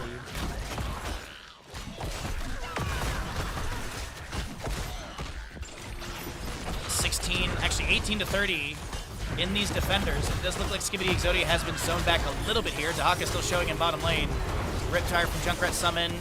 Polymorph on to Wit. There's going to be a Holy Ground blocking. Riptire steals a few skeleton defenders, 32 to 34 in the defenders. That's going to be Horrified from Gul'dan. The Scarlet Aegis from Whitemane activated, 38 to 35, 39 to 35. And this is going to be objective going over the side of Goon Platoon. They asked nicely, but High-Wraith is going to be able to back away with a Righteous Hammer. Urel heads to top to soak. Try and close the gap to 13. This is going to be Tyrael blocking. Ooh, that was a Punisher jump onto Skog, and that might be Kerrigan taking down the Angel of Justice, who's going to try and get some death time reduction down to 19 seconds. Wit poked at by Hunter, Orc, and Dino as your next Punisher is sub 12 minutes. 11 minute 56, so the announcement is going to be 11 minute 26 about. Tyrael's back in. 1-3 in kills, 13.5 to 13 3/4. A very close game number 2 in this upper bracket final. And as I've been saying throughout the day, this could be honestly a prelude to the grand finals tomorrow. Loser of the series drops down to the lower bracket final, which will be our first best of 5 tomorrow. Winner of that series will go up against the winner of this series in the best of 7 grand finals tomorrow as our second series. The winner from the upper bracket will have map pick and first pick priority. Loser will not. No game advantage is the big thing that I want to mention. We haven't had that in a while, but I was reminded of it back during the HCC games we were casting, or looking at earlier this week, as that is going to be a Chrysalis from Kerrigan. That is going to be then Gul'dan pulled out of position. The Riptire does land onto Gul'dan. He is going to get some armor from the White Mane from the Scarlet Aegis. We do have a Kerrigan combo onto Junkrat, as he's going to Concussion Mine blast himself to safety, as it is going to be gotta trap him all level 13. Ultralis from Kerrigan will be cleared away. And Cassia tries to chase in. Nobody dies here. The Khazra camp bottom does not get too much siege. Next objective I had mentioned is going to be your sub 12 minutes, 11 minute 56 or something, but it will be top lane Mortar Punisher. So that earlier siege onto the fort gate is going to be kind of equalized here between the two teams. That's going to be Yrel with the Avenging Wrath into the bush, and she'll be able to back away. Okay. The level lead is still there, and it's going to be 16 talents here, advantage on the right side in a moment. And wave clear is pretty decent in bottom. We'll grab the globe for him and White Mane. Iron Skin active from Johanna, no drag available from Blood Cool. Might have actually been mitigated by that, as we do have Tyrael blocking a little bit with the Holy Ground, pulled back in by the Primal Grasp and Impaling Blade. Skog will be getting a face shift from Brightwing, who links over to Dino immediately to try and further pressure onto High Wraith Yrel. Concussion Mine is going to blast Wit inside. The Riptide from Junkrat coming through. And it's going to zone the enemies back. Steel Trap from Junkrat being noted in that deep section of the, or I guess the allied section of the map. Riptire activates onto a couple enemies. It is 16 on the right side with the Martial Law, Elongated Tongue, Spread Volley, Criterize, and your Heraldric Reforging. Big level 16s to mention there. And we have 30 seconds to try and get a quarter of a level. Not crazy, so I think this could be Goon Platoon with even talent here during this objective. Might be a level offset, though. It might be like 17 to 16. But either way, at least you have even talent here for this third objective of the map, Mortar Punisher. Bottom lane wave is pushed up by Dahaka. Yrel quickly clears that. We do have the Rampant Hellfire. It is going to be your Subjugation. Shared Punishment. No Subjugation, 13. Templar's Verdict as well. Sonic Efficacy for the Kerrigan and your Holy Renewal. Dahaka stepping up with the drag onto Kerrigan. She gets a cleanse from the White Man Intercession. Sorry, Unbridled Energy. Not Efficacy. Concussion Mine mitigated by an Iron Skin of Johanna. Tyrael, Druid's Might thrown into the bush. Will he activate for the body block onto Gul'dan, or at least the Holy Ground block? He does activate. This is going to be a Valkyrie missing. The Riptire summoned by the Junkrat as well. That's a ton of damage onto your Kerrigan, who's going to back away. The Horrify from Gul'dan activated, as we do have an isolation onto Wit. Sko getting a face shift from Brightwing. Hunter helping out with that health bars. We do have a Concussion Mine blasting Yrel into the enemy team. The Chattering Teeth will be chasing in, but the Ardent Restoration is activated. Disciple trying to back away from Tyrael as it's 10 to 6 in defenders. Kerrigan misses the Primal Grasp and Impale combination. Dahaka looking to step up for a drag potential onto someone. Lands it onto the Yrel, but she gets a cleanse from White Mane once again with the intercession. And it does look like Skibidi Exodia have zoned Goon Platoon off of this point for the time being. Looks like we have some well taps and a re-engage. Kerrigan looking for the combo into Dino, does land it immediately, and that is going to be a fend as well.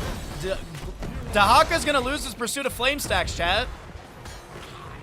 Though it looks like Skibidi Exodia will be losing out on another objective, and this is going to be Goon Platoon pulling ahead in experience because of these kills. So Skibidi Exodia say, let's try and at least get some soak in other lanes, push things back so we don't lose a structure to a massive Archer wave of bottom. Tyrael playing this very safely. Just needs Holy Ground and such. We do have the Mortar Punisher. This should be top lane for it. Taken down, and maybe then pivot into mid lane. Let the Punisher work on Keep Gate. while the rest of the team is going to be taking down mid fort, possibly bottom. Try and open up the map against the enemy. Has destroyed a fort. No, they're going to stick around with Gul'dan top lane, okay. Kerrigan floating around mid. Urel's on the structure bottom. Urel siege, not the greatest. And it looks like Gul'dan is not going to further pressure this lane. Punisher will be cleared away. We'll take a look and see when the Punisher goes down and see where our 4th Punisher of the map is going to be. Or I guess even better, when it's going to be.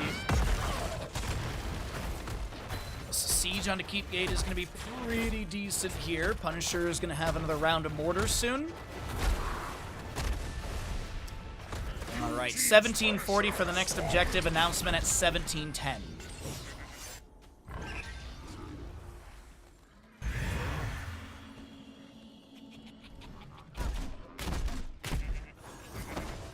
All right, until then, still have the mid lane fort. Let's call it 60%. Bottom lane fort, 20%. This one over here on the left-hand side sitting at around 75%. Mid and top lane fairly damaged. And next Punisher will be mid lane. Avenging Wrathen from Muriel takes down the structure. She's going to try and back away. Dahak, I think, brush stalked in. He might get taken down. Has Lurker Strain level 4. Pops his Essence as well. Has the enhanced agility, and he's going to try and zoom his way out of this one. Does our NASCAR Dahaka have the speed needed? Or is he going to be stuck on the Michigan International Speedway? It looks like Bloodcool is going to be taken down. Wait, maybe? There's no way Bloodcool makes us alive. Lurker Strain bonks. Taps the bush. Lurker Strain value for vision breaking. White main autos are there. Gul'dan says hello with a Fell Flame, and that is going to be a dead Dahaka.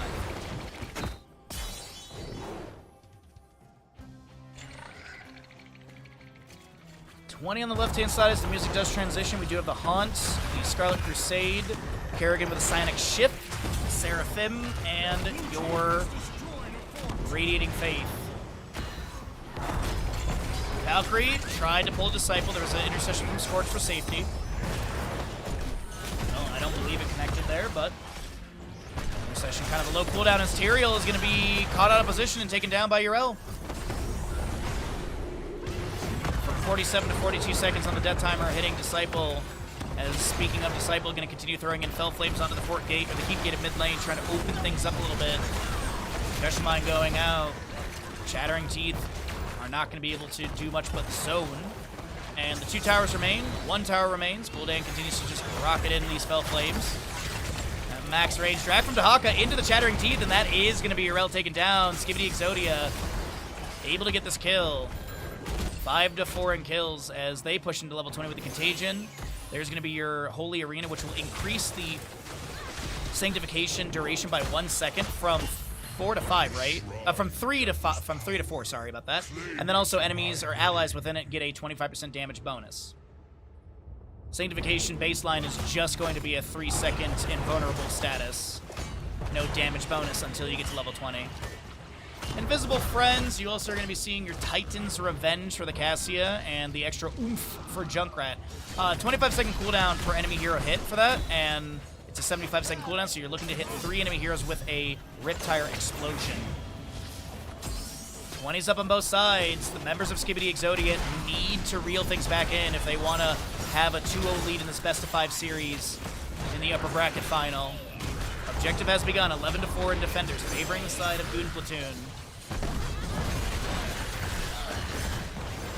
Kerrigan ravaging onto the wave. This is a drag onto her, trying to pull her into the steel trap, and they do get it. There will be an intercession, a Riptide from Junkrat looking for the triple. They only get the double as the Scarlet Aegis from White Mane is going to be activated. The Bless Shield from Janna coming through as well. This is a lot of damage to Tyrael, and he is going to get a Sanctification Blink Heal from the Brightwing. The Horrify from Gul'dan missing onto this Dahak as he does pull Wit into the subjective area. This is 17 to 21 in defenders right now. We do have a drain onto Skog, but no kill. I cannot believe the play that Skibidi Exodia made here. I thought that Tyrael was 3 times dead. But this is going to be objective number 4 over the side of Skibidi Exodia heading into mid lane. Be crazy. Thank you for the redemptions. We'll do them after this game. Once we get in the next lobby, if I do forget, please remind me, because I am going to be forgetting things today.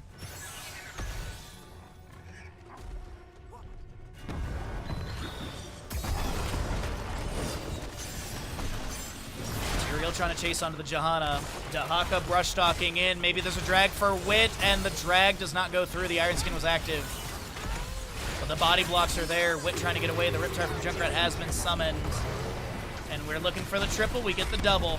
Mid fort will fall. Punisher gets the gate of keep. Next Punisher at, what is that, 22-19? Something like that. That sounds about right. Good to see you again, being crazy. Thanks for coming on by, my friend. Hopefully your Saturday is treating you well. Kerrigan is also done with her baseline, so now she has the 325 Ravage damage, or increased Ravage damage, because you also have the baseline scaling. So take a look here really quickly on the Kerrigan and see. So her 273 right now, so she is over 500 damage with a single Ravage. That's actually a lot. So, all right, we are a little. We're about 2 minutes away from the objective. We'll have the announcement less than that from now. It's like a minute 30 from here.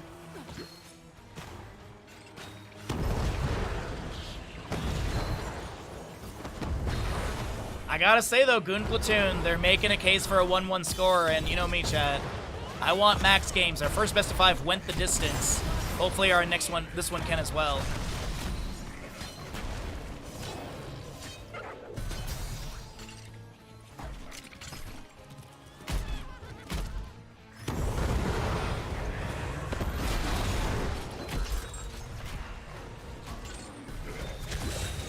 Alright, a little Dark Storm from the Dahaka onto this wave, clears things out. Cassia managing bottom as well. Kerrigan just clearing out top. No more stacks to get, but still. Has that Ravage and that clear pretty quick, and just gonna sidewall as well.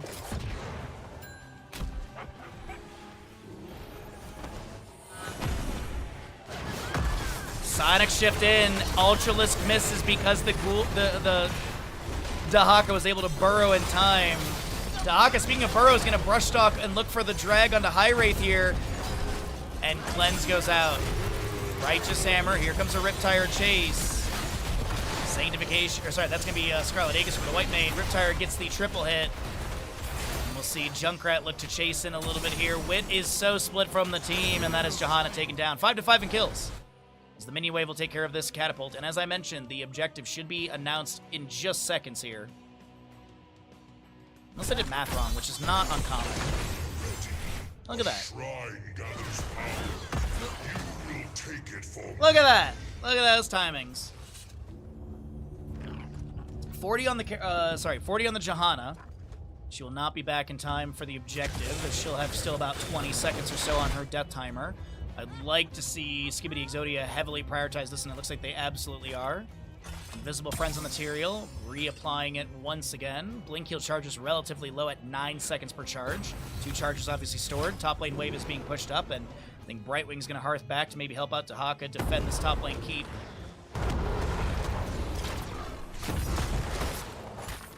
Avenging Wrath over the wall. Bloodcool playing the positioning very safe. Cassie is here as well. Tyrael looking for the flank. Junkrat is left onto the objective. We do have the Scarlet Aegis from the White Mane. Scarlet Crusade from the White Mane activated. The Valkyrie misses. Sanctification comes down. The Kerrigan is going to pop the Chrysalis, use the Sonic Shift to back away. The Horrify from Gul'dan pushes the enemies further back. Junkrat gets the objective. He heads into mid lane to... No, he's actually... You know what he's trying to do? He's trying to avoid being seen in mid lane. Trying to maybe flank onto the enemy's retreat. But I don't think Hazu and friends are going to be calling for that. I think it's just going to be a pivot back into bottom lane to siege with the objective. Less shield from Johanna. Junkrat unable to get the concussion mine positioning they were hoping for to knock Wit back into Skibidi Exodia. And this Punisher confirms the fort easily. This is a 23-minute Punisher. This bad boy... Let's take a look at some stats here really quickly on the Punisher. 450 damage in the structure, 39,250 points of health.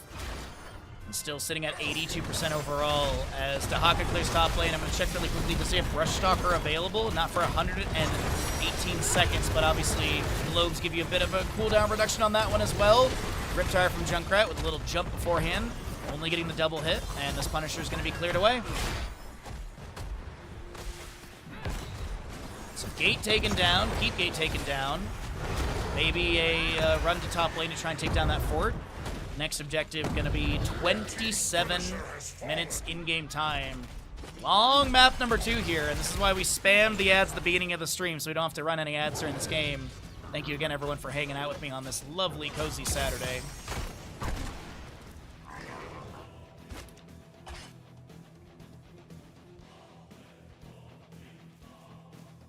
I'm sorry you didn't sleep very well. Not a lot of people seem to have slept well last night. I slept great personally, but I guess I stole everyone's sleep. So if I can just borrow it for one more night, I'd be good.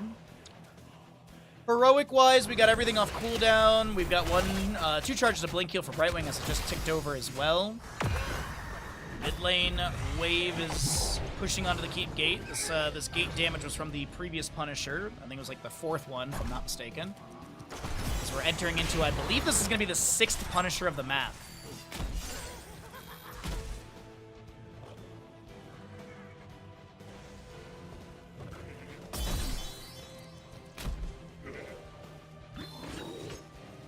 Alright, still about 2 minutes to go for the objective. Less than 1:30 for the announcement.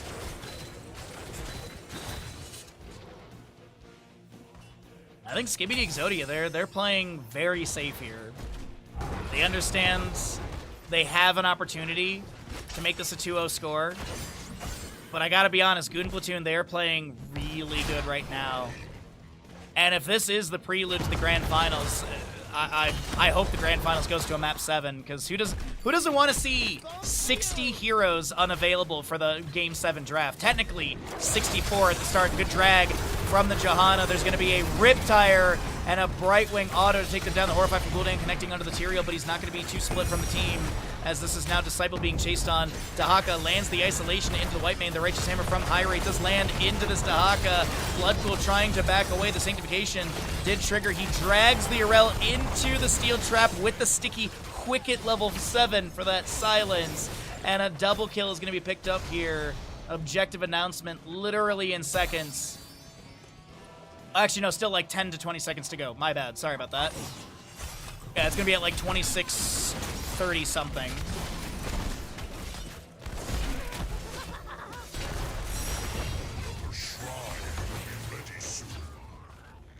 Fallen Shaman for top lane. 23 seconds for that objective, and during that time, this is going to be a top lane fort to be taken down, so there's periodic catapult pressure matching in top lane. Also that passive experience gain, the structure experience gain, removing the well from the enemy, more dive ability to go in for these deeper flanks, so really good play from Skibidi Exodia as we have the objective ready for contest now.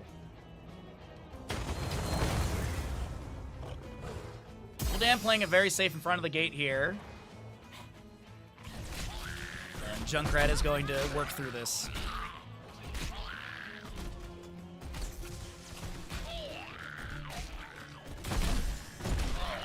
If you want some late game stats, there you go really quickly.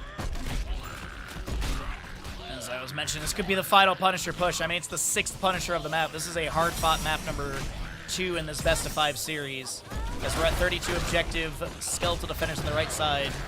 Tyrael on the left is a little split from the team. A White Mane Inquisition applied. 25 to 25, 7 to 5 in kills. And there's Junkrat finishing the last Skeletal Defender. Tyrael grabs the globes, as I think he needed them the most. We're going to pull away the stats here. We have the keep gate already opened up. Punisher can jump onto the further target. Can Skibidi Exodia end here, or will the hold from Goon Platoon be in place? Junkrat with a few grenades. Checkmate. We do have the Steel Trap out once again. If Bloodpool can land the drag and pull the enemy into that. Punisher jumps over onto the Gul'dan. Wit trying to flank. Polymorph by the Brightwing immediately. Riptire from Junkrat summoned in a very safe position. Look for the triple hit. Will be able to get it here. And he got that reset. Kerrigan Sonic shift over the wall. Junkrat uses Chattering Teeth, the Concussion Mine. And Hazu lives. Punisher at 57%. This keep is getting really low. And we do have the Punisher stats with 500 damage into structures currently. 50 more damage in that scaling from the previous one as the keep has fallen. And Skibidi Exodia, they will not advance towards core. They're going to back off and play it safe. But they managed to take down the first keep against the enemy. And you know what? It's super late game. Let's roll these stats for all of you at the bottom, because I'm sure you want to see 29 minutes in-game stats. Red team has been slain. If we make it to that point, the next Punisher is at 32 minutes and like a few seconds. So next announcement is at 31, 36, I think, something like that. Wow, what a super late game map number 2. Valkyrie into the Johanna, polymorph as well, holy ground to block. That Johanna kill is big, but is it big enough to try and find a victory? Dahaka brush talks in. Does he have the drag onto Gul'dan here? The Kerrigan is going to go for her Primal Grasp Impale, and the isolation interrupted from that. I saw the animation start, but you see it on a less than 10 second cooldown. Punisher will be bottom lane next. Lost my mouse. Bottom lane keep on the right side, left side, so it looks like gates have been taken down, but no structure damage. This might actually be bottom lane keep being beaten up a little bit. The Concussion Mine zones the Kerrigan. Pushes her further away. Dahaka look for a drag with the elongated tongue 16. Has no target.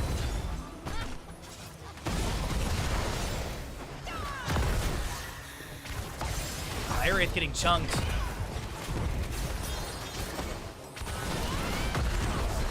Still a little bit more than a minute for the announcement of the objective. Kerrigan is going to try and interrupt the Riptire and does manage to do so. The Valkyrie connecting on to the Yrel. The Horrify comes out a little late. That might be... I mean, Johanna's up in 2 seconds. Are they going to try and go for core here with the Yrel dead for 62 seconds here? If they get the kill on the Disciple, I think absolutely. Core shielding being damaged.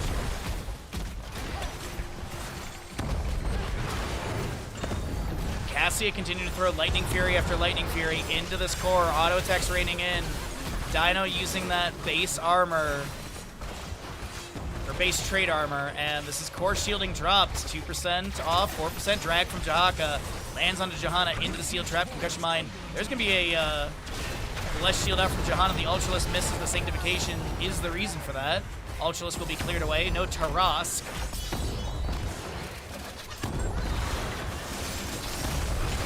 Core shielding broken once again. Junkrat grenades going in. Ultralisk is trying to get the pressure into Skog here, who's going to be able to sidestep. That's a Valkyrie onto Gul'dan, but the interception from White Man interrupts. And there's going to be your next Punisher. Bottom lane.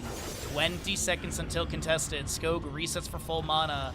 And if this is the members of Goon Platoon getting this, or sorry, if this is the members of Skibidi Exodia getting this, is definitely GG. If Goon Platoon gets this, though, I think they can also end through bottom.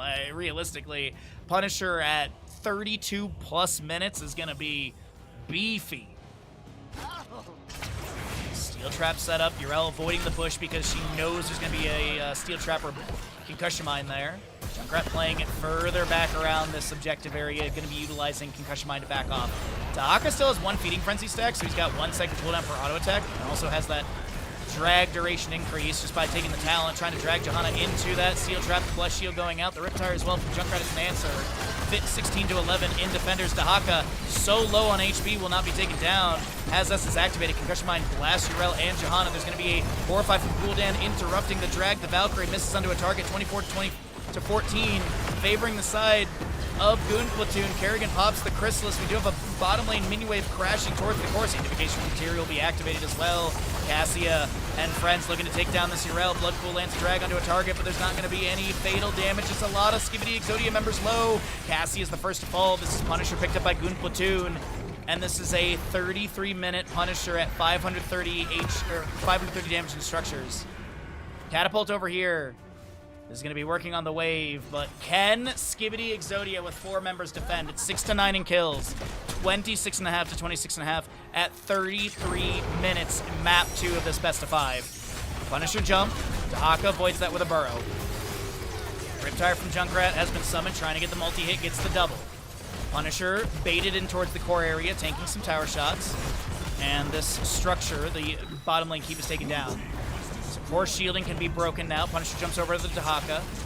Materials joining in with the allies. No Cassie for 23 seconds. Dahaka Lurker Strain. Punisher's breaking the shielding of the core. That's going to be Dahaka taken down by Kerrigan. As they advance into this core, the Riptire from Junkrat has been summoned, and Goon Platoon at 33 minutes, 59 seconds will be able to take map number 2 of this best of 5, and holy jeez, that was a map number 2. Wow, dude. Wow. Wow, wow, wow, wow, wow is all I can say to that. I gotta get water. I gotta get bandit treats. I gotta get into the next lobby. I gotta run to the bathroom. This is such a good series. Wow. All right, let's go ahead and get all of our talent shown. And we'll go ahead and get the ads out of the way. We're going to find out what map we're going to go to, and we have the bandit redemptions as well. Alrighty. Wow, that was a wild map. Not gonna lie. Goon Platoon, turning it around. 1-1 score. And what do we get here for map number 3 of this best of 5? That was such a good game. That was such a good game. So Goon Platoon gets the payout. The score has been updated. The ads are rolling. And then once we get our lobby, I can run to the bathroom, get water, and then we can do the bandit redemptions. I blame the pauses for Skibidi Exodia's loss. Yep, that's it for sure. Oh, okay. Fair. So Alterac, Braxis, Cursed Dragon, Garden, Mines, Sky, Temple, Tomb, and Towers are all available still.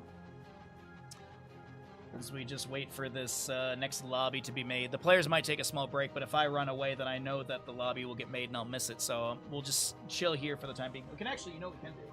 We can at least do the teeth cleaning and get that going for the good boy bandit. You want to clean those chompers, mister? You want to clean those chompies? Good boy.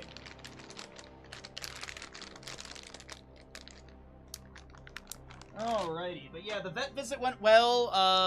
No, it was just a costly vet visit just because I had to buy like a bunch of medications. It's standard medications. I just needed a bunch of them because he's got those big floppy ears, so he always gets like around this time of the year he always gets like some sort of infection, and he always gets like gunk in his ears and stuff like that. So I have an ear cleaning solution that I have a medication that I use every so often, so I'll be using that now because he has a little bit of an infection in one of his ears, which, as I said, is super common. It doesn't bother him that much. And then there's, 6 months of the heartworm medication was like $80, $90. It was like $88 and some change, but all in all, a $250 vet check for pretty much like general stuff. They told me exactly what I knew. They were like, he's got a bunch of fatty bumps, which they're whatever. As long as he's like peeing, pooping, running around, being happy, then we're not stressed about it. His back teeth are always an issue because like the dental treats don't get back there, and I'm trying to figure out something to try and clean the back of his mouth, but he doesn't like, there's a solution you can put into the water dish, and that's supposed to help. It's kind of like a mouthwash, but I tried it, he like literally refused to drink his own water. And then I changed the water out to fresh water, and then he started drinking, and I'm like, okay, so we don't do this. It's just there's just gunk on his teeth, so that's something to work on, but all in all, healthy dog, happy dog, that's all that matters. So, worth the money to make sure that he's, healthy and good. So, and I even told the vet, like, I basically almost every day give him one of those dental treats. It's pretty much every other day at this point, but sometimes I give him one when you guys aren't there, or when it doesn't get redeemed, or if I just want to. I have some fatty bumps. I call them my belly and my cheeks. That was good. All right, we're just waiting for a map to be chosen, and then we can get into the next lobby, everybody. Thank you again for your patience, and thanks for hanging out with me. Enjoying the best MOBA ever made. Hopefully Blizzard can recognize game and will hire us for BlizzCon. We're waiting. Any day now. TikTok, Blizzard. All right, so ads are done. I need to run and grab water and run to the bathroom so bad, and I think that's all the players are doing right now too. So I would have made it there and back again, Bahamut Tail easily, but I just have this fear of missing lobbies, and I also hate people waiting on me. So more Taco Bell emails because I always get Taco Bell on Saturdays. Not always, but I do it a lot. They're just like, you want Taco Bell today? It's like, no. I got 2.5 pounds of wings sitting in the fridge marinating in Cholula hot sauce with onion powder, garlic powder, salt, pepper, and I grated up some fresh ginger as well for that because I always like putting some fresh... I always like ginger as one of the toppings for my my wings. All right, so lobby is made. We're going to be heading into Towers of Doom. I'm going to go do all the other stuff I need to do. I'll be right back. I'll be right back. Some water. Turn off the tea heater. I come back and got pets for the good boy.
Towers of Doom.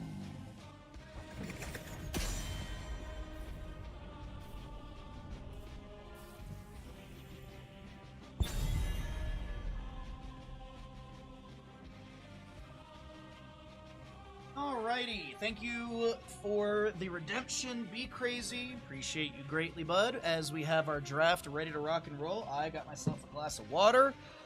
Let me pre-write the gamble, and then we'll get into the next map. Thank you for your patience in the downtime between games. Yo, what's up, Slayer? Good to see you, bud. Alrighty, after a tumultuous, I would say is probably the right word to use in this, map number 2, we're going to be having a 1-1 score between these two teams. On the left-hand side, it's Goon Platoon. On the right side, it's Skibidi Exodia for this best-of-5 upper bracket final. And God, that was a crazy map number 2.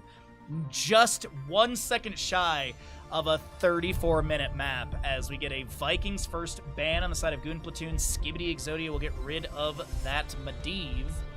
20 heroes are unavailable from the Meta Madness draft. We'll see if anyone goes for bounties in this game. As Junkrat 4 goes, skipped out on the bounty last game, the Rocket Ride. I think Skibidi Exodia's already done it, though. I'm pretty sure they've already done Rocket Ride. Junkrat. Lucio will continue to be banned away by Goon Platoon. Mal'Ganis removed, and that is Maiev as your first pick for the side of Goon Platoon. So good Umbra Bind Control, good Fan and Knife Poke. You got Spirit of Vengeance as well.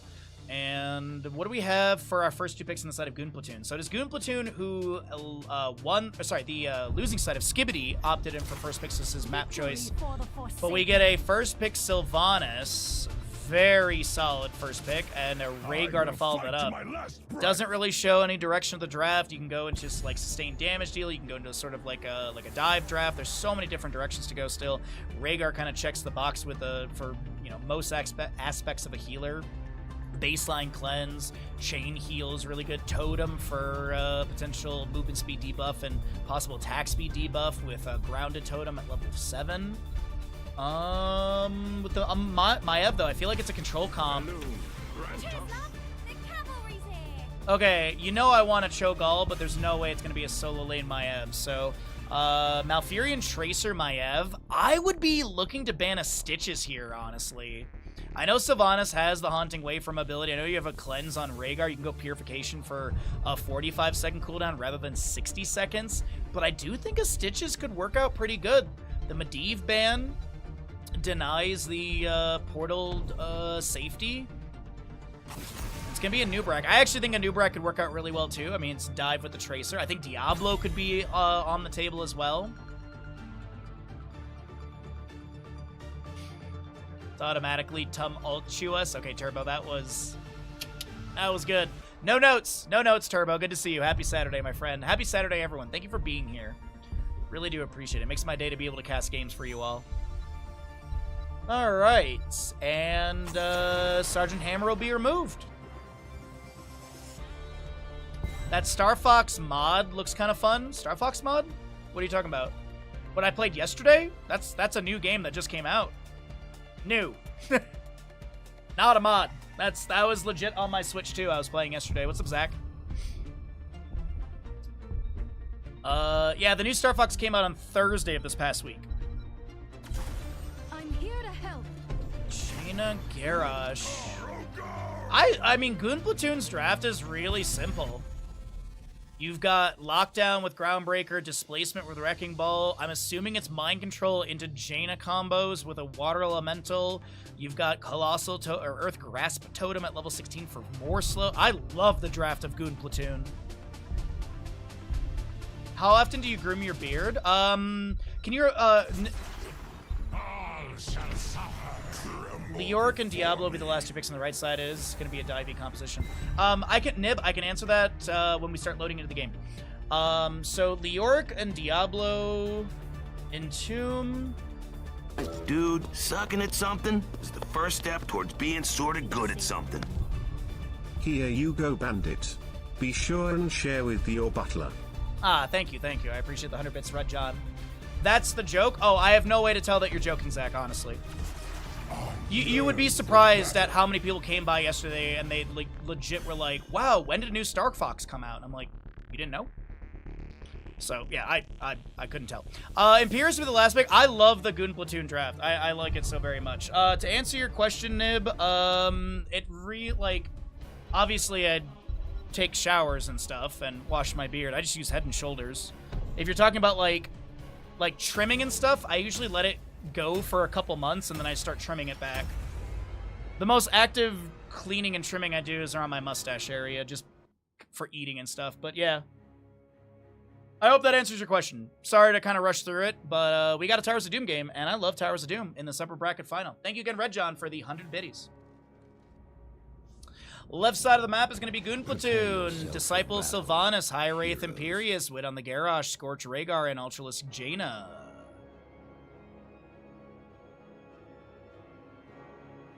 Right side of the map is going to be Skibidi Exodia with a Dino Tracer, Hunter Orc Malfurion, Skog Diablo, Bloodcool on the Maiev, and a Hazuab's Leoric. The battle begins in 10 seconds. Lily isn't a bounty? Disciple, I think you're very wrong. 4, 3, 2, 1. Well, wait, Lily is not a bounty? For? I legit thought she was. Damn, I'm very wrong. Excuse me. My apologies. I think she was a bounty. I think it was Chen and Lily in the previous one of these. But either way, I'm wrong either way. Doesn't matter. All right, so we are going to be seeing your Celestial Charge going in from the Imperius onto the Diablo. Immediately, Skog is going to get the Overpower Shadow Charge into High Wraith here. He's looking to back off from Hazuabs, who has a little bit of a roll swap here. Hazuabs back on the solo lane. Bloodcool, the one on Maiev this time. Overpower, Shadow Charge again. Cleanse on to Whip, but the Pulse Bomb is going to be enough to take down Garrosh First Blood to the side of Skibidi Exodia. Unrelenting Torment.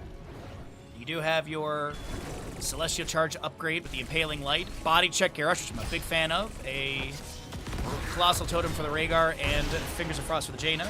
Osin's Renewal, Nice Memento, Diablo Soul Shield, Tracer with a Parting Gift, and Emerald Dreams Malfurion.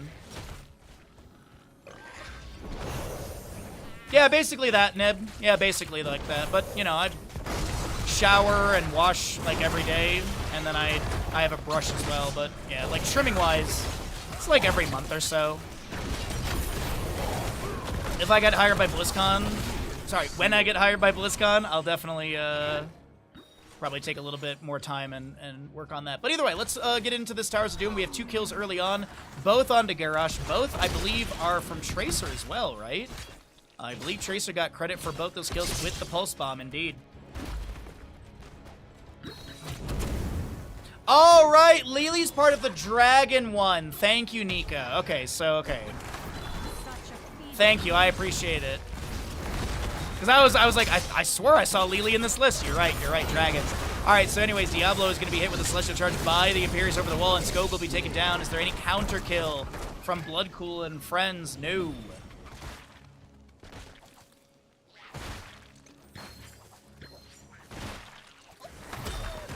So down into the wave, trying to clear out the sapper camp here a little faster. Top lane. The Orc has a Skeletal Swing with the Paralyzing Rage, 60% slow. Umbral Bind will not connect. Celestial Oh, the Fan of Knives. Fan of Knives with a 32 overkill. And it is Bloodcool grabbing top lane Sapper Camp. The Orc is going to inspire the minion wave, lands a Drain and a Skeletal Swing onto Whit, and Leorc is going to play it very safe. Hazu not wanting to get Wrecking Balled over the wall. Bottom lane, though, we do have that fort gate taken down, and minion wave push up onto the fort. Dino will clear that out.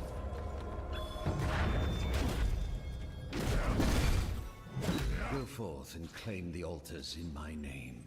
The Raven Lord Bomb. demands. Tracer blinks in, trying to interrupt Ultra. Let's we do have Imperius getting top left. Leorc is going to be going for top right. I don't think Imperius is going to be interrupting. Garrosh is soaking mid lane to try and pull in some experience. Coach is a little bit low. It's actually Jaina taken down on the right side by the Tracer.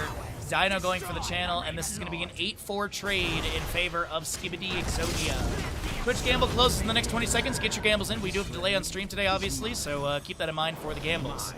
Not a long delay, but a delay. The Raven Lord will fall.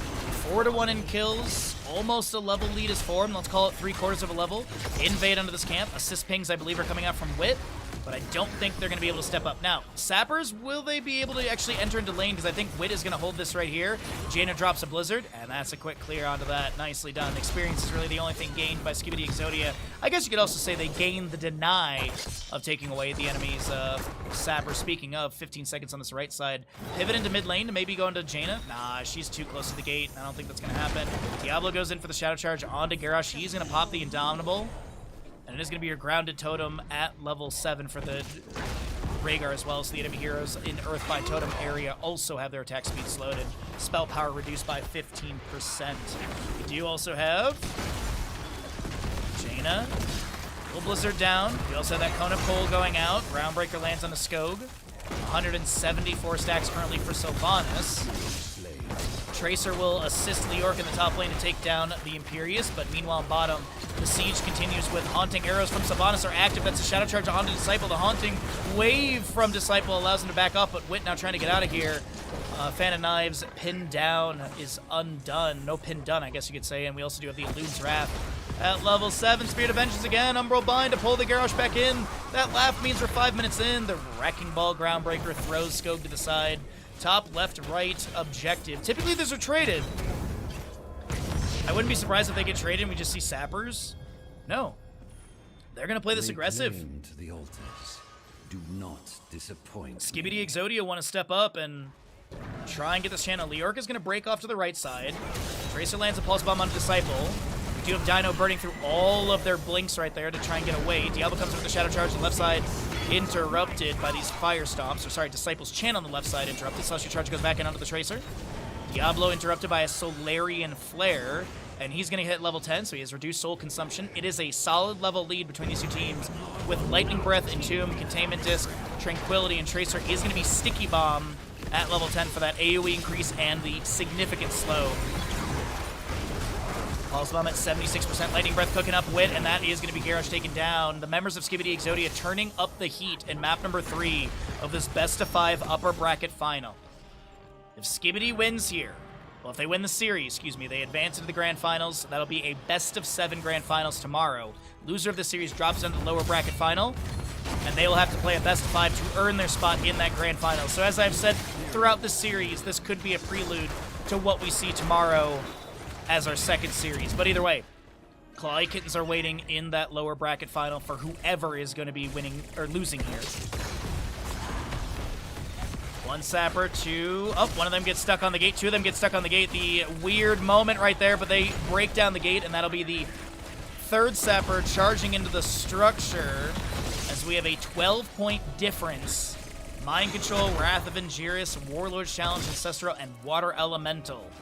Looking for that big old burst. Celestial Charge goes in. Tracer steps up with a Pulse Bomb on Ultras, who gets the Ancestral Healing. Chunk to 50%. The Wrath of Angiris, the Sky Suplex will pull Diablo to the left-hand side. Rhaegar lunges in. There's a Mind Control. There's going to be a Celestial Charge. Overpower from Diablo will not be enough, and his souls will be consumed as he respawns in 1. No Center Teleport opened up as we're at 7 minute 15 in-game time. Center Teleport will open up at the 12-minute mark, and the structure's upgrade to keep values so long there's no contested objective phase during that moment. And also, there's your Spirit Healer, chat. Viewable when you're dead in Towers of Doom, or if you're an observer like us. Tracer blinks in, Pulse Bomb at 79%, Entomb from Leoric, but there's going to be a ally toss to save Scorch positioning. Lightning Breath to cook up Ultralist to get rid of the channel, or at least interrupt the channel. We do have Hazuabs threatening onto High Wraith. We're going to try and do our best to jump between these two. Jaina is rotating up, and I don't know if she was seen in the rotation. Celestial Charge misses onto Hazu. He steps into the bush. Jaina drops a Blizzard. Wraith walk out from Leoric as well. Hazu going for the channel. Pulse Bomb lands on Ultralisk. There's no Ice Block available. Less than 2,000 damage needed. Ultralisk is going to try and back away. Dino actually steps up, but is unable to get the fatal bit of damage. There's going to be Maiev with a Spirit of Vengeance inside. The Tranquility from Malfurion is active. Vault to the Wardens. Malfurion is going to have their heroic expire, but it's going to be Maiev Imperious traded. No one getting the bottom channel yet. We do have the Water Elemental expiring. There's that little jingle bell. Diablo with the Overpower into the Shadow Charge. Overpower. And Scorch is able to back away with a lunge into the minion wave. Dino's thrown to the side. But it does seem like Hazu is going to be able to get this channel. 8 shots into the enemy core. Wait a minute, they're going to step up with a parting gift from Tracer. Almost takes down the Jaina. She pops the Ice Block. Malfurion Moonfires for the kill. And that'll be the 8 shots going in, 16 to 36, and the overkill was 39 if you're wondering. Top lane wave needs to be managed, but not a bad play from Skibidi Exodia as we get into level 13s for both teams. Ominous Wraith for the Leoric, so we'll see Royal Focus as well. Diablo Fire Stomp build continues. Sometimes we see Shadow Charge at 13-16. But it's going to be, I think, a full Fire Stomp build. Single objective coming up next in the most southern region of the map. What we have in mid lane, High Wraith hit with that Sticky Bomb. As you see that massive slow onto them, taps the well. Mind Control misses from the Sylvanas. 35-second cooldown currently.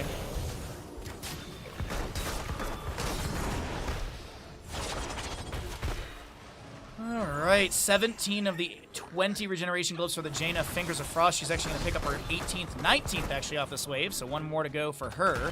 71 souls Diablo, no pin done for the Maiev, just has 1 stack currently. 280 for the Sylvanas, so she has that damage increase. Lightning Breath coming out. Disciple will be pulled back in by the Umbral Bind. There's going to be an Ancestral Healing applied to that Sylvanas, and this bottom lane structure is going to be locked down by the Haunting Arrows of Sylvanas. The Wrath of Angiris does pull Tracer to the side. The Blizzard from Jaina is good and enough to take them down. The Celestial Charge reconnecting onto Maiev, but she has the Spirit of Vengeance. Teleport to back away. Jaina looking for some damage onto Hunter or Kier as the Fan of Knives will continue to fire out.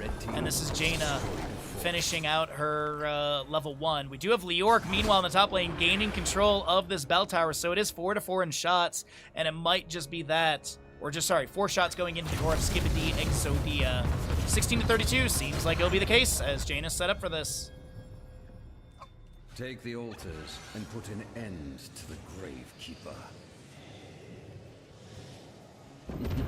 Ultralist channel is valid, and we get the shots in. Boss is still up and available. Maiev is looking to push a wave up. Ultralist will have a quick Blizzard to deal with that. Containment just lands onto the Jaina. Wit is here for maybe an ally toss. The Pulse Bomb misses. It actually does connect onto Wit. It was on the ground, but the AoE does hit. Diablo, 88 souls of 100. Looking for maybe a Shadow Charge onto Ultralisk, who's trying to avoid a wall. Mind Control misses. Water Elemental has been summoned. And they're going to take out the Water Elemental. That does give Pulse Charge over to the Tracer, who's going to look to check is looking to check where Jaina is, and Jaina's already backed off on the left-hand side. Ultralisk tapping well. As this is a minion wave being pushed up. Shadow Charge from Diablo lands onto Wit. Haunting Wave from Disciple to get to safety. That's going to be an Umbral Bind to pull back Rhaegar. And with the heroic kill, that will be souls fed to Diablo. Disciple caught inside the Entomb with no mobility is next to go down. Triple Altar Phase coming up next. Warlord's Challenge on to 2. The Pulse Bomb will connect. That's going to be Tranquility from Malfurion. Dino will be able to blink and avoid fatal damage from the Jaina. Where's the announcement for the objective? I think it's going to be, like, what, 10 seconds off or so?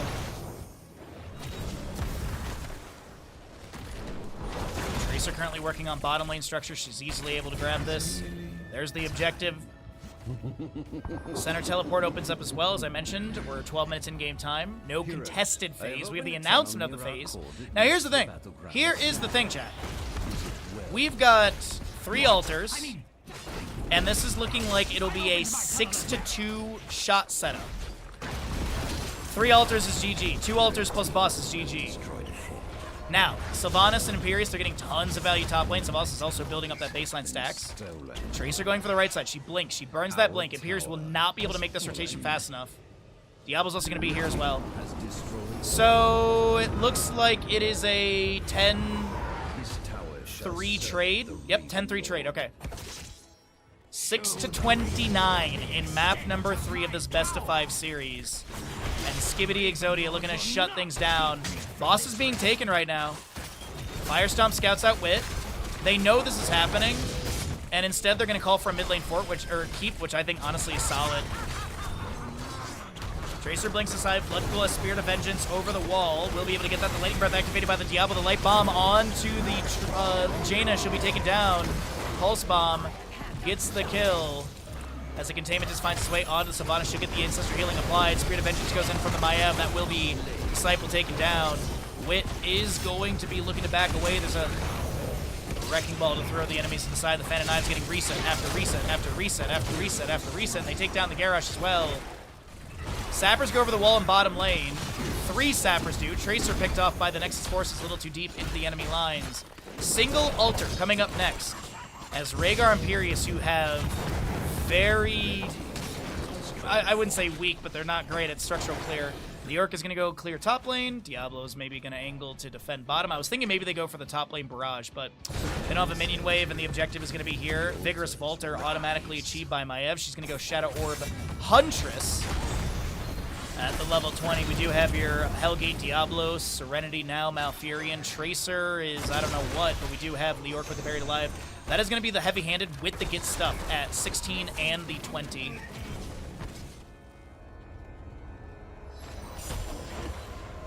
Single Altar. Sylvanas has completed her baseline stacks. Jaina's less than 3,000 damage away from getting her Ice Cold, as we do have a 20 to just about 18 level, so, Talon's here advantage on the right side. Disciple going for the Channel Spirit of Vengeance, interrupts once. Ultralisk maybe setting up for a flank or something. There's going to be an Indomitable from Garrosh. Containment just lands onto this Imperius. We do have a Shadow Charge from Diablo. Wit slowed by that Skeletal Swing. We do have Malfurion moonfiring left, right, and center. That will be Imperius taken down. Lightning Breath cooking up Jaina. Ancestral will be applied as she ice blocks in time. Also does finish out that Ice Cold during that. Maiev gets the channel, and that is going to be GG. Map number 3 in this best of 5 series, going over to the side of Skibidi Exodia. They are 1 map away from entering into the the grand finals through the upper bracket, which would yield them first pick and map pick priority in tomorrow's best of 7 grand finals. But they still have to take the next map off of Goon Platoon, who are not going to make it easy, but definitely a shift in aggression, a shift in kills, and a shift in speed of the map, as that is Skibidi Exodia with a map number 3 victory. 1 map away from entering into the grand finals. We're going to go ahead and roll out the ads. Could be the final ads of the day.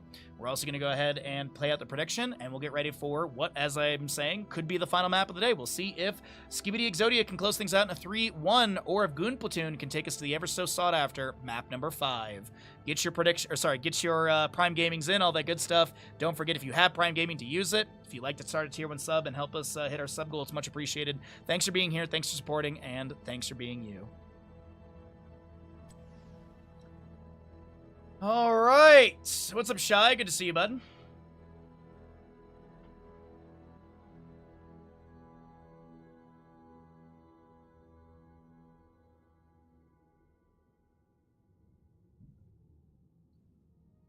Alrighty, I've pushed all the right buttons. We're just gotta wait for the stream to catch up. Alrighty. Good games today, really good games today. But will it be a shutdown? Will we get a, will we get a 3-1, or is it gonna be a map 5? I'm hoping for the map 5, personally. Always rooting for a map 5.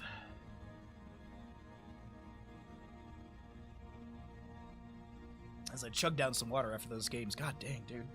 That 34-minute map was a wild one. Dun, dun, dun, dun. Yeah, the girls gang squad thing starts in an hour and a half. So hopefully we go to a map 5 so that way I can raid over to girls gang squad. Who's the main stream for that? Shy? Or if Red John, if you know. Is it Plassy's stream? Alterac Pass. Someone go wake up Forget What from his nap. Someone go wake up Forget What as we have Alterac Pass for the next game.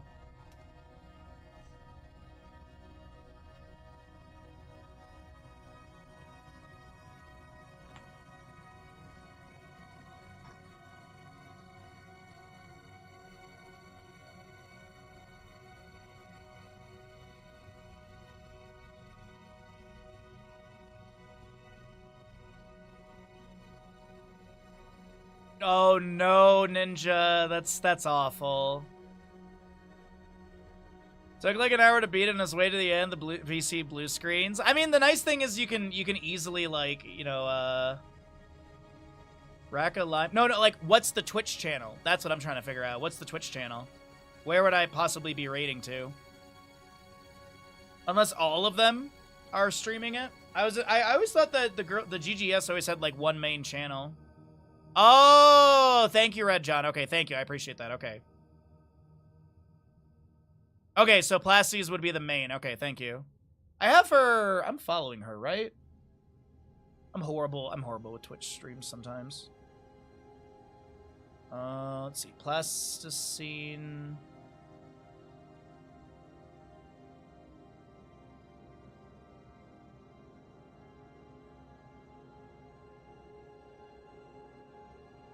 I should be following this channel.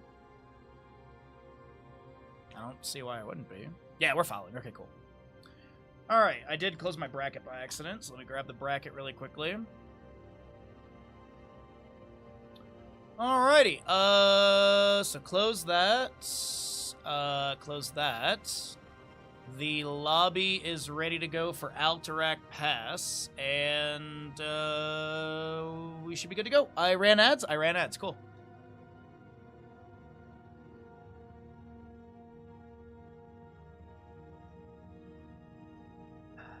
Oh, good water today. All right. Are we going to get a 3-1 shutdown?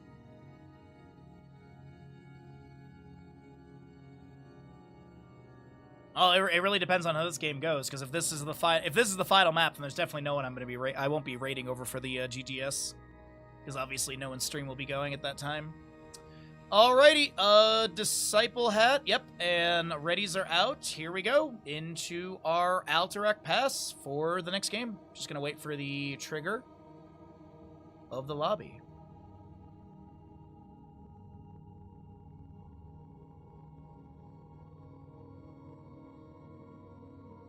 Oh, I hit the button early. I thought I had the timing on it. I thought I had the time. I was like 3 seconds early. Alrighty, everybody. Here we go. Upper bracket final. The left-hand side is going to be Goon Platoon. On the right side, it's going to be Skibidi Exodia. Will we be having a map number 5, or will it be a 3-1 shutdown in this upper bracket final? So we have your Goon Platoon with first pick. That'll be the, we'll have first pick on the side of Goon Platoon. For that means map choice coming out from Skibidi Exodia. Lucio is going to be your first ban, continually banned by Goon Platoon. Alterac will see a removal as well. See if Disciple gets target banned with their, if Disciple's Orphea will get target banned here, excuse me. or if it's just going to be let through. Goon Platoon does have a really strong Orphe in that. Also, Alterac Pass, we're seeing a new Brack band, as he's pretty good around the objective. Tank-wise, we're getting lower on the tanks. Arthas is still up. We've still got Johanna. No, she was already utilized. But like May, Stitches, Mal'Ganis, Arthas. There's still a lot of tanks available in this pool, as Medivh will draw another ban. This Bandit tries to get comfortable in his bed. First pick though, what does Goon Platoon want? What are they kicking off their draft with? Is it some sort of... I play to win. A first pick Diva is not something I was expecting, but here we are with a first pick Diva. Okay, interesting. A lot of heroes you see first pick, not Diva. Is there any consideration for Vikings for Skibidi Exodia? Will they consider like Hazu Vikings this map? I definitely think it's pretty decent. Abathur's not too bad either. Zeratul Li Ming is some. That's mean. Zeratul Li Ming. Woo. That is a burst. That is some dive and some burst. That is some aggression. Skibidi Exodia bringing out. Diva with what? Do we get like healer tank here? So we do get the Arthas. Genji picked up as well. Okay.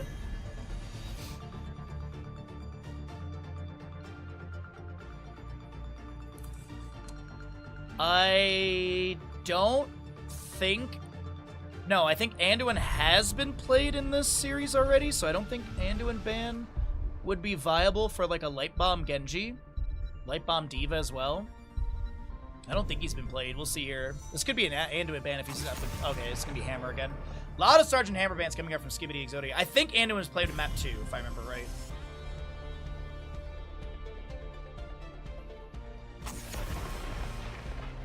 Variant. Charge Taunt's fine. I wonder if there's a Phoenix coming out for Goon Platoon. I wonder if that's the reason that we're considering this this variant ban, is maybe they're gonna go for Phoenix and do Planet Cracker Bounty. Could see that maybe is the reason for the variant ban. I mean, also variant is just solid. Charge Taunt, Lockdown, Li Ming, Zeratul bursts in, Abathur and Mal'Ganis. We're running at you. This is definitely a we're gonna run at you draft. Last two picks on the left-hand side with the Arthas Genji Diva. Need a healer? Need some more damage. I don't think a solo Genji will be enough for this. Okay, you could do Tyrande Phoenix and you Sentinel where Abathur is, and then you Planet Cracker Abathur. Abathur cannot get out of the Planet Cracker in time. I was 50% there. Tracer was playing the previous map. I was 50% there. The Thrall is going to be grabbed with the Tyrande. Okay. I legit was like, oh my god, are they going to do this when I saw the Tyrande? But first pick, healer Tyrande on the left-hand side. Last pick on the right-hand side. Guide my path. I love it. I love the Karazim. I love the Karazim Abathur with the Li Ming, Zeratul, Mal'Ganis. This is dive, kill, dive, kill, dive, kill. Guess what? Dive, kill. Get your gambles in. Could be the final map of the day. Any quarter milli gamblers out there? Any max bet gambles? As we enter into this map number 4. Nothing against Skibidi Exodia by any way, shape, or form, but I want a map 5. Chat, don't you want max games today? I do.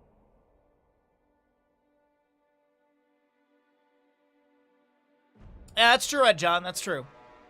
Left side of the map is going to be the members of Goon Platoon trying to take us to a map number 5 with their draft of Arthas, Wit, Thrall, Ultralist, Disciple on the Genji, High Wraith, Diva, and Scorched Tyrande.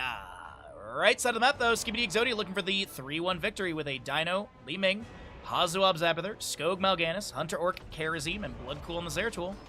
Does the first Sentinel hit before we start talking about our level 1s? Hey, Einstein, I'm on your side. I agree, Vita.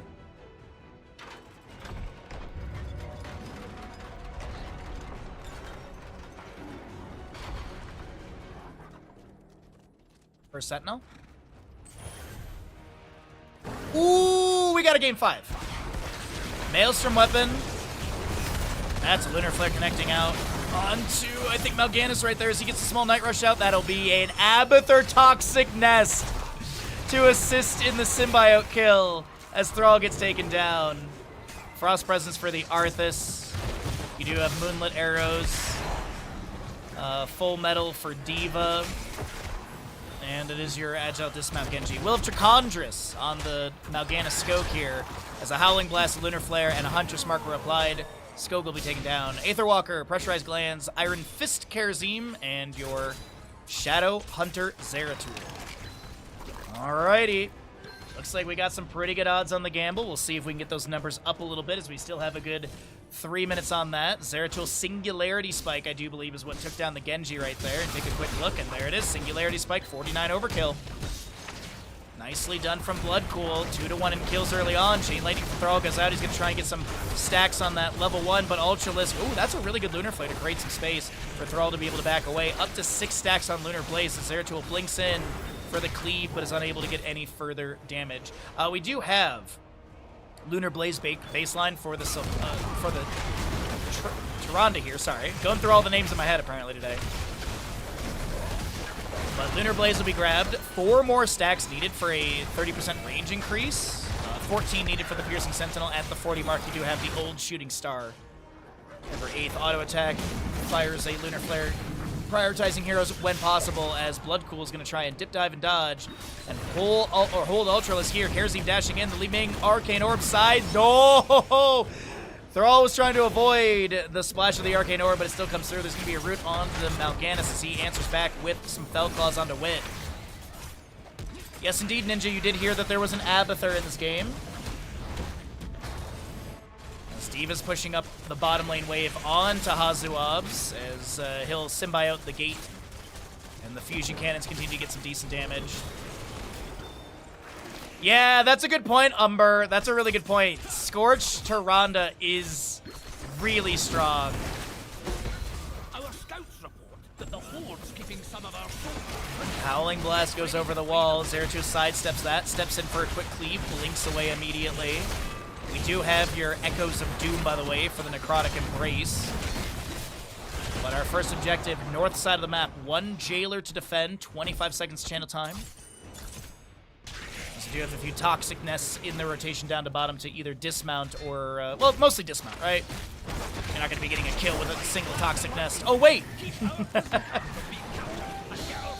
Sentinel from the Tyrande misses onto Hunter Orc for the delay on the objective. Genji jumps in for the few Shurikens here and there. Disciple, Shuriken Mastery up to 24 stacks. We also do have to point out that the nuclear option for Diva was picked up as well as the Frost Wolf hack for the Thrall as well, as he's on 1 of 6 stacks. If you miss a stack then, or if you miss a Feral Spirit, then you do reset your stacks.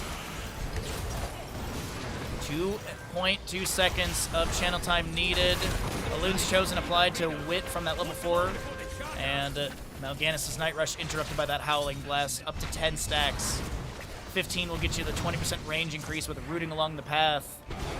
30 stacks will get you 1.25 second, 50% movement speed debuff to enemies hit by Death Coil. All right, Death Chill, Death Chill, Shattered Armor, as well as the Icebound Fortitude. Death Chill, that level 16 is often picked up with this as well, but Icebound Fortitude's so strong. Sentinel going down to the bottom lane. Diva dunking in a Mecha Explosion. Hazu! Woohoo! Now this is pod racing.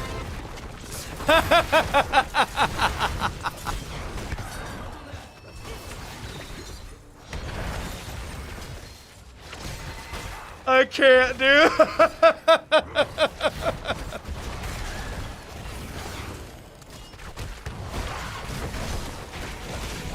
Oh my god. I can't. Mid lane Ford is going to be taken down. Disciple is going to be able to dash to the side. Scorch is low, but the Tyrande will not fall. Howling Blast connects onto the Mal'Ganis here for the 14th stack. Diva clears up bottom lane as Abathur did symbiote one of the minions to also hat soak a little bit. Abathur tunneling claws into the top lane. 10 talent here getting close for both these teams. 2 to 3 in kills. Mule in bottom lane.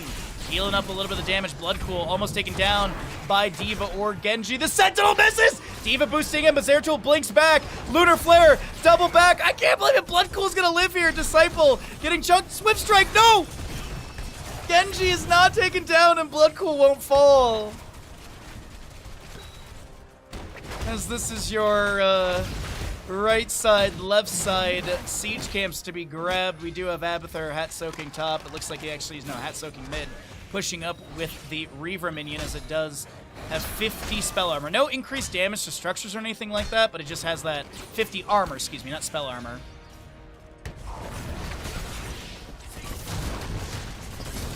Spellclaws land in. I see clips flying into chat. I appreciate it. Thank you everyone for clipping. Sentinel landing onto the Mal'Ganis. He stomps his way around. The next objective will be in the lower half of the map, and we should have the announcement. I think it's like a minute or so away. I appreciate everyone clipping. Thank you so very much. Ultimate Evolution, Wave of Force, Carrion Swarm, 7-sided strike, and that is somehow that Carrion Swarm got activated. Might of the Nair's team. Zeratul! Genji dives in, sundering from Thrall into Hunter Orc, who dashes to the ally, but then Genji has the shurikens. And Bloodcool Zeratul is not going to be able to body block the damage, as it is 4-3 in kills with your army of the dead. Sundering, X-Strike, Bunny Hop, and Starfall for the Tyrande. As Tonmad gets a third clip for us. Thank you so very much, everyone. Shady, what's up, bud? Zeratul chasing on a D.Va a little bit. Mecha Explosion available. Hazu, very aware of what could happen again. Playing in a safer position. Disciple. Look at Disciple on your screen. D.Va baiting Bloodcool to step up here. Swift Strike to try and chase. A couple shurikens go out. Tyrande dies elsewhere to the Symbiote, and unfortunately we chose the wrong of the two fights to watch. Tyrande will be taken down. And we have 35 seconds of channel time needed. Dino does get the channel, not interrupted by Howling Blast, which is up to 19 of the 30 stacks. 15 baseline for the Frostmourne Hungers. And 5 Frostwolf pack stacks for Thrall. He's 1 away from finishing as the Night Rush comes out. Thrall might try and go for it right here. He has the lineup and he gets it, so now he can spam those Feral Spirits a little bit more often. Sentinel thrown out, the Genji X-Strike, but they will be taken down by Li Ming. D.Va trying to get some cancel on the channel. She'll get Mecha Explosion, Nuclear Option, that zone for a moment, but unfortunately it won't be enough to get the full channel. The Lunar Flare missing, the Thrall will be taken down. Bunny Hop from D.Va is active, trying to get some stuns. Fusion Cannon's active with Defense Matrix coming out onto Hunter Orc. We do have High Wraith low, Mech lost, Arthas taken down, Carrion Swarm goes right through the gate and takes that down, as that is going to be Zeratul falling. Fellclaws from Mal'Ganis as Skog is taking too many tower shots. Scorch will not be able to have the counter kill onto Skog, as the objective is pushing up, and Abathur pushing up in the lane as D.Va's dead for the next 16 seconds.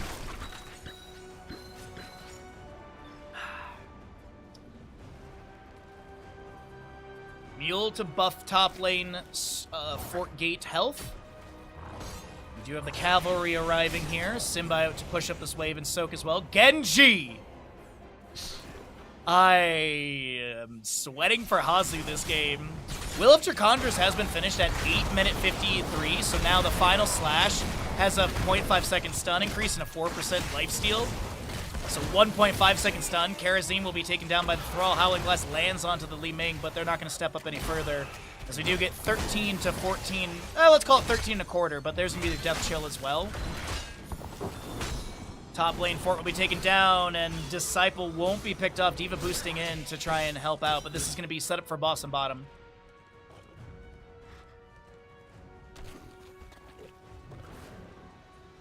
Just going to get some Dino Vision really quickly as Abathur Toxicness will be set up here, and Arthas will be seen. Ultimate Evolution, double Li Ming on this right-hand side. They're going to try and make a big ball play. It doesn't work out, they immediately have to cancel this. Well, actually, Zeratul's here. Never mind. D.Va's rotating in. Mal'Ganis is here as well. Pings onto Ultralisk, as that is Zeratul taken down. Arthas gets credit for the kill. The Night Rush through a few enemies. Army of the Dead has been popped as well. D.Va boosting in. Bunny Hop from D.Va to zone the enemies off this point, and that's going to be a Howling Blast into the Bunny Hop. No! The Lunar Flare from Scorch is so on point. Interrupts Carrion Swarm. 16th stack for Scorch on the Tyrande, and this is Boss pushing in bottom lane. D.Va heads to mid to soak up for the allies, and this is looking so good for the side of Goon Platoon. They're going to try and chase on the Dino, who's going to be rooted. Keep in mind you have that Shattered Armor level 4, and Genji takes credit for the kill.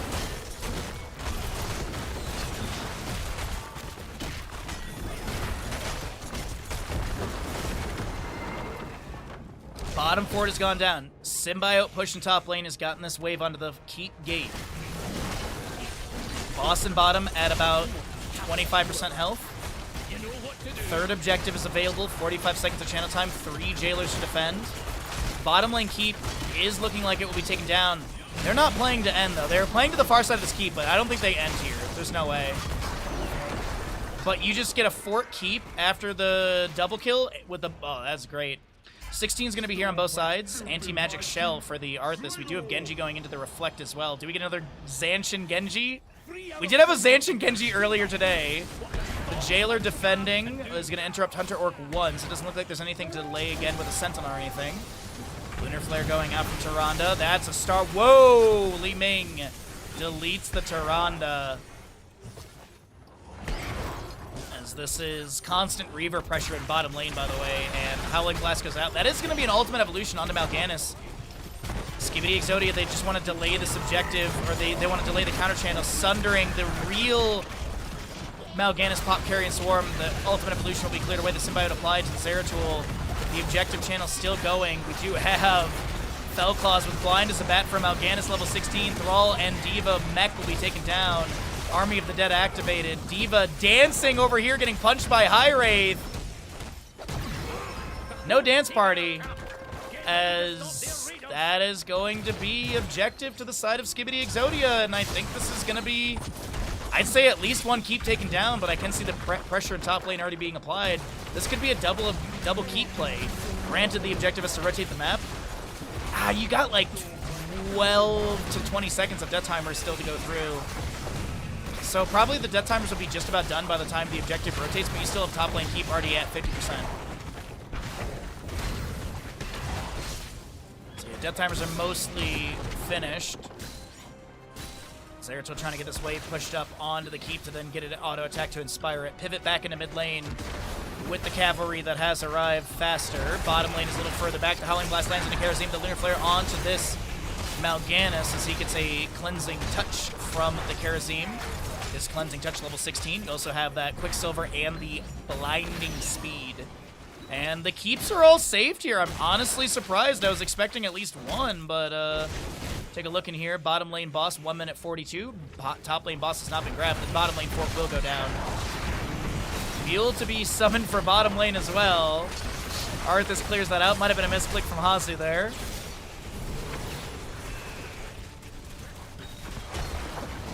Zeratul blinks to the side. Alright, they're just gonna let the objective, I think, finish out here. Bottom lane fort did go down, so at least there's periodic Reaver minions to deal with the constant coming out of bottom lane. You still have the periodic in top and mid against the members of Goon Platoon, as your siege camp is gonna trigger once this objective is cleared away. Thrall is gonna show in lane, so is Genji, Tyrande, Sentinel onto the boss. They scout it, they don't see anyone there. Thrall's starting it. It is a very obvious rotation to this boss that apparently Skibidi Exodia will not be going for as we take a look at the mini-map.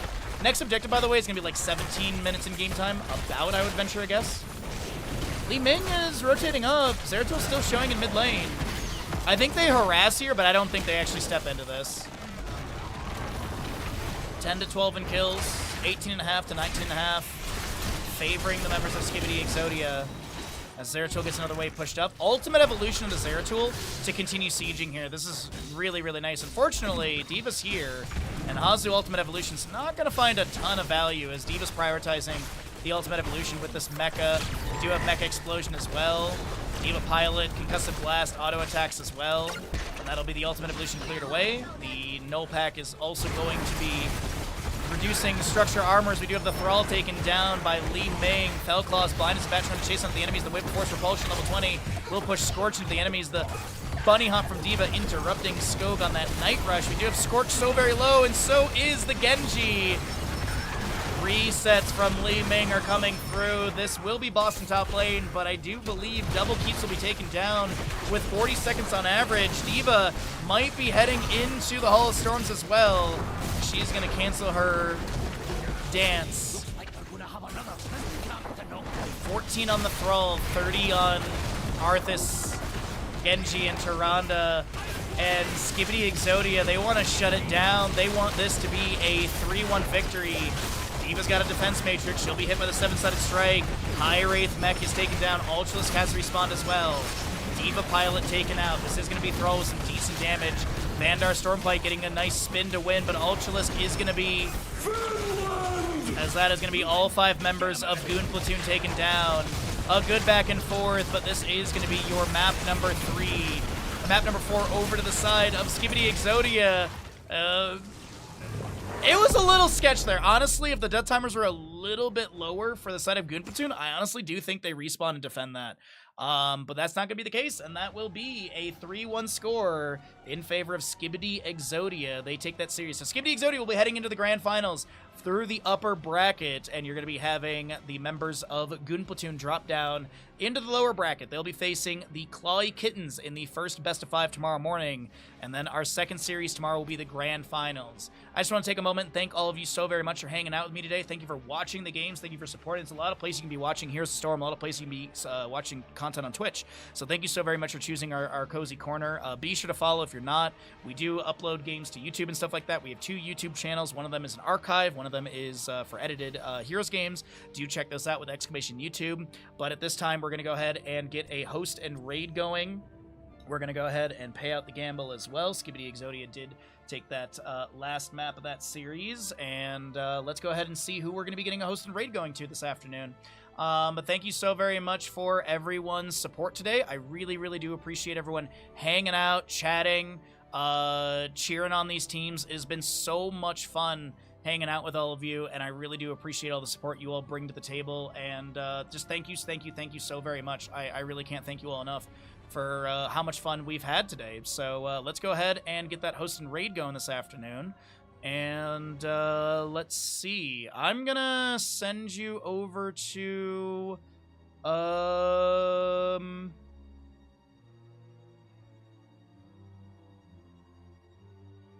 I don't know if Hazu's gonna stream more today. So I will raid you over to...